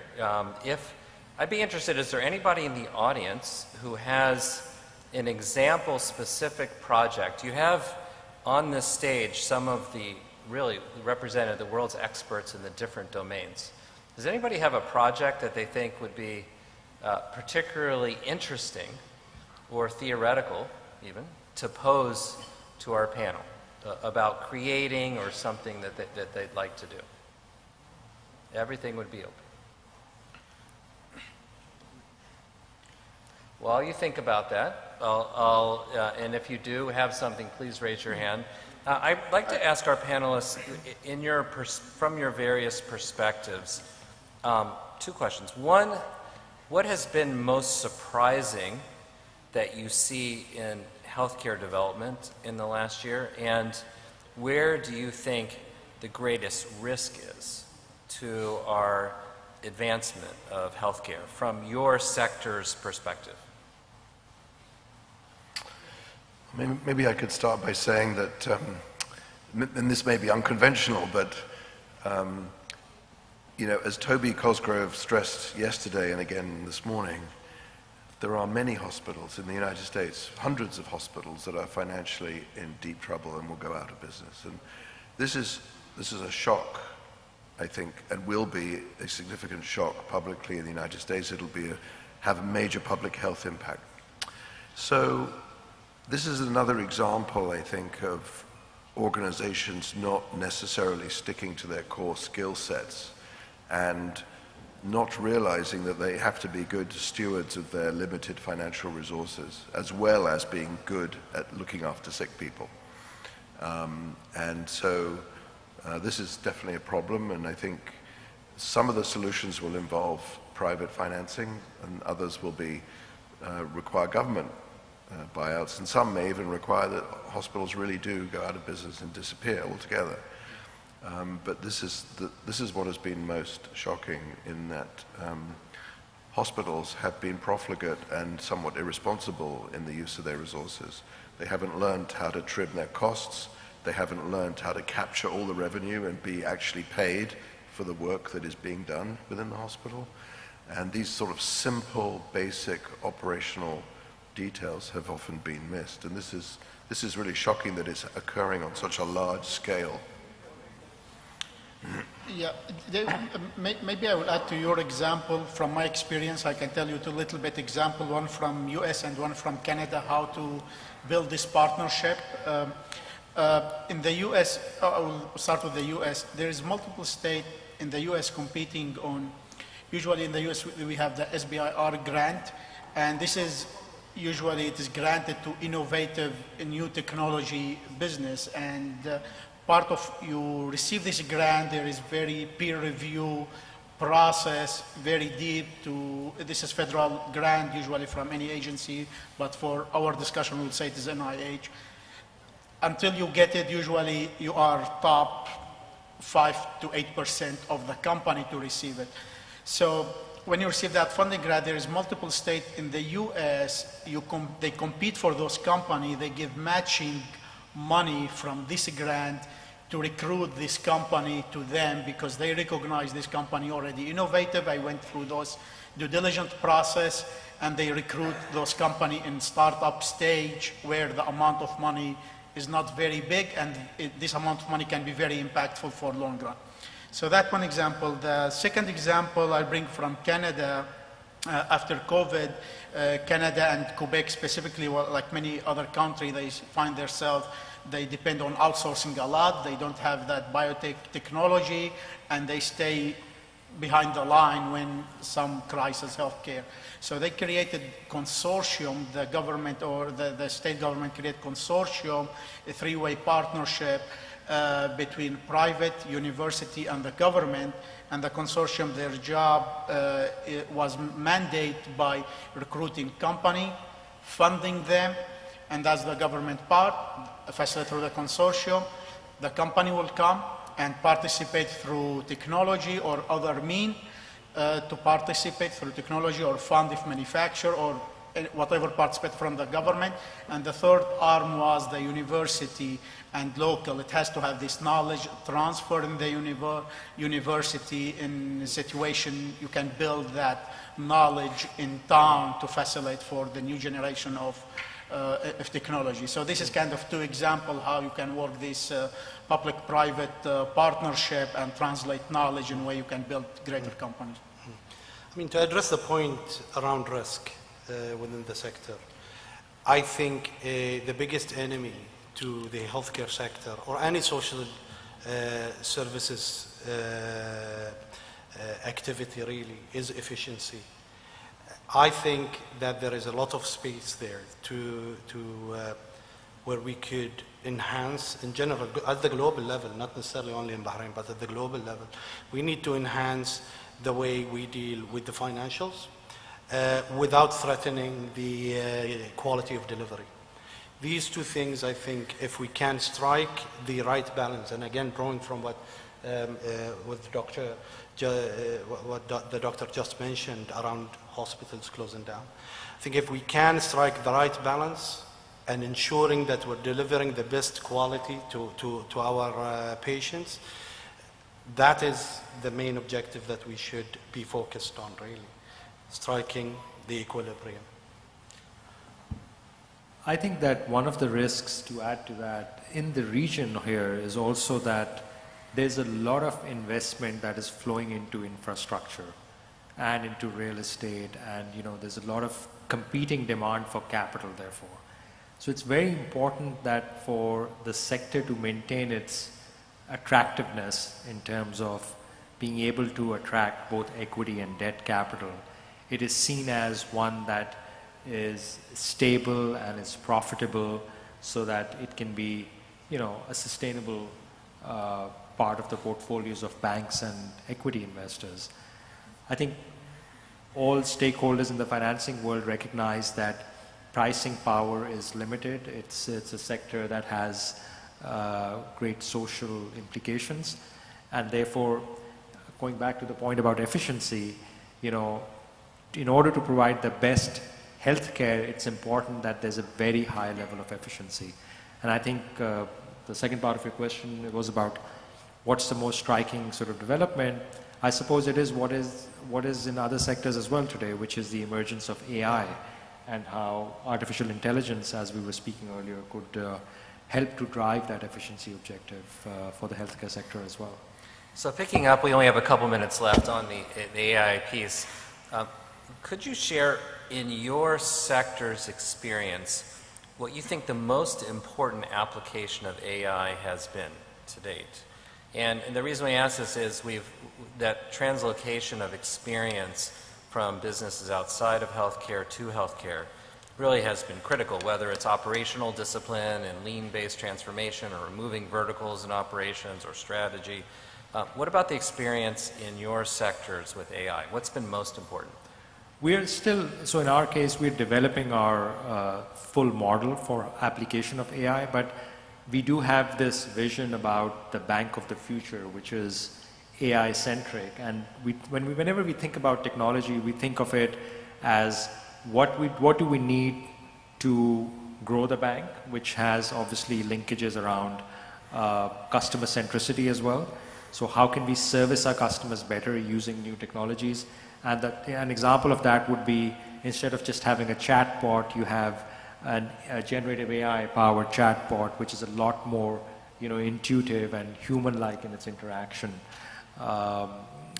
Then the second bucket that we think of technology spend is, what do we need to spend to efficiently run the bank, right? So the core operations of the bank, and how can AI help us with just being more efficient, more lean, more straight through in our processing, in our decision making, which in turn feeds into the first objective around customer centricity. So for example, if we can approve a loan and process a loan much faster, then by definition we are becoming a lot more tuned in with the expectations and requirements of our customers. And the third category is, what do we need to spend to protect the bank?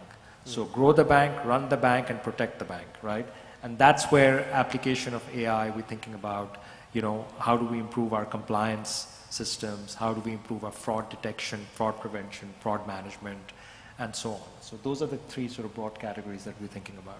Well, interesting. And so I'm interested in the reflections from the other perspectives, because it does sound like it resonates, right? So in healthcare, we have this concept of encouraging our clinicians, or creating an environment where our clinicians can practice at the top of their license. And so for doctoring, that means relieving the physician of as much clerical function as possible. And AI has an enormous contribution here. We have this ambient listening, where the machine is listening to the conversation between the doctor and the patient, and in real time will generate a note based on that the doctor just signs at the end of the meeting. So instead of the doctor looking at the computer and typing his note as he's talking to the patient, he's fully engaged, or she is fully engaged with the patient. There's eye contact, there's a real conversation going on, and they're confident that this conversation is being, recorded by the machine, and that AI is actually extracting the information in real time from that conversation and generating a note which is probably more complete, more comprehensive, and in better English, or whatever language you choose, than would be otherwise demonstrated. So that's just one example of where AI is making a real contribution to clinical care. It's a small thing, but it has a major impact on provider experience, physician experience, and actually on the patient's experience too, because the patients know doctors are looking at them now. So that whole idea of customer centricity, and here the customers are the clinicians and the patients, right? And so what about from the government perspective? What do you think is most important as you look at that? From my opinion, or in my opinion, the main, at least how we utilize it in my organization, is as a productivity tool.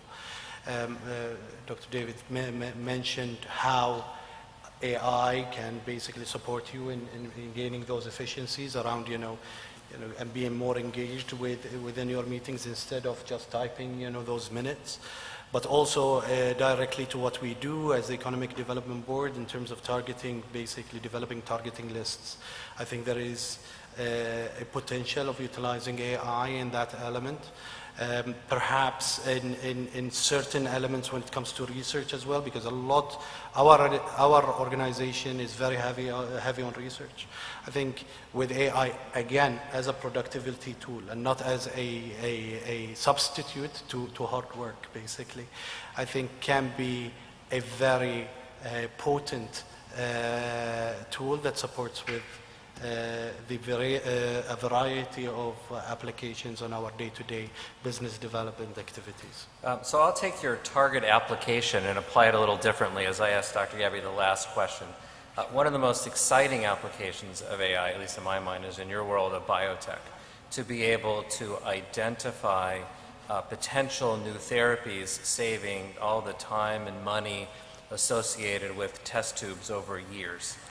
What do you see now? What do you see in the future as our last word in the last 30 seconds? So there is now a lot of AI in molecular discovery, on discovery stage, to bring the best molecular to be safe. So the AI now is kind of, there is multiple company playing in that role. So that's one of the applications very promising, kind of to expedite the drug discovery. There is other application now is applied, which our company utilize, is how to predict safety, and based on modeling the previous molecular and clinical data while you are in the preclinical stage. You can predict how your drug going to behave in a clinic. You can make those decisions, go, no go, very early, especially if there's any safety issue. Well, thank you. We have a flashing light here. Thank you to our really terrific panelists and again to the conference attendees, organizers. It's been really enlightening. Thank you all. Thank you.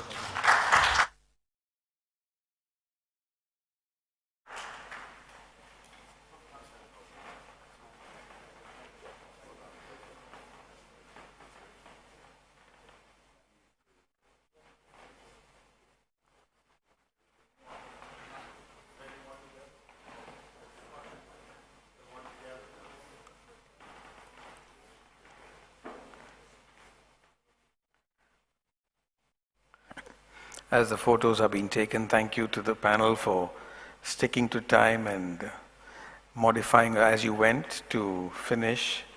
We would be running the session at a stretch without a coffee break so that we should finish early, and we'll curtail each of the sessions by about 10 minutes or so that we could accommodate that need.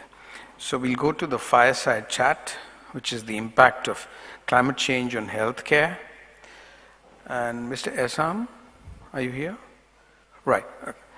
Thank you so much. And he would be moderating this session. And we would have Mr. Murad and Dr. Naima. Right. So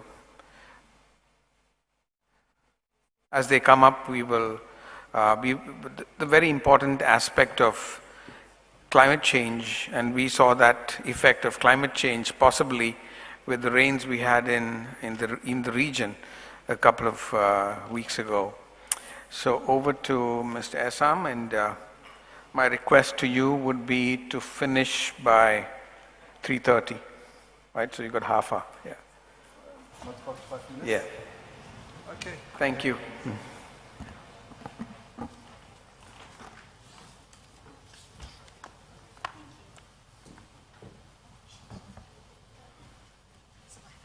أهلا دكتورة، كيفك؟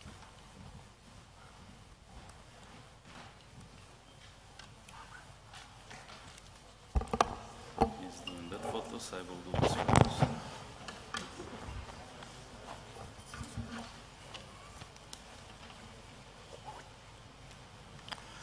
Good afternoon. Hello again, everyone. In this panel, I think we have our plan. It's like 45 minutes, but it surprised me to we should be in 30 minutes. We'll try the best, okay? In this panel, we will talk about the impact of climate change on healthcare. Due to the pandemic, the global supply chain has been dramatically distributed. Possibly the biggest supply chain stressor is that business and in fact whole industries, including healthcare, have yet to fully recover from past disruption. To talk about this, we have our expert here from Switzerland, Mr. Murat Sidna Basaf. Thank God.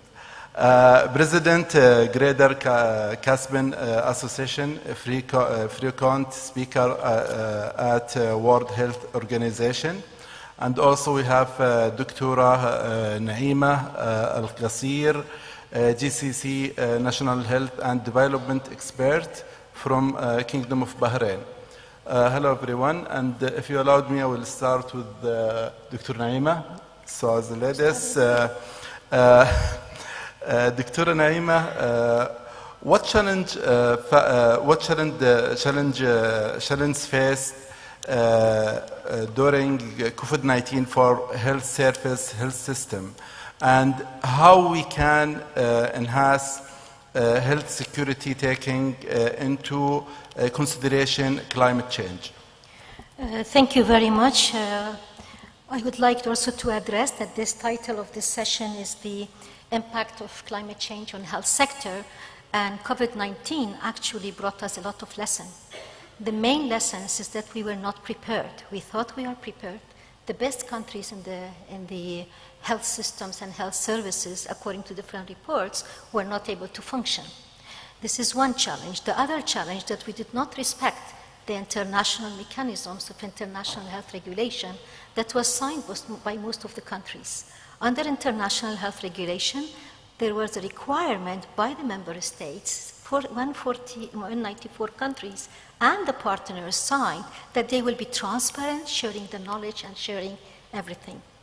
Another aspect of it, that the definition of health was missed as a big challenge. I'm now looking from my experience working in different difficult countries such as Iraq, Sudan, Egypt the past few years, and at the same time addressing, when I had to address the avian flu, where I used the international health regulation as a key when the avian flu happened in 2006 in Iraq. I'm comparing the two because these were the challenges brought. The health system was not ready, health professionals were not ready, policies were not clear, the regulators were not clear there. And at the same time, the partnerships were not actually coming together. There was a division between haves and have-nots. We had best and then low development countries and countries in conflict. We served in a region that we have lots of conflict. So COVID-19 showed the deficiencies between haves and have-nots. The challenges that we had, we did not look at the health in terms of a system of totality. We looked at it as silos, as yesterday was mentioned repeatedly. We looked at it at the same time as vertical versus vertical, horizontal, integrated, and I have created something I call diagonal and then sharing. There's another angle. The accountability was not there. That's another challenge. It was a deficiency of the supply chain. When the COVID-19 happened, it affected every single individual, family, societies, nations. The virus did not know the border, did not know the police, did not know the defense, did not wait for the visa. Today I was going to get my visa, for example. That's why I was not here. So these are the things that we as individuals need to think. I'm linking it to the climate change. We know that 70% of the epidemics and communicable diseases are actually zoonotic diseases. And that's why we are talking, again, another challenge that we have not addressed under climate change. We know the negative impact, I call it negative climate change, because we are working towards. The negative components of the climate change is actually affecting everyone. And it affects, more importantly, the communities. What challenge we learned from the COVID-19? We were not ready to work differently. We were not ready to actually handle the case and situation. There was a silo not only among the health professionals, but also with the different sectors. And these are the lessons learned that we came to. I want to bring it back to the impact of climate change on the health of population. We know today it has what I call 3 prongs. The prong 1 that directly affects the population, and that is the population health. Taking the social determinants of health, we know that more than almost 2 billion people do not have access to safe drinking water. We know that the women and girls are actually suffering more due to malnutrition, are more affected, almost 1.9 million. Today there was a women's health section. There is also, we know that malaria, and one mosquito causes malaria, one mosquito causes 6 diseases: dengue fever, Zika, yellow fever, and I have handled all these diseases because I served in Sudan 5.5 years. But it was because of the climate change, because of the change in terms of the flood, in terms of stagnation of the water, the public health interventions were not invested. And the investment is not only by the health sector. Yesterday we heard the all society, all government approach. COVID-19, these were the things that we were also having the challenges. I go back to the climate change. We know that the second prong, the health system. Many few people, and I had to argue for 3 years to show why, as a health person, I need to be at COP26 and 27 and 28. Because it was seen by the donors, by the partners, by the governments, that there is no need for the health sector. Somebody else is talking about them. If you go and review, you will find rarely delegations went for the COP conferences, because very few knew that 5 to 6% of the emissions, of the greenhouse emissions, is actually by the health sector. It's by our behavior, by the way we do the infrastructure, the way we handle medical waste or solid waste, the way we do the water sanitation, the way we use the energy. These are some of the challenges that also related to the COVID-19. To me, COVID-19 was an opportunity, a shake-up, that unfortunately we have forgotten it now. We have completely forgotten, and yesterday I mentioned we went back to normal. There is another challenge we have. We make commitment, multilateral, bilateral, joint, whatever, and the balance between the politics and the health diplomacy and protection of rights to health that we all claim that we are there for, and protection of the actually access of every individual, children, women, disabled, vulnerables, the ones in conflict, to care yet to be addressed. We talk about it, and to me, it was the haves and have-nots. Yesterday, a distinguished speaker spoke between the East and West. These were some of the challenges that the COVID-19 brought from the infrastructure of the system, and the biggest challenge was the supply chain. Why? Because we had and it's going to be a detailed discussed, why? Because the closure. The closure happened without looking at the security, health security. Since I served in Iraq, health security was my peace negotiation. That national health security is a regional health security and it's global health security. So please don't tell me, no, I am having to secure my home and I will be secure. COVID-19 countries divided themselves to become in silo, and it didn't work. When all the scientists, all the minds came around the table, things changed and moved. Things changed and moved, including for supply chain. Where was the challenge? The challenge was actually, and many of you know this, for example, in April 2022, out of 280 billion doses of vaccines was held in the 10 countries' hand. And then there was a realization by those countries under the COVID collaboration, COVAX collaboration, under the acceleration mechanism that we need to deliver. Diagnostics. Yesterday, Dr. Jaleela did an excellent case of Bahrain in terms of how prepared they were. And I was here in January 2020 on leave. But what happened then? There was a preparedness angle, preparedness readiness. This is a challenge that we are not sustaining, we are not scaling up, and we are not using the technology well when it's provided to us. And if we use it well, we are just hiding. I'm very pleased and thankful for being invited to this forum, because it brought rich experiences already of things have been done, of successful stories of partnership, building on each other. And when we heard about the Mayo Clinic, and I had the privilege to know about the Jordan Mayo Clinic, I saw the reality of actually giving them the trust, the knowledge, sharing the knowledge, transforming, and at the same time engaging transparently on what should happen. These are the things that we can address with the challenges of the COVID-19. Thank you, Dr. Naima. Thank you. Can I just build on one thing? Yeah, please. The research and data, evidence-based. Today we talked about evidence-based. Evidences are there. It's just, again, we are not building on them. And I'm very glad that COVID-19 showed us that we could actually produce diagnostics in 3 months, right? People in this room.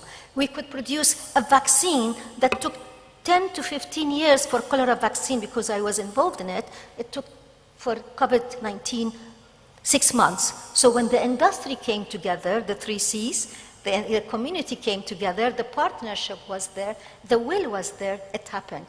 When we need to get back? We heard it today. We need to bring back this and sustain it and actually work actively for it. Thank you, Doctora. You are cover a lot of the what we'll talk about it. Thank you very much in this 10 minutes. And Murad, when we talk about the Switzerland directly, we think about Davos. a long-term strategy for the climate, nature, and energy was one of the core them being discussed at the World Economic Forum's annual meeting in Davos in January 2024. What are the outcome and potential solutions? Yeah, the climate change topic and the related issues were at the front of the attention of the World Economic Forum annual meeting. And there was, at the end, the outcome of the meeting, there were several proposals for the solutions, and most practical ones, there was announced initiative for the first movers, for the industry and for food, how to develop climate technologies, and also how to produce the food at the net zero standards. And the second initiative, I think more simple but more interesting, is to restore or to grow 1 trillion trees. And 100 companies, they committed to do this for 12 billion trees already. Now 1% already done. Now need to get, remain 99%. And the third one is the clean energy investments for the global south, for the developing economies, to help them to identify the clean energy needs and help to channel the investments. These were the initiatives that have come of the World Economic Forum. I would like also to add a little bit on the relevance of climate change to the healthcare system from the epidemiological point of view, because we know climate is changing and we have several problems. First is melting permafrost, where the old viruses, bacteria, and prions could come out to this world and then initiate and create the epidemics or pandemics. Second, the extreme climate of the jungles and other places could also provoke mutation of the viruses and bacteria. It means, do we want this or not, that new pathogens will come to this world. And of course, world did a great successful job for development of vaccine for COVID-19. As I know, it took slightly more than 300 days, which was the world record since ever.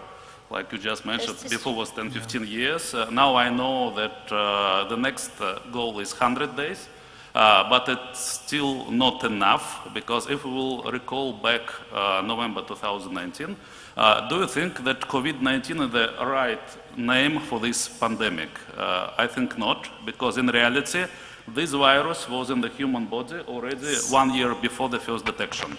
And why I'm confident? Because it was already proven that there was a mobile World Congress in Barcelona end of February 2019. It means more than 8 months before the first detection in Wuhan in China. And this huge water, after in the samples, which they are just regularly taken for the scientific research, they detected later on, post factum, the SARS-CoV-2, which caused the COVID-19 pandemic. It means that the right name for this pandemic is COVID-18. Now we are going even earlier. Can we predict that new viruses or bacteria or prions, dangerous pathogens will appear? Yes, there is a good tool which is called Microsoft Premonition. That's why Bill Gates always saying, in 2 years we'll have new pandemic, in 3 years we'll have new pandemic, because he has something to rely on. And they are monitoring the animal, they are monitoring the climate and so on, that they somehow can predict that pandemic, the viruses will come. It means we are good on the prediction, we are good on the development of vaccines now, but we are not good on the early detection. And how to detect, we lost 8-9 months with COVID-19, and during these 8-9 months, the vaccine could be already developed. 300 days is 10 months. It means we could generally escape from this geopolitical crisis, and from the 7-8 million people died, at least officially registered, probably many more, if we could detect SARS-CoV-2 one year earlier. And how to do this? Here, back three years ago, when we were all sitting in the quarantine at home, not quarantine, like lockdown at home, we were thinking what to do, how to do, what to do with this pandemic. Even I'm a businessman, we have some social responsibility projects, but we were thinking how we can contribute to this. And what we understood, the missing point of the early detection. But detection today in the epidemiology happening when the people are coming to the hospitals and starting to die from unknown disease. And this is extremely late. You should detect the pathogens when they are first time appearing in the human body. And how to do this? You cannot analyze like millions and billions of people, touching them, inviting them to the hospital, there will be collapse of the healthcare system. And the solution here is we need to build a system who can detect these pathogens, not touching the human body. And not in the hospitals, but much earlier in the places with a massive crowd of people existing. Let's say airports, shopping malls, conferences, stadiums, railway stations. And then how to do this without touching people, and it's also possible. And today technologies, especially the digital technologies and fourth industrial revolution development, made it possible. Everybody going through the frames and the security frames in the airport. At the end is a light X-ray or MRI image of the body you can see on it. For example, then sewage water we know already is working. Then we can do analysis of the air. Then we can do analysis of the cough of the people. And then the idea is that to create a global system, we called it Global System for Preparedness for Disease X, for unknown diseases, as per WHO classification. And using the modern digital technologies, we should create a huge database on the symptoms and parameters equivalent to the existing pathogens. And if we will see on the analyzing particular person on distance without touching him, that the pattern of these symptoms and parameters is different from what was already known, this is the candidate for the new pathogen. And then we can enable virus detectives to understand what it is, and then potentially we can catch the dangerous pathogens which could cause the next pandemic. I went a little bit far away from the climate change, but I think it is important to talk about. You mentioned next pandemic. Are we ready for that? We are much more in better situation than it was in 2019, but we are not yet fully ready. And we were just lucky that this virus, SARS-CoV-2, was not really given high probability, high lethal percentage. Yeah, sorry. It was like at the end like 1%, 2%, 3%. Imagine it will be 30%, like it happened with the Spanish flu 100 years before. Imagine from Spanish flu, as per, of course, non-confirmed statistics, probably around 100 million people died. Or 25 to 100, depends how to calculate. At that time, population of the world was $1.8 billion, billion people. So I'm still businessman. Yeah. Now population is 8 billion people, and we are much more mobile than before. Before, to come to Bahrain from Switzerland, it took probably 3 to 4 months. Now it's just 6 hours flight. It means if we will get the virus similar to Spanish flu, it will be huge catastrophe for humanity. And we are not fully prepared for this. I would like just to confirm that we have seeds there that we need to build, and that's what I meant by sustaining. If we look at what happened with the pandemic, for example, I mentioned about the foodborne diseases and at the same time food security, but One Health, there is a linkage. If we can do something, and I'm looking at faces here who are working in public health, if really we look at the health in all policies and invest in the public health and invest in the integrated system of surveillance. The past 2 days I've been hearing about the utilization of the artificial intelligence and the digitalization. Just imagine that there will be a political will and leadership not only to transparently share the data between health sector, but between health sector, agriculture, animal husbandry. I'm talking about integrated public health surveillance system, and take it for every single angle of the system, anything that you can think of, and try to link it and have, I think we have the opportunity. We are prepared. I doubt we are prepared. We think we are prepared. And that's another recommendation that we need to do, because we are now looking at the ones who have, and we are not looking at the majority of the countries who do not have. I always give an example. When avian flu happened, Iraq had only one CPR, and that was only for birds, not for human beings. So the public health angle, we had to be very strong to say, when you do calculation, calculate, maybe one person is positive, immediately look around them, and we call it contact tracing. Use that for the whole system approach, that we can look and say, calculate, maybe it's 20. Within that, put a scenario, put 3 scenarios, which COVID also taught us. In our national development plan, we put the scenarios. If we have this, if we have that. And this is something that I think now, with the technology and AI, scaling up, sustaining, transparency, these are some of the key messages that I would like to bring.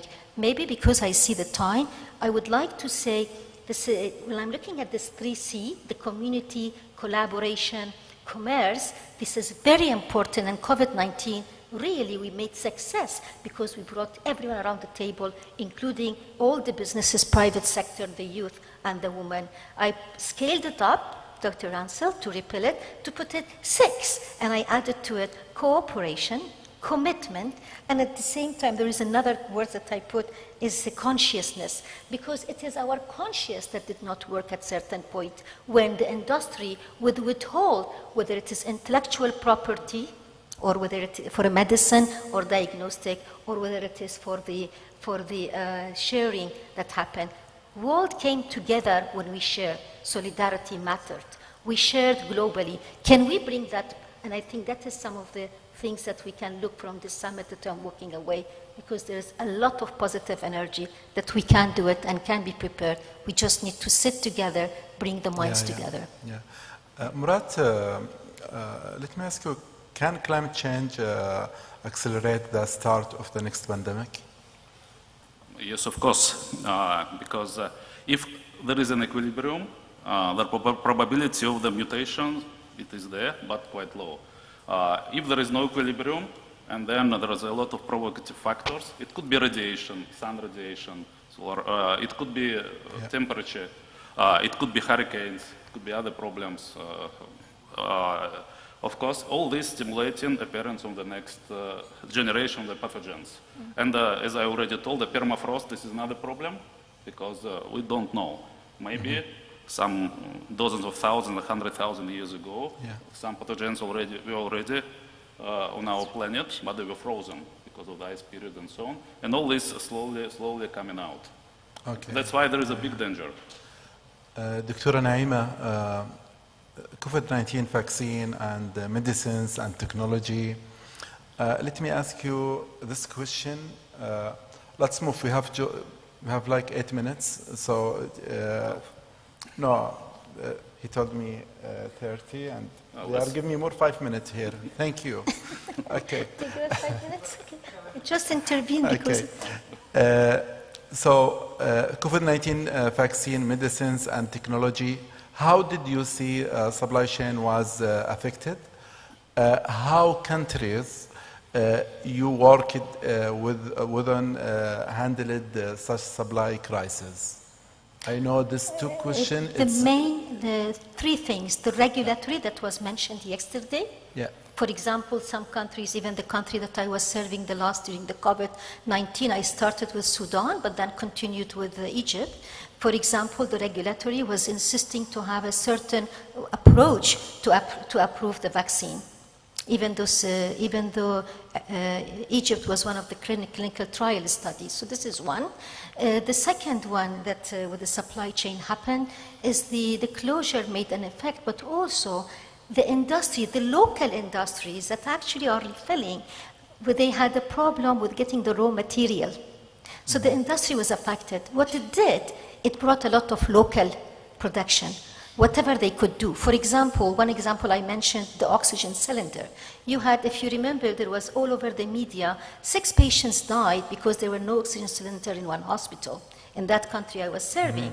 What happened? The whole political, almost going to bring the minister down.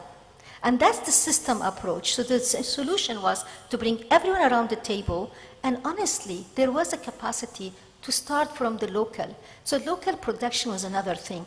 And what happened is, I have to say, in my role then, we were very much looking at the solidarity. For example, I'm looking at, when I mentioned India, the country India, with the countries that serving, they were actually working day and night on communicating, on saying, sharing, and then with Geneva sharing on how to expedite the readiness, the capacity of the country regulatory authorities to approve diagnostics, vaccines, without being questioned that they are just approving without looking at the quality, the efficiency, the efficacy, and no harm to the public, because it's population health. And these were some of the things that came with vaccines, with diagnostics and medicine. Another lessons learned was again, solidarity of multidisciplinary.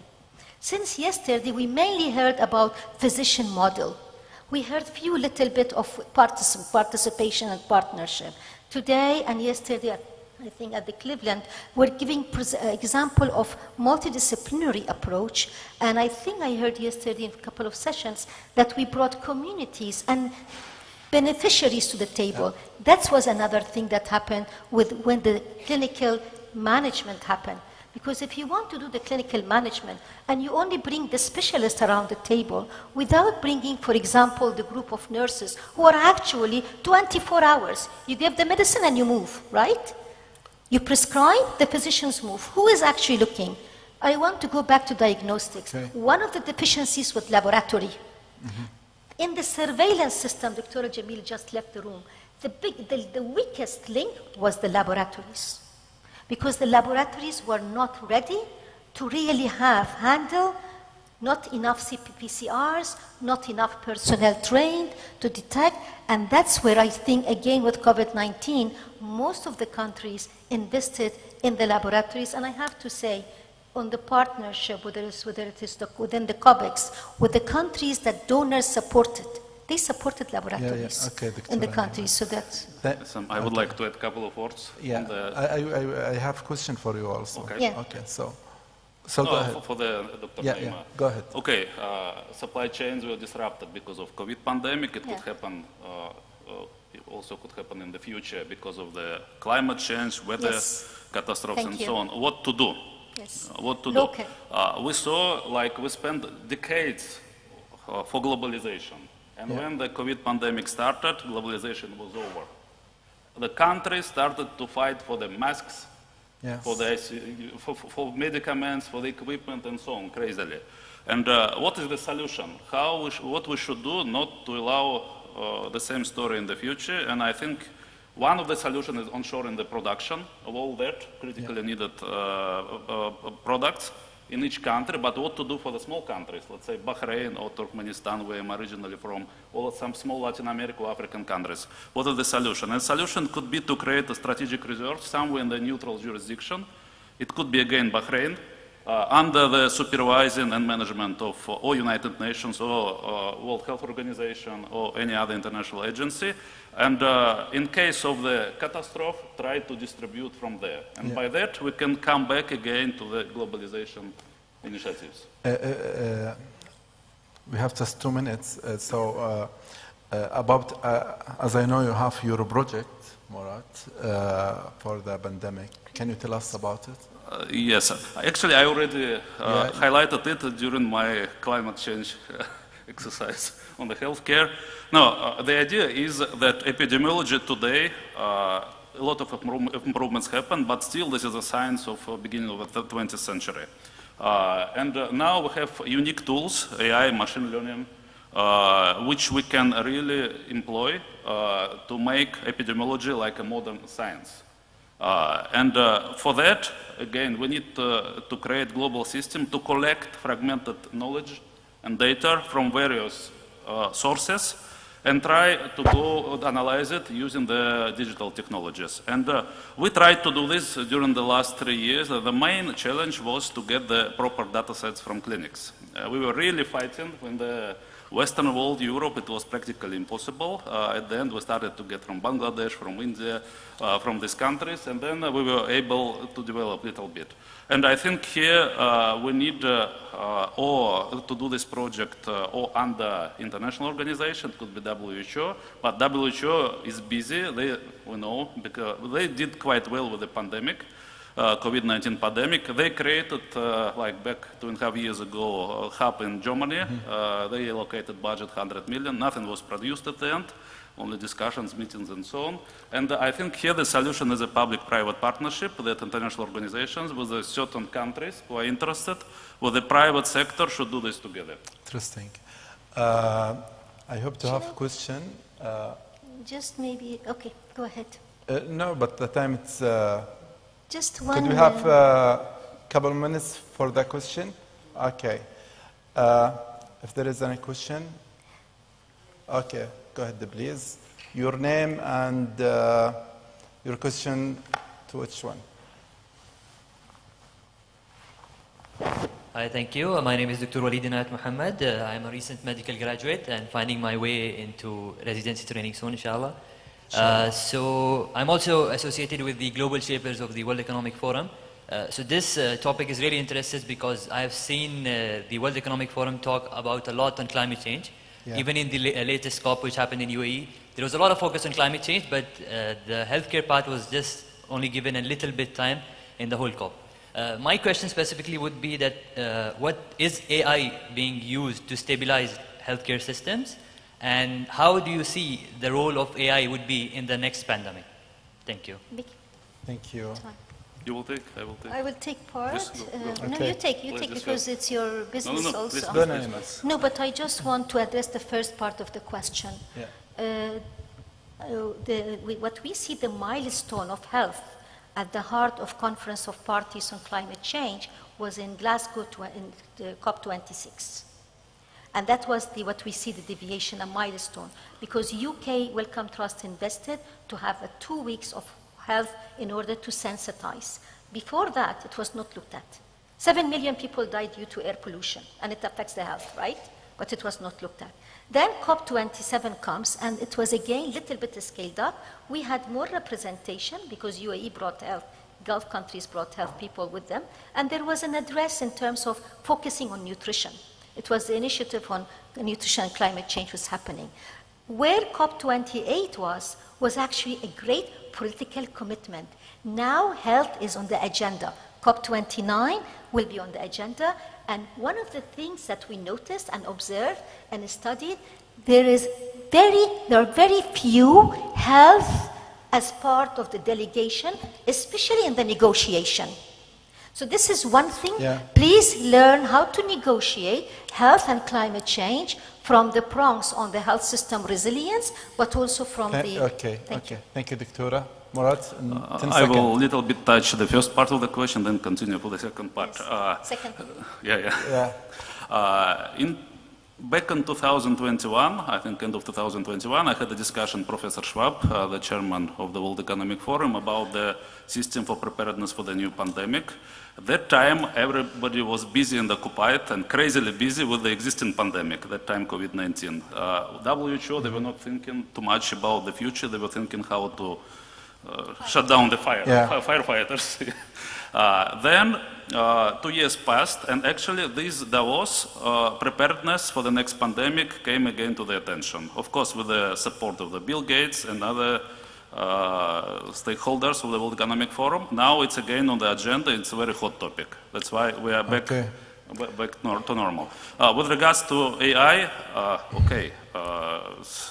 should be. Okay, we will discuss after. Dr. Naima, Mr. Murad, thank you very much. That's our time. Just to highlight one point. Doctora? Just to highlight one point. I think, you know, the topic about climate change is very, very important, really. And I'm talking about it from infectious disease. Maybe you don't see it in the other health sector talking about it all the time, but within the infectious disease, and I think your question was very important relating to the next pandemic. It will start the next pandemic and it will aggravate the next pandemic. because of everything we are seeing today, the change in the climate, the rising in the temperature, moving of all these like rodents, mosquitoes. We see it in Bahrain, we see it in all across the region. We are seeing a new type of mosquitoes that we never saw. So we'll have these diseases coming back. Most of the communicable diseases that even vaccine preventable, they are coming back. And we are seeing it in developed countries, well-developed countries, and underdeveloped countries. So it's a very important topic. It's part of the major, medicine, like Infectious Disease Society of America. If you attended last year, it's like 10 to 20 topic about only climate change and infectious disease. So it's getting the highlight and the importance that we are looking for. And thank you so much. Thank you, thank you. Also, as the advisor of the international organization, when we are visit any organization in the world, should talk about the climate change now. It's like the trend, everybody talk about it. And I'm sure it's 30 minutes not enough, but our panelists try to cover all points. That's our time. Thank you very much. Thank you. Thank you. Thank you, Hasan. Ransel, Robert, Dr. Cheriyan, great thanks for organizing this exciting event. Thank you. Very much, and I want to thank Amchem for Bahrain for inviting me to this and your acceptance that I be part of it. Thank you. Thank you. Thank you to all the panelists for abbreviating your discussions, and thank you for cooperating.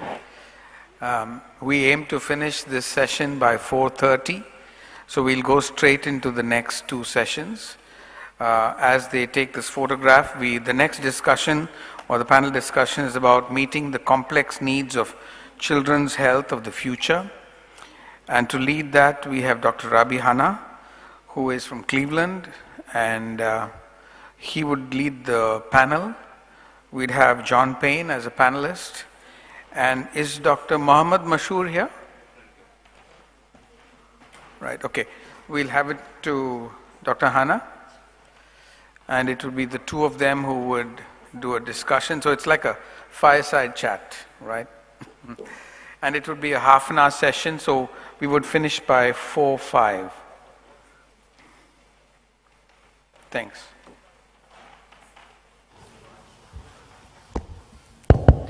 All right, good afternoon, everyone. Really, at the beginning, I would like to thank Ransel and George so much.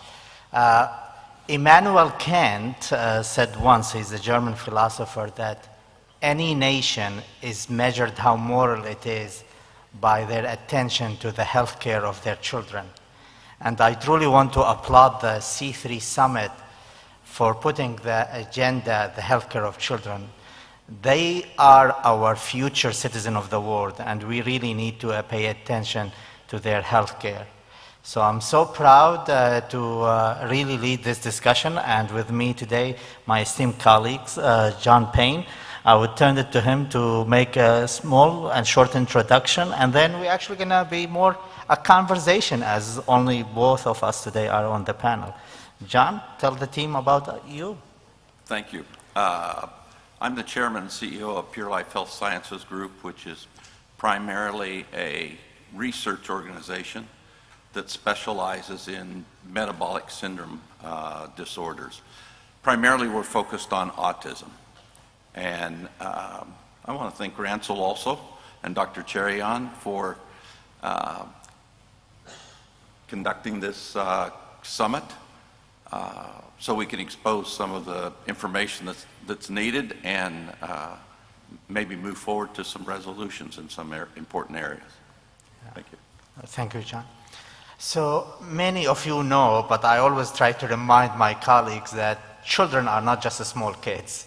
There is really unique challenges, and inspiration comes from taking care of children. And we have learned through the many, many decades and centuries that really kids need special attention. Although it wasn't until the 1803 when there was the term children healthcare was being truly identified, and the Children's Hospital of Philadelphia was established. And in 1830, so just a little bit less than 200 years ago, that the University of Vienna established the first department of pediatrics academically. But I think those two steps were essential. They were really a milestone because it helped from a policy standpoint that we need to take care of them differently from everyone else. And that triggered a lot of research and the subspecialty that developed after that. But over even the 20th century, there was always focus on taking care of the sick kids. And a little bit later was the transition to the well-being and really focus on more on the prevention. And that was dramatic because I think that was what led to a lot of vaccination. And in the 20th century, what I really think it's one of the considerable miracle of medicine is pediatrics. The number and percentage of kids that they survive improved dramatically due to the vaccination and many of the others. But now, as we are now currently in the 21st century, we really are facing different challenges. We are seeing a rising in the non-communicable diseases. And that's not only in the developed countries like the US and the Western countries, but including in the Gulf countries and in Bahrain and many others. It is a huge rise now in the non-communicable diseases like type 2 diabetes, like obesity and others. And I would like your thoughts, John. What do you see as one of the reasons or your thoughts about the increase in the NCD in the pediatric population? There's several important reasons I think that we have to look at. One is diet and lifestyle. Two is environmental factors. And one thing that we found in our research, the nutritional aspect or the nutritional intake of the population and primarily coming from diets, not supplements, since 1960 has decreased dramatically. And we all know that most metabolic disorders are centered around diet and lifestyle. We also know that we're getting approximately 40% nutrients from the same food that we eat today than we ate in 1970 because of the reduction in, the land, that the nutrients that are in the land that products are grown on or foods are grown on. And it's my opinion that we've gone to highly processed foods or primarily processed foods, not natural foods. And one of the things that our research has shown is a reason why there's been a dramatic increase in metabolic disorders such as autism, okay, and type 2 diabetes, is that people don't, they primarily adopted worldwide the Western diet, and most importantly, I think they've gotten away from the traditional foods that their ancestors ate. And even the World Health Organization, they published in 2001 a technical report that indicated that they believe that everybody should eat a diet that is consistent with the diet that their genes became programmed to respond to. Our genes didn't become programmed to respond to chemicals or hybrid foods or genetically modified foods, in my opinion, okay? And so basically I think we're ingesting and trying to stay healthy with foods that that our genes and our bodies don't recognize, either the shape of the molecule or the nutrition that we're supposedly think we're taking or that we're eating. No, I'm glad that you're bringing that, and to link it even to earlier panel discussion about the climate change, we really are seeing firsthand the effect of the pollution on our pediatrics. Those are the most vulnerable. It's not only affecting them from what we would traditionally call them really just a disease, pathological, but many other development endocrine. We are seeing much more prevalence of many of the asthma, and we are seeing it also socioeconomically. We can see clearly of difference and the gap between the families, the one that they have and they can live in more clean areas, and the one that they are closer to the highway or others. This is a true, it is clearly impacting them. And the same for the food. It is really this diabetes and many of the others, it is linked to the socioeconomic and the impact of the processed food and the chemical that are used. And just recently now even when our FDA in the USA, that they designated forever chemical as really a superfund in terms of potentially causing some pathological diseases and health issues. So if we care about our kids, we have to care about our environment, and we have to care about our food too and what they are eating, because those are directly linked or could potentially be indirect to many of the other diseases. But also, as we really are taking care of many of these patients, and I'm going to give you my perspective from dealing with many of the other diseases that they are inherited, that they are cancer or metabolic, we are seeing increasing of this thanks to the surviving the early infancy and neonatology. There is more access to cardiac and congenital hearts that they used to die in the first year. Now we are seeing many of them survive that first year, thanks God.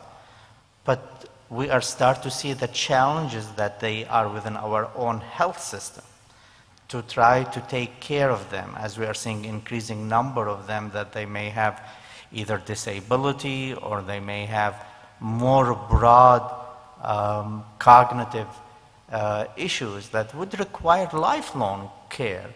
And I'm wondering about how could we try to optimize, and whether from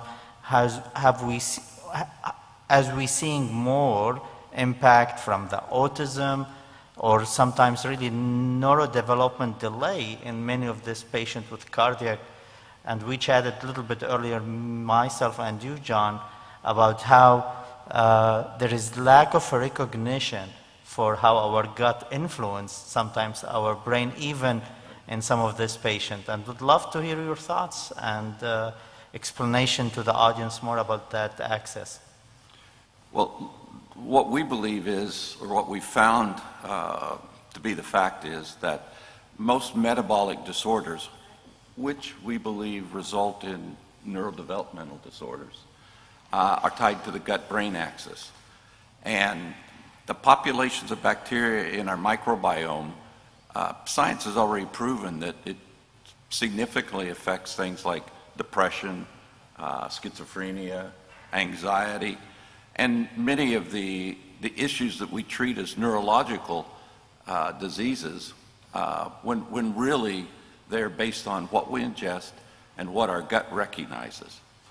And quite simply put, it doesn't recognize processed foods and non-traditional foods and chemicals. And there's one other thing, if I may, I'd like to bring up that some recent research has shown us. I think most of the people here in the audience don't really recognize the fact that approximately 80% of all adults in the world have some form of fatty liver disease. And some new research came out just a couple of weeks ago that showed that microplastics are in our liver. Yeah. Okay, now fatty liver disease, you can have fatty liver disease and have normal liver enzymes in your annual checkups. So people they don't realize that they have it. But fatty liver disease ends up resulting in, things like cirrhosis. Now I'm talking about non-alcoholic fatty liver disease. If you add alcohol to it, then things get substantially worse. But fatty liver disease results in cardiovascular health issues, which is what, the major cause of death in the U.S. at least, yeah, if not worldwide. So there's many health factors that are health or issues that denigrate our health. I mean, the idea of having microplastics in every cell in our body is a little bit frightening. but it's the truth now. And you know, costs, we're talking about costs relative. If you just talk about autism, I'll give you a really frightening number that's just been published. They're saying that from 2000 to 2029, they estimate that just the cost of autism worldwide will be approximately $15 trillion. Trillion dollars worldwide. Now, how do the healthcare systems, look, healthcare systems, and let's talk about the GCC. Are they going to be able to handle just the diabetes issue alone in terms of healthcare costs? And then you add autism into there at that kind of figure. Like in Saudi Arabia, they estimate that it's approximately 31,000, that a family has to spend approximately 31,000 extra dollars out of pocket to treat a single autistic kid. And it's substantially higher than that if they have, if they have an intellectual disability. In the UAE, they literally just published 2 weeks ago that it costs a family 50,000 dirhams a year. In addition to these are incremental costs. That's about $13,500 a year. So when you add in diabetes, cardiovascular issues, and all of the preventable health issues, it's frightening. I don't want the audience to think that it is all really bad. I think it is important that we highlight the challenges, but at the same time, I am excited to say how great so many of the advances that we are seeing, how it is helping many of our kids. I'm going to share just my perspective from a cancer doctor and who is also taking care of many kids with really debilitating diseases. Just 20, 30 years ago, our outcomes were 60, 70% maximum survival. We are now more than 85% is the survival of children with cancer. And that's due to truly advances in technology, in genomics, and in clinical research. But I wish that this is all spread globally. Just actually in 2021, the World Health Organization in January, just was a little bit earlier than the pandemic, they started a 10-year project with their goal to improve the global children with cancer survival. Because I told you it's 85 in the US, but guess what it is globally? It's only 30%.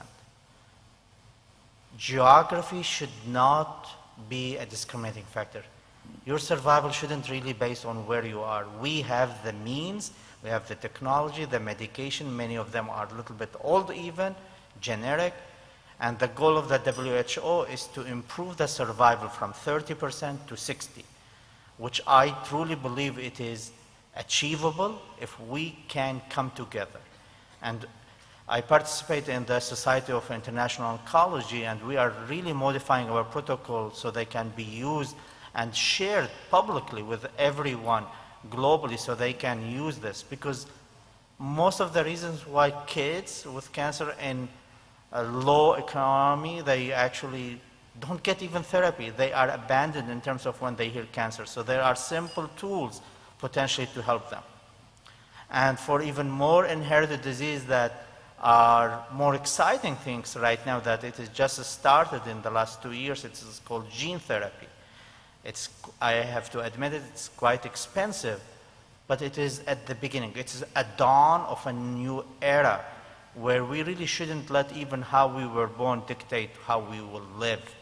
There is a potential and exciting, really, technology tools that could enable us to use your own stem cell with either gene addition or gene editing technology can modify the affected gene and potentially get that.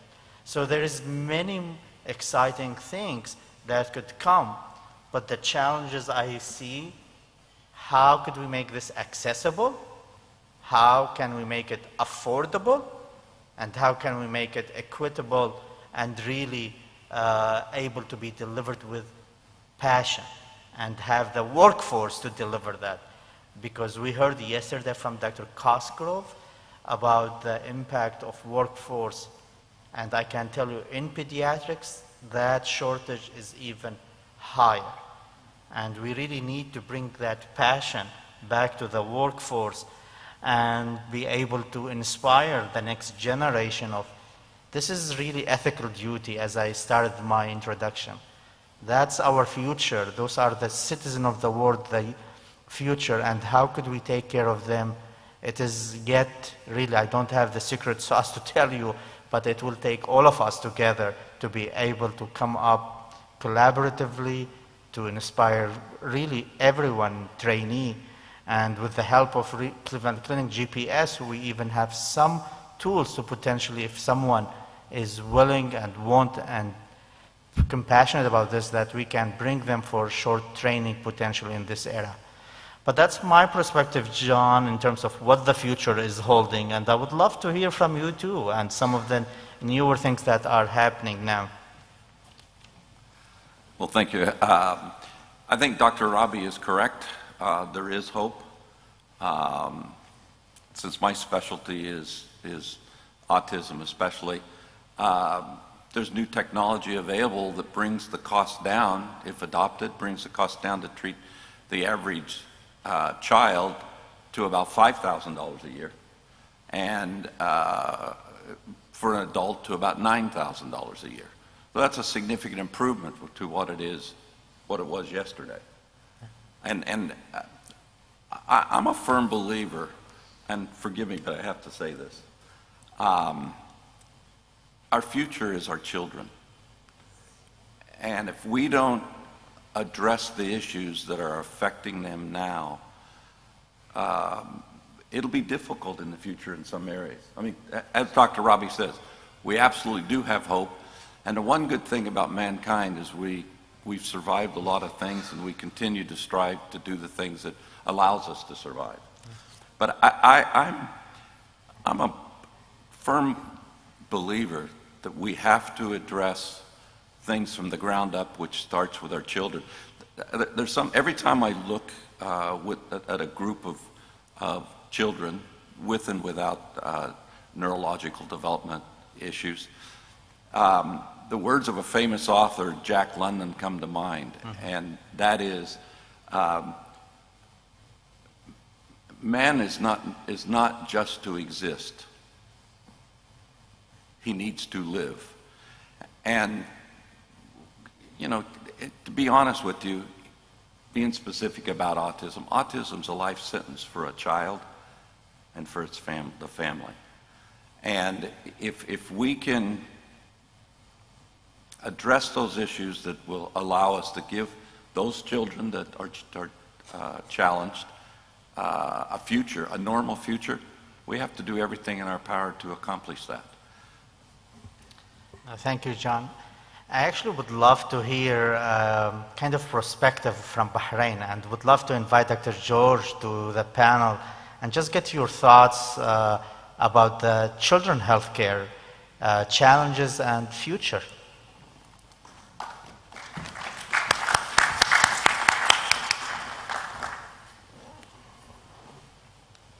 This was not rehearsed, and so two things. Thank you for an excellent discussion. The couple of things that I want to highlight in pediatric care, especially the complex pediatric care in this part of the world, is this. We have the newer technologies that you described of in increasing the survival of pediatric cancers, tumors, and all of that. Bone marrow transplants, stem cell transplants, all of that is happening. And yet, in this part of the world, in the GCC part of the world, yes, the money is there to sort of start some of these programs, but what we lack here in this part of the world is the trained workforce. So there is a mismatch of need and the lack of workforce. So unless there is a cross-fertilization where we can get your expertise locally, and we talked about collaborations, so get your expertise locally, but more importantly, to train our subspecialists to the level that they can take care of the patients at a local level, this challenge will remain. Recently, I've been tasked by His Majesty to look at building a children's hospital for Bahrain. And then the first thing that hit me was putting up a building and naming it a children's hospital is the easiest part of it. But then to find the expertise to man and continue to train the local physicians to a level that where they can provide quaternary, tertiary level care is a completely different story. And so that journey would actually take, to me, and we just looked at initial feasibility studies, that is a decade's journey. Most of the top children's hospitals around the world, and you talked about pediatric care, has developed to what it is over 100 years. Today, we can scale up, we can accelerate this change. However, to develop something on the likes of what you have either at CHOP or Boston Children's or Sick Kids in Toronto, they have legacies of over 100 years of research, training, which is cutting edge to raise them to the level of this. And I agree with John when he says that the diagnosis of a child with autism or the ASD spectrum disorder is a death sentence for the family. It's not just for the child. And for me, there is increasing survival of children born very early. I'm a neonatologist, so babies at 24, 25 weeks, 400, 500 grams survive. But their survival imposes completely new challenges for the family and the child as this infant becomes a child and a young adult. And I know that several children's hospitals have got adolescent medicine and young cardiologists that look after congenital heart disease in children that are now adults. So there are numerous challenges when I look at pediatrics and complex pediatric care in this part of the world, that I think there will always have to be a starting point at where we start. And the only way we can scale up and get to a level that I feel that we are competent enough is through collaborations across geographic boundaries. No, I truly share your comment about the challenges of the workforce. I think that it is not the building who provide the care, it is the people. And I would want the AMH and the Bahrain people to truly, because pediatrics care is local. Yeah. So many of that development and so many of the culture is really better be delivered by the people. You cannot just import that. And I'm really happy to hear there is interest, and they have to start. It's going to be a long journey, and it may be on specific specialty at the beginning, but I think it will grow because there is tremendous need, and the population in the Gulf countries really has high growth of pediatric compared to the others, so there is tremendous need, and we see it from the number of patients that they seek our care. Sure. And I would love to collaborate and be able to support children hospitals here in Bahrain and other places. Sure. But it seems we have a couple of minutes. I would definitely love to hear questions from the audience.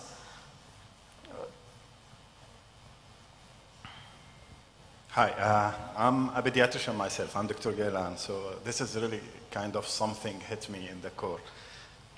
Listening to your comment that the difference in the survival rate between 85 and 30% for the cancer kids is really heartbreaking. So my question is the following.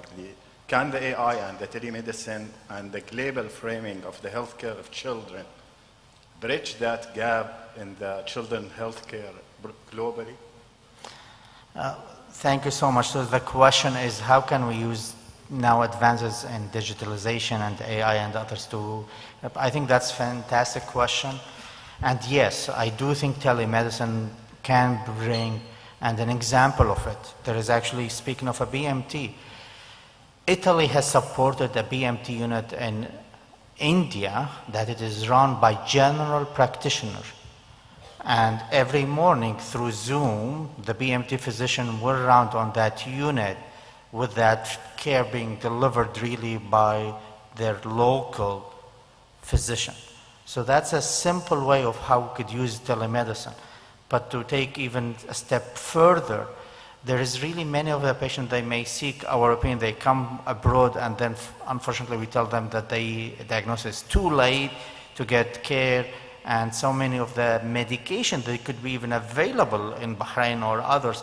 So there is ways to do, and we are doing once a month now global tumor board for some of the diseases, but there is opportunity to do that even more. I think still the early diagnosis is a challenge in the developing countries, where we see many patients coming in a very late stage of disease that yet I have not come across any application, except actually an iPhone. There is an app to develop and screen for retinoblastoma. Retinoblastoma is a tumor of the eye, and there is an app now they can really use it to detect early diagnosis. And when it is early diagnosed, it can be treated very successfully and save the eye. Unfortunately, many of the patients coming from here, they come very late, and we will have to do surgery plus chemo, sometimes radiation, which is really nowadays unheard of in the developed countries.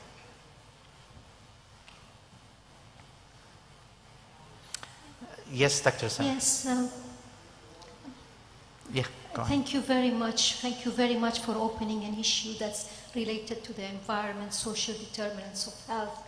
And since yesterday, Dr. Cheriyan mentioned in several interventions about the economic impact, now there is a push for having a framework for measuring the economic impact of climate change on health and environment. And looking at the children, what I call going back to basics of our healthy daily lifestyle, and they are the future, especially with the youth. We missed one group, maybe it was mentioned, but we missed a very influential group in our social behavioral change, whether we as practitioners or the communities, and that is the media, the journalism, the socials, the film industry, that are really shaping on what we should eat and what we should do.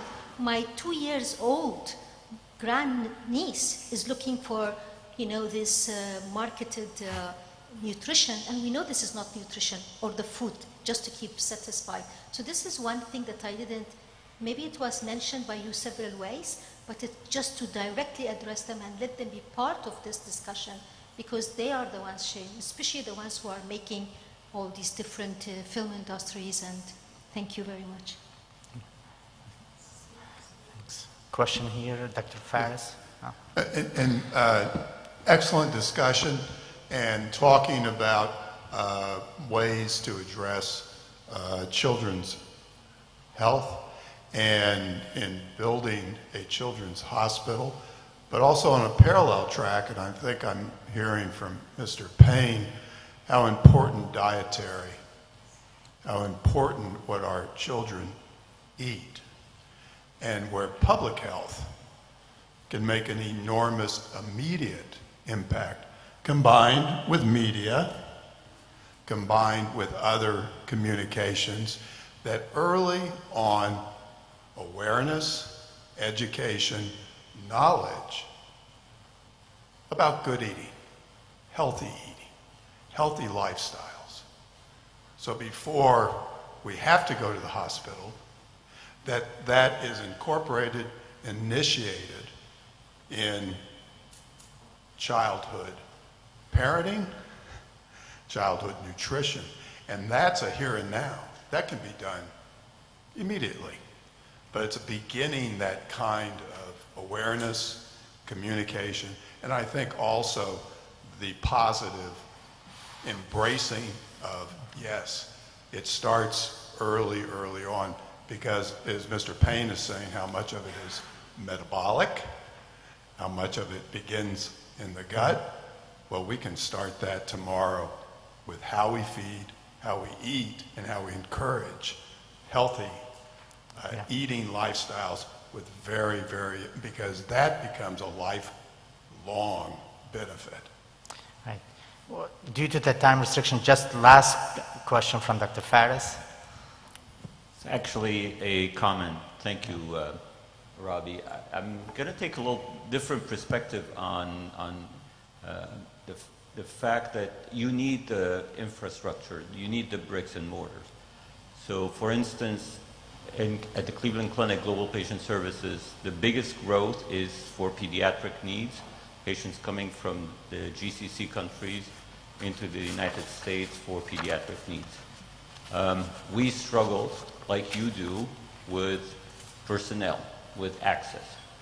I think if you do build a hospital, you'll give a home to the physicians who could interact with each other. I was in Abu Dhabi a couple of days ago, and the parents of children that my wife used to take care of are telling me about their experience in Abu Dhabi, that now they have to go and drive from one doctor to the other. But if you had a group practice under one roof, I think that in and of itself will perpetuate better care with time. And Rome wasn't built in a day, so I think starting with a hospital and then acquiring the expertise, you might find that you have more expertise here than other places. The last comment is, you know, we can lend you Dr. Hanna, because we have a visiting physician program, and they do travel, they interact with local expertise, and that's how that expertise will ultimately grow. Can I add one comment? Of course. I'll go quickly. I will say this based on my own experience, that if the American Mission Hospital builds a children's or a pediatric hospital, it will be done well, and it will serve the community of Bahrain properly. I think with that, thank you so much for our panel. Thank you so much for joining us.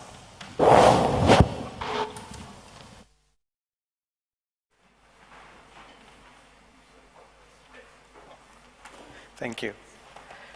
Thank you very much for this very interesting discussion. It touches a corner of everyone's lives when we speak about children. And I could see that in the conversations which followed. We come to the last but not the least of our panel discussions, and that would be on harnessing technology for the future of healthcare, and that was the role of digitalization. So to lead that discussion, can I call in Ms. Yasmin? She would be the moderator for the session, and panelists would be Dr. Ronald Ramsey, Dr. Ronald Razmi, Hasan, and Dr. Jacob Sands. Right. So over to you, and we would have a half-an-hour discussion, if you don't mind, to wind up by about 4:35. After that. Yeah, my time would be 4:45. Thank you.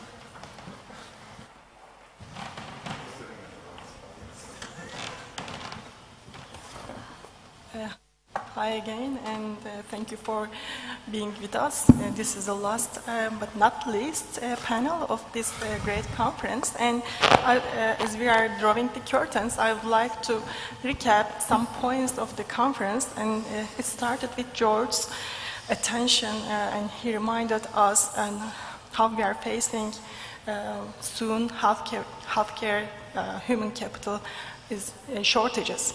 And then Toby's stirring video touched our hearts, and he underscored the importance of putting humanity at the center of healthcare. Meanwhile, Mark Davis shed light on the financial pressures and driving industry transformation, prompting us to seek innovative solutions.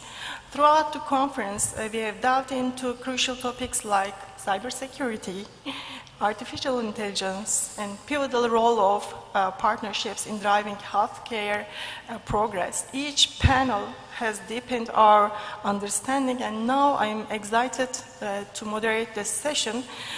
We have 3 panels, and you already met with Hasan and Dr. Ron, and this is the first time, I guess, Dr. Sands. And I'd like to start with his quick bio. Dr. Jacob Sands has 2 hats, and one is being a thoracic oncologist, right? and the other is teaching at Harvard Medical School. And I'm really interested how he used technology to in lung cancer treatment, and we are going to talk about this in a minute.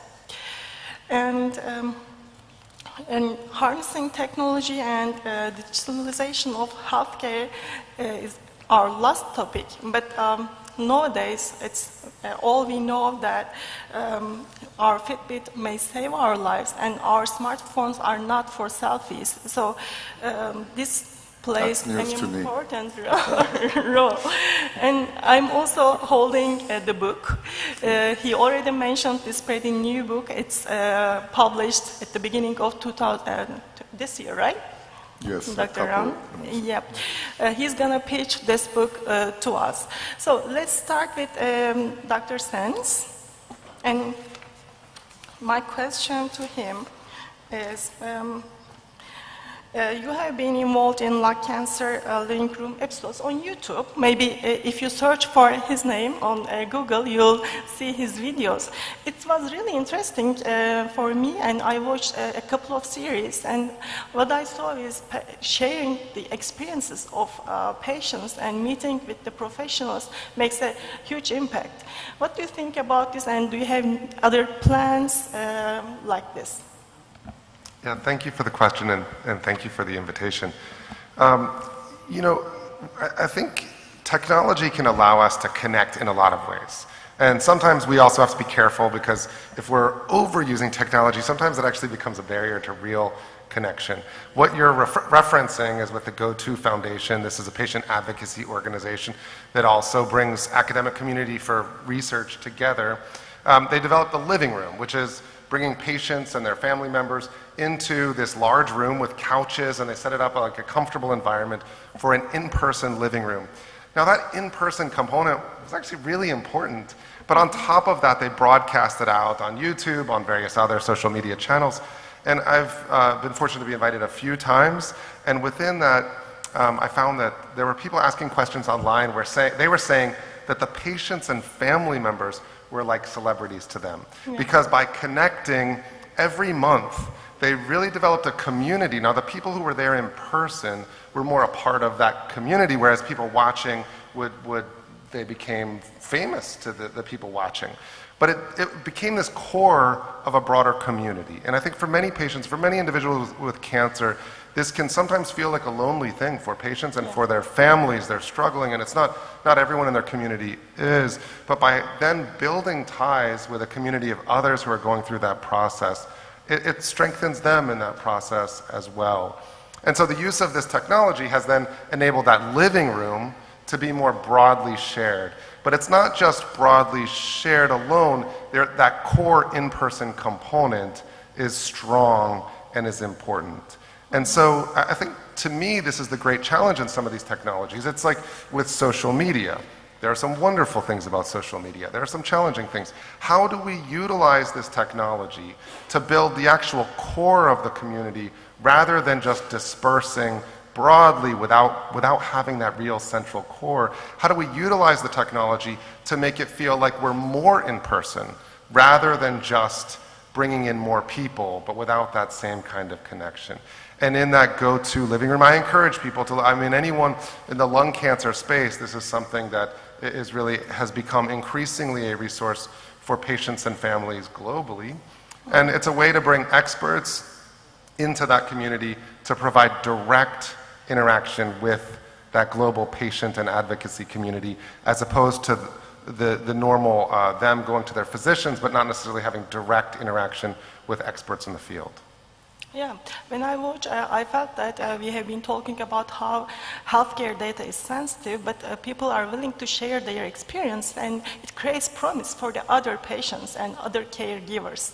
So it plays an important role, I think. So thank you for sharing this. And our parents have different experiences. So when it comes to Esham, you know him with cybersecurity, but it's not the only role of him. he is an important person for Saudi Arabia. He is representing Saudi Arabia in OECD, in World Health Organization, in numerous different international organizations for policy making.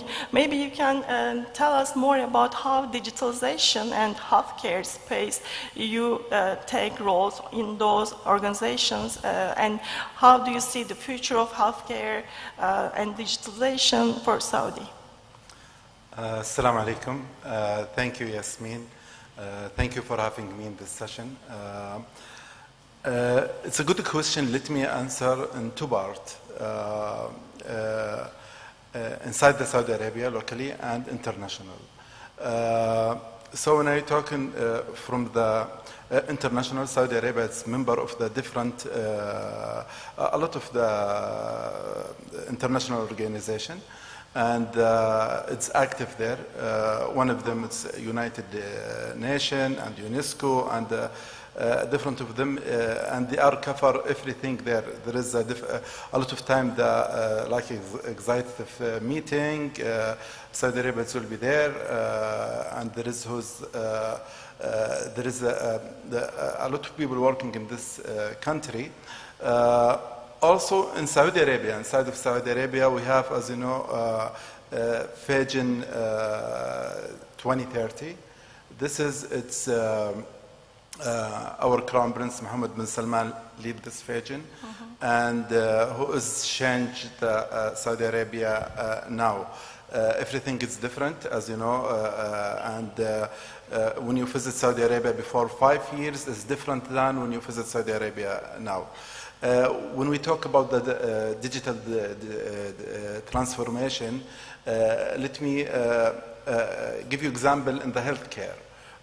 For example, it's before 5 years, if I want to go to the hospital, I should go with my car, and Riyadh, it's too much traffic. It's take like 1 hour to arrive to the hospital, and when I arrive to the appointment department, I will be lucky when they are give me appointment after 3 months. Then back to my home, it's take a long time. Today in Saudi Arabia, you can use your mobile. We have application, it's called Sahati. Anyone have a Saudi ID, you can use this application, and directly in just maybe maximum 2 minutes, you will meet with your doctor, and you will give him, you will tell him what's your problem, and he will if you need anything, he will transfer you to the lab or something like this, or he will give you the medicine, and the medicine it will come to your home. So this one's like maximum from your home, like 10 minutes, you know. Also the kids can do it. In my home, my daughter, my son, it's do it by the application, meet with the doctors. So now in Saudi Arabia, everything is different. We believe the digital transformation, it's our goal, it's under Vision 2030. There is a lot of example. I hope, by the way, everyone welcoming in 25th in Saudi Arabia, Saudi American Forum, it will be there. And if you want any advice or anything, I'm here, I can help you. Yeah, that's it. I hope I cover your question. And not only your life only changed, but also the woman life changed, right? Yeah. Yeah, we are watching and really grateful to Prince Salman. So, as I said at the beginning, today I have this book, and I would like you to pitch your book. And my question is, it's really, there's a dilemma writing a book on technology and AI, because there's a rapid advancement. So if you had a chance to edit your book, what would you update? You know, first of all, my book is a business book. Yeah. So there are excellent resources. Dr. Topol has a book. There are books on the technical and the clinical aspects. All of that is in here because you need to write about the use cases when you're writing a book. But the gap in the literature about technology in healthcare, digital health, AI in healthcare is about building businesses and making good investments that expedite the adoption of these technologies.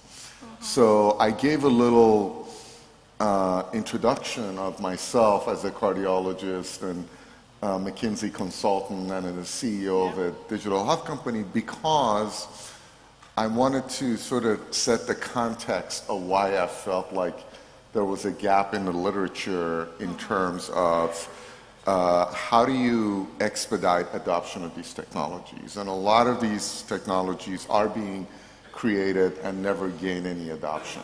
And the frameworks that I create here, the thinking process is going to be timeless.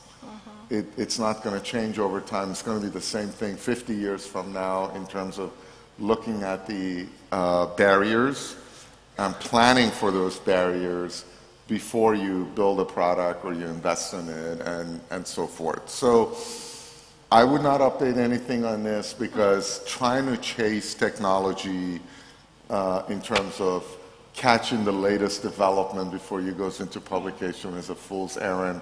It's going to be, it's going to be moving really fast. And I think on the second edition of this book in a few years, hopefully I'll have better examples for people who built the right applications, planned for the adoption barriers, and successfully launched game-changing technologies. And also, as a result, have created wealth and good investment opportunities. There are trillions of dollars being invested every year in retirement funds, people seeking return on capital to secure their future, to improve their lives.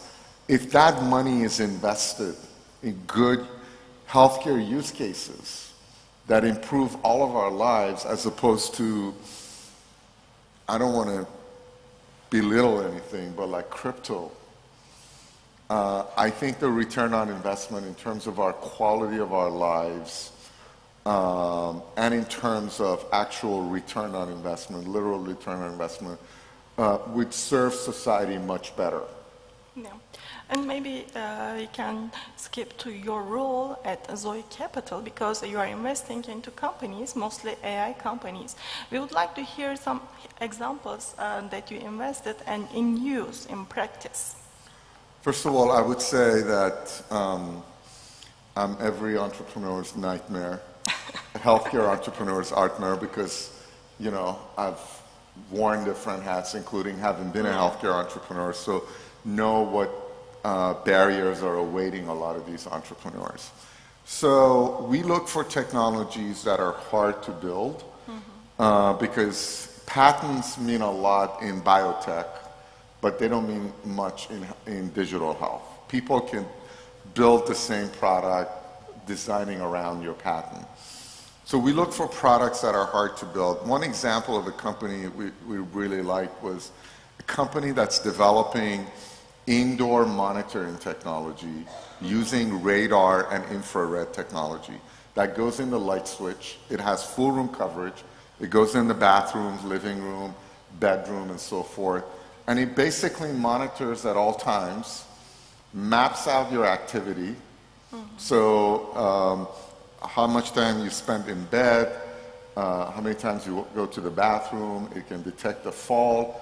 But more importantly, it can detect your pace of movement.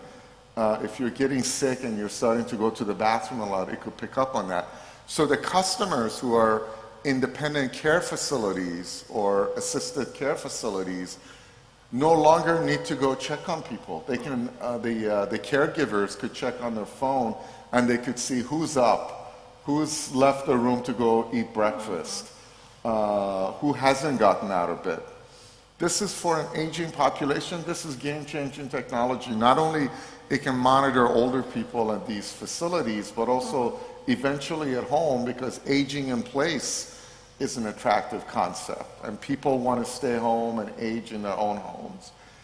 And if you have technology like this that's monitoring them, without watching them with the camera, nobody wants to be watched with the camera. As a matter of fact, there is some startling statistics about this. The rate of STDs in assisted living facilities is quite high. And you can't put cameras in bathrooms. And also wearables, the experience with putting wearables on older people, it's been terrible. They drop it in the bathroom, they take it off and so forth. This is passive monitoring without anybody doing anything. It's very cheap to do, and it can solve a demographic problem that's getting worse every day. Yeah, and also when it monitors failing, it saves lives. Yes. Yeah. And we can continue with the lung cancer achievements, and is there any innovations in that field, Dr. Sands? Sorry, innovations in the lung cancer. Innovations in lung cancer treatment, yeah. Well, so, you know, most of the innovations that we speak of are therapeutic, where we've had increasing biomarker innovations. Lung cancer now we think of as not just small cell and non-small cell, but actually in the non-small cell space is to find out quite a bit more. One of my colleagues at Dana-Farber identified EGFR mutation, this is now more than 10 years ago, and has been on the forefront of then devising technologies and treatments since that time point forward. So a lot of the time we'll get into these discussion of therapeutics. I trust that you mean more in the management and patient interaction and such. And the challenge here is that you know, I spoke earlier in my first answer about the challenge of making sure we're keeping everything in person that we can and utilizing technology to be able to do more. The interaction with a patient is a very personal thing. And as we have computers and other systems, the challenge is how do we utilize those to take better care of that individual? We just heard an example of how to help monitor people, to help them be more independent, but it's helping with their lives. It's not some just electronic takeover of things either. So when we're managing patients, we need to make sure that doctor-patient interaction is front and center. You know that my colleague I mentioned, who was the one to discover EGFR mutations and then be on the forefront of developing the technologies for that. Of course, within our institute, we have subspecialists across all different tumor types that have been involved in these types of things. The challenge is how do you help that individual do more rather than water down the experience by just expanding out broadly. So we're very focused on that patient-doctor interaction. We're very focused on each of our fellows having direct patient, direct attending interaction really at the core of everything. But there are exciting things on the forefront, I think. Mostly right now, probably for research, a colleague of mine has developed a neural network. So it crawls through our electronic medical record while also inputting automatically all of the genomics data. So as I mentioned in non-small cell lung cancer, this is particularly important. The system will auto-identify when a patient has progression. I will get an email that says, such and such a patient seems to have progression. They also have this genomic alteration and therefore qualify for these clinical trials that are available within the institute.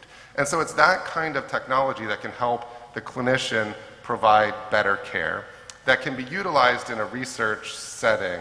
And those are the types of technologies I think that are most immediately impacting care. As I've said, I hope I've been very clear in my repeated of we need to make sure we're not losing that human touch, that basic closeness. That's a good point because EHRs, I mean, I'm a physician. When I go to see my own doctors, I see they're just typing. Yeah. And I pay close attention to see if anybody makes eye contact. It's been a long time since I've seen a physician who paid any attention to me or looked for clues on what was going on and so forth. They're typing. I mean, this is what we've done. We've brought a poorly designed technology to collect data. It was necessary, 100%. But when you're bringing technology to physicians or clinicians of any kind, their skepticism is justified because they've lived through the experience of EHRs, which created work for them, keeps them from focusing on the patient because they need to capture the information. If you leave it for later, you may forget key details. So we can't expect to show up with something, calling it AI or digital, and have you and expect them to immediately embrace it and say, yeah, give me more, please, may I have another? They are going to be skeptical, and we need to bring it and convince them that this is actually going to make your life easier and make that quality. That's a very, very good point. Eventually, this stuff needs to get to a point where it frees the doctor up, not create more work for them. Yeah, and so I'm the oncology medical director of our International Patient Center, and part of the use then is how do we take our experts that I've described and have a more broad reach without watered down. So we have particular partnerships, for example, with institutions in other countries where we have a shared tumor board where they will have these experts as a part of that tumor board. But it's you know, we pick and choose very consciously about that. It's not just a broad, how do we get all these institutes or grow exponentially, but rather a focused keep everything at the core of expertise, and in a focused way, how do we expand that out to have more of a positive impact globally in a really careful way. Great points, and it has been talked always, being human-centric is critical in all the studies, so maybe even we should focus using AI on getting the burden from physicians instead of maybe creating models for AI. So this relates me to another role of yours. You are teaching at Harvard Medical School, and how these innovations and also keeping in mind being human-centric is really important, affects the curriculum. Maybe you can compare the curriculums of today and your education times. Well, I think right now the curriculums are still very personal. I think we're on the cusp of being able to do much more. You know, things like VR, AR, I think are not quite there where they can be used in a way that is going to be an extremely positive add to someone's education, but I think we're close. Things like in medical school, being able to have patient interactions in a way, you know, within some of these settings to allow people for more practice, or doing case reviews in ways that feel more like you're present and personal is something that we'll see in the future. Certainly things like running a code, to be able to practice that in a way where it feels real. One of the challenges of running a code is that it's so intense when you're there. How do you replicate that in a way where people can do that in their own time even without having to set it all up? Or procedures, interventions, these kinds of things are the more obvious setting. But I expect this will have a more far-reaching impact within our care and within our training as we go forward. And again, at the core of that needs to be that true mentorship, that true personal interaction, and not just a rush to automation. I think in a lot of fields, you know, when we see tech and companies that really grow big, they grow through being able to scale up in an automated way. And we have to be very careful that we don't automate up our healthcare system, that institutions are not just automating up, but rather maintaining that human touch and human interaction and mentorship as well at the core of all of that, and using tools to increase our productivity to a certain point, because you have to maintain that mentorship and that interaction at the core of everything, that expertise. Yeah, thank you for sharing. It's really our future. And my final question is to you, Hasan, and can you please share your experiences at G20? Yeah, that's a good question, Yasmin. I just remember when we start working in the G20, as you know, Saudi Arabia is a member of the G20. It was in 2020. And when we are hosting in Saudi Arabia the G20, it was interesting and exciting for us, and we are prepared everything. And everybody know what happened in 2020. It's COVID-19. So it was like a good, it was good for us, because we was ready for the pandemic. We have a virtual hospital, we have a virtual school, and everything we are ready. And the big challenge for the meetings with the leaders, the leaders, it's one time it's happened in the G20 for the leaders is meeting online. It's not happened before. It was in Saudi Arabia, and the challenge for this, for the attack, for the cybersecurity, and it was really hard for us. And after this G20, it's moved to a different country, now in Brazil hosting the G20.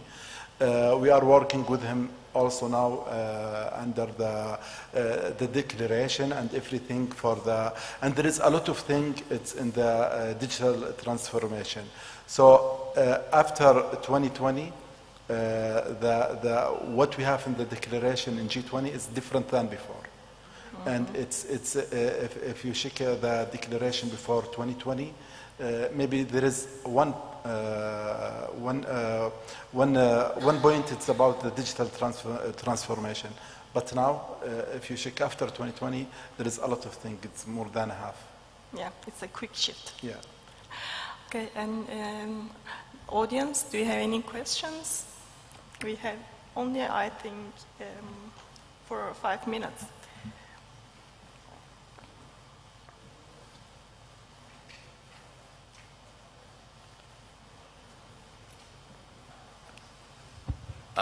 Dr. Sands, I was interested teaching young medical students who have grown up on the internet with this in their pocket, which is the source of all information for so many young people.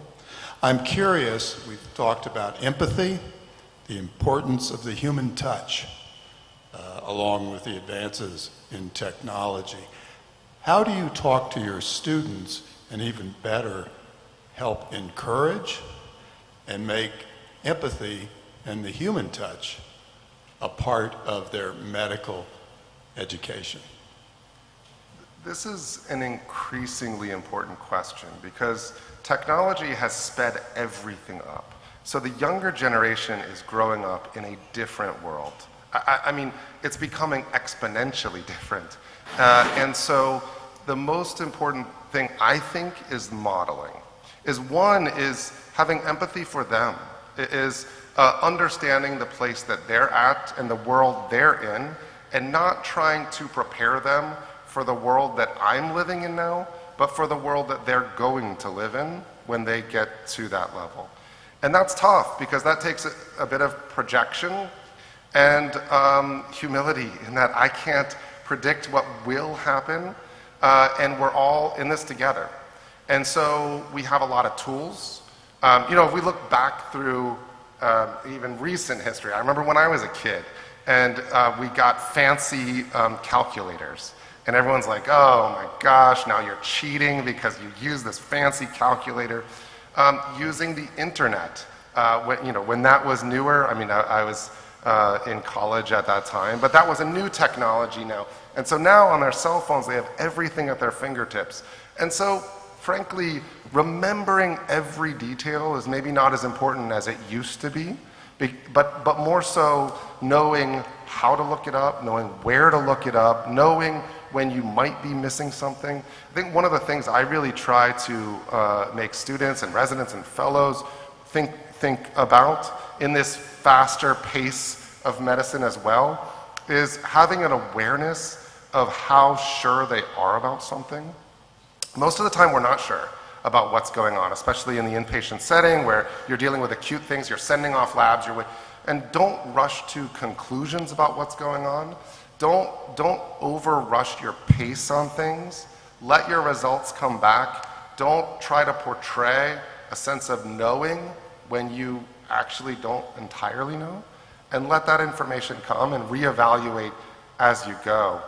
The other thing is that, these technologies in our phone, although it can be a distraction, it can also really be a connector. Things like being able to do tumor boards across countries. This is fantastic. Obviously, it's not as good as in person, but it's harder to facilitate in person. And so there are ways in which we can utilize even social media to really have the communities that we can interact with that we wouldn't have been able to interact with in person. And so how to utilize it in that way as opposed to just a distraction. And this gets back to the whole point of how do we hold at the core human interaction and genuine interaction and such, and utilize technology as a way to expand that, rather than just going to the greatest distance we can for the sake of doing so. And you lose that core. But the more awareness we have about it, I think is the core of being able to be more broadly genuine instead of just broad, if that makes sense. And so that's an aspect of it. Thank you. Any other questions? Yeah. All right, my name is Sam. I've got a question. So Dr. Ronald, in your book, you talk about how AI can help the clinicians' shortage. We've been also talking about global nursing shortage. And at the same time, we know nurses contribute to the humanizing of the digital part, because their time with patients are much greater than physicians would do. So do you think going down the road of AI would also help the nursing shortage?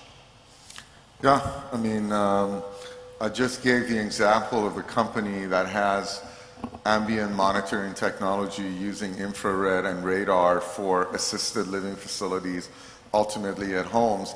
The same technology is now being piloted in hospitals. We had a smart hospital panel this morning, and that technology could be in a hospital room, monitoring the patient's movements. It can do basic vitals, such as heart rate, respiratory rate. So that could be a way to keep an eye on patients for the nurse and identify patients who do need a visit from the nurse.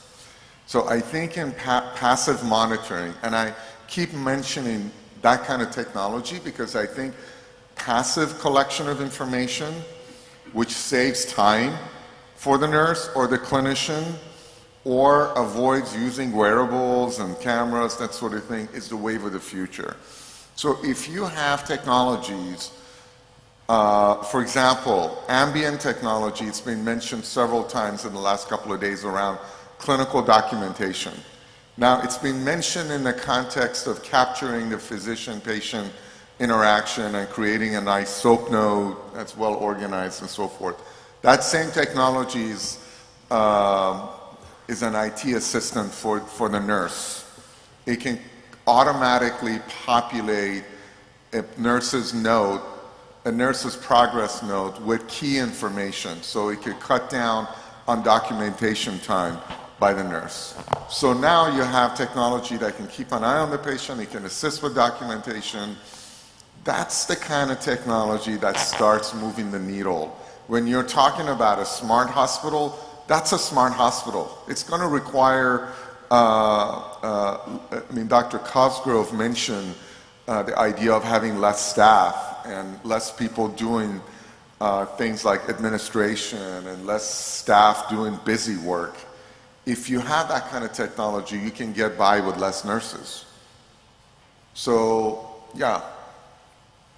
Using the resources effectively. Any other questions?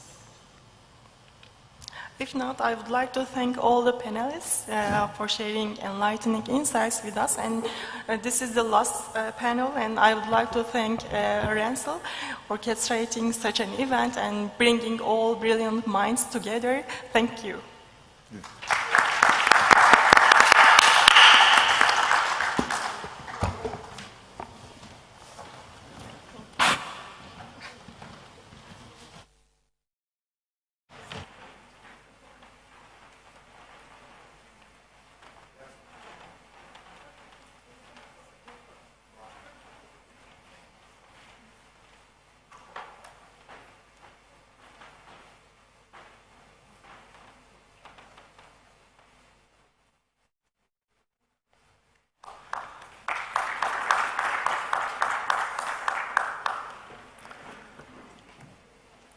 So before we all close today, I just have to tell you that this has been one of my more, I think, really impactful journeys in my lifetime, being here with all of you.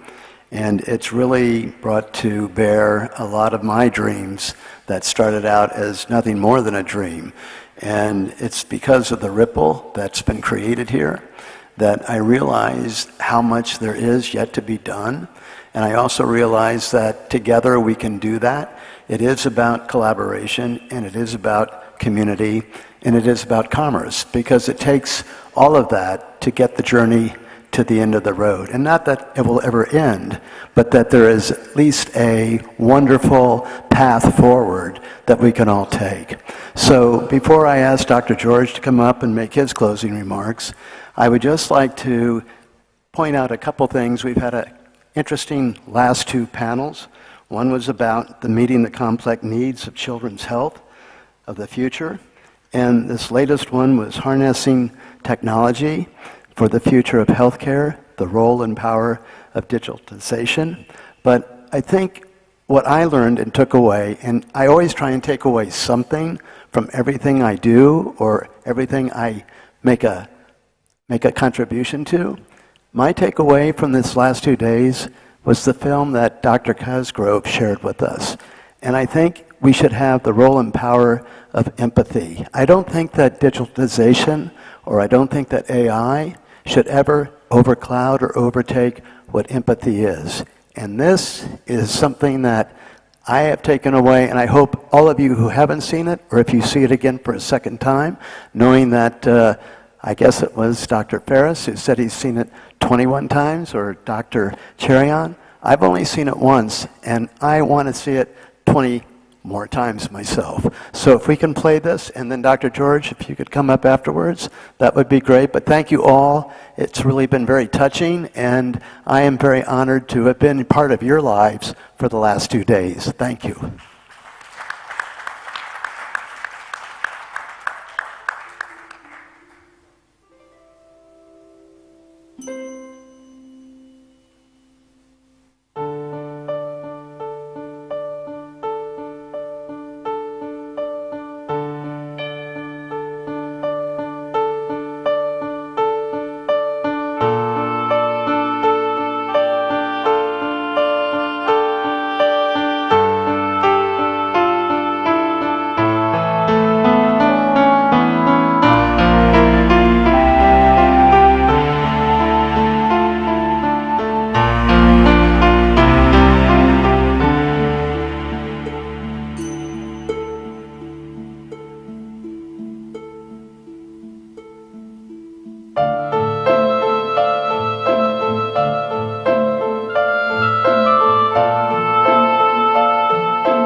all good things have to come to an end.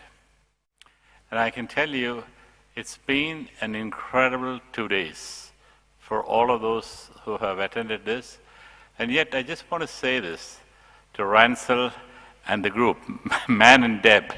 I think we've been on more Zoom calls than I can ever remember, from California to Bahrain. It's taken us really over a year to put it together. And as they say, you know, the 100-meter dash takes just 9 seconds, but the training is for 4 years. So everything good that is built out of tremendous amount of passion, grit, and hard work. When I stand here, the only thing that I can say is that the people who came here from all over the world have the same amount and more of passion that I have in making healthcare equitable and accessible for all. I live for that, I breathe for that. And today and yesterday we heard of several amazing presentations where the ultimate goal of all that we do in each of our institutions is to bring the human touch where healing is required. The mission statement that hangs on the neck of our close to 1,000 employees is to provide care with compassion, love, and grace based on the biblical principles of what we were founded 125 years ago in Bahrain. And we've continued to do that over the last 125 years. Our value sets are 4 T's: trust, transparency, teamwork, and training. And I would say that there is no institution on planet Earth, no ecosystem that has got all the answers, and there is no ecosystem in this world, in healthcare, that is perfect. Pretty much all systems are broken. However, if only we could come together and collaborate, trust me, the ecosystem that we create can be a better one for all of human health. With that, thank you for attending, and wish you safe travels all the way back home. Thank you.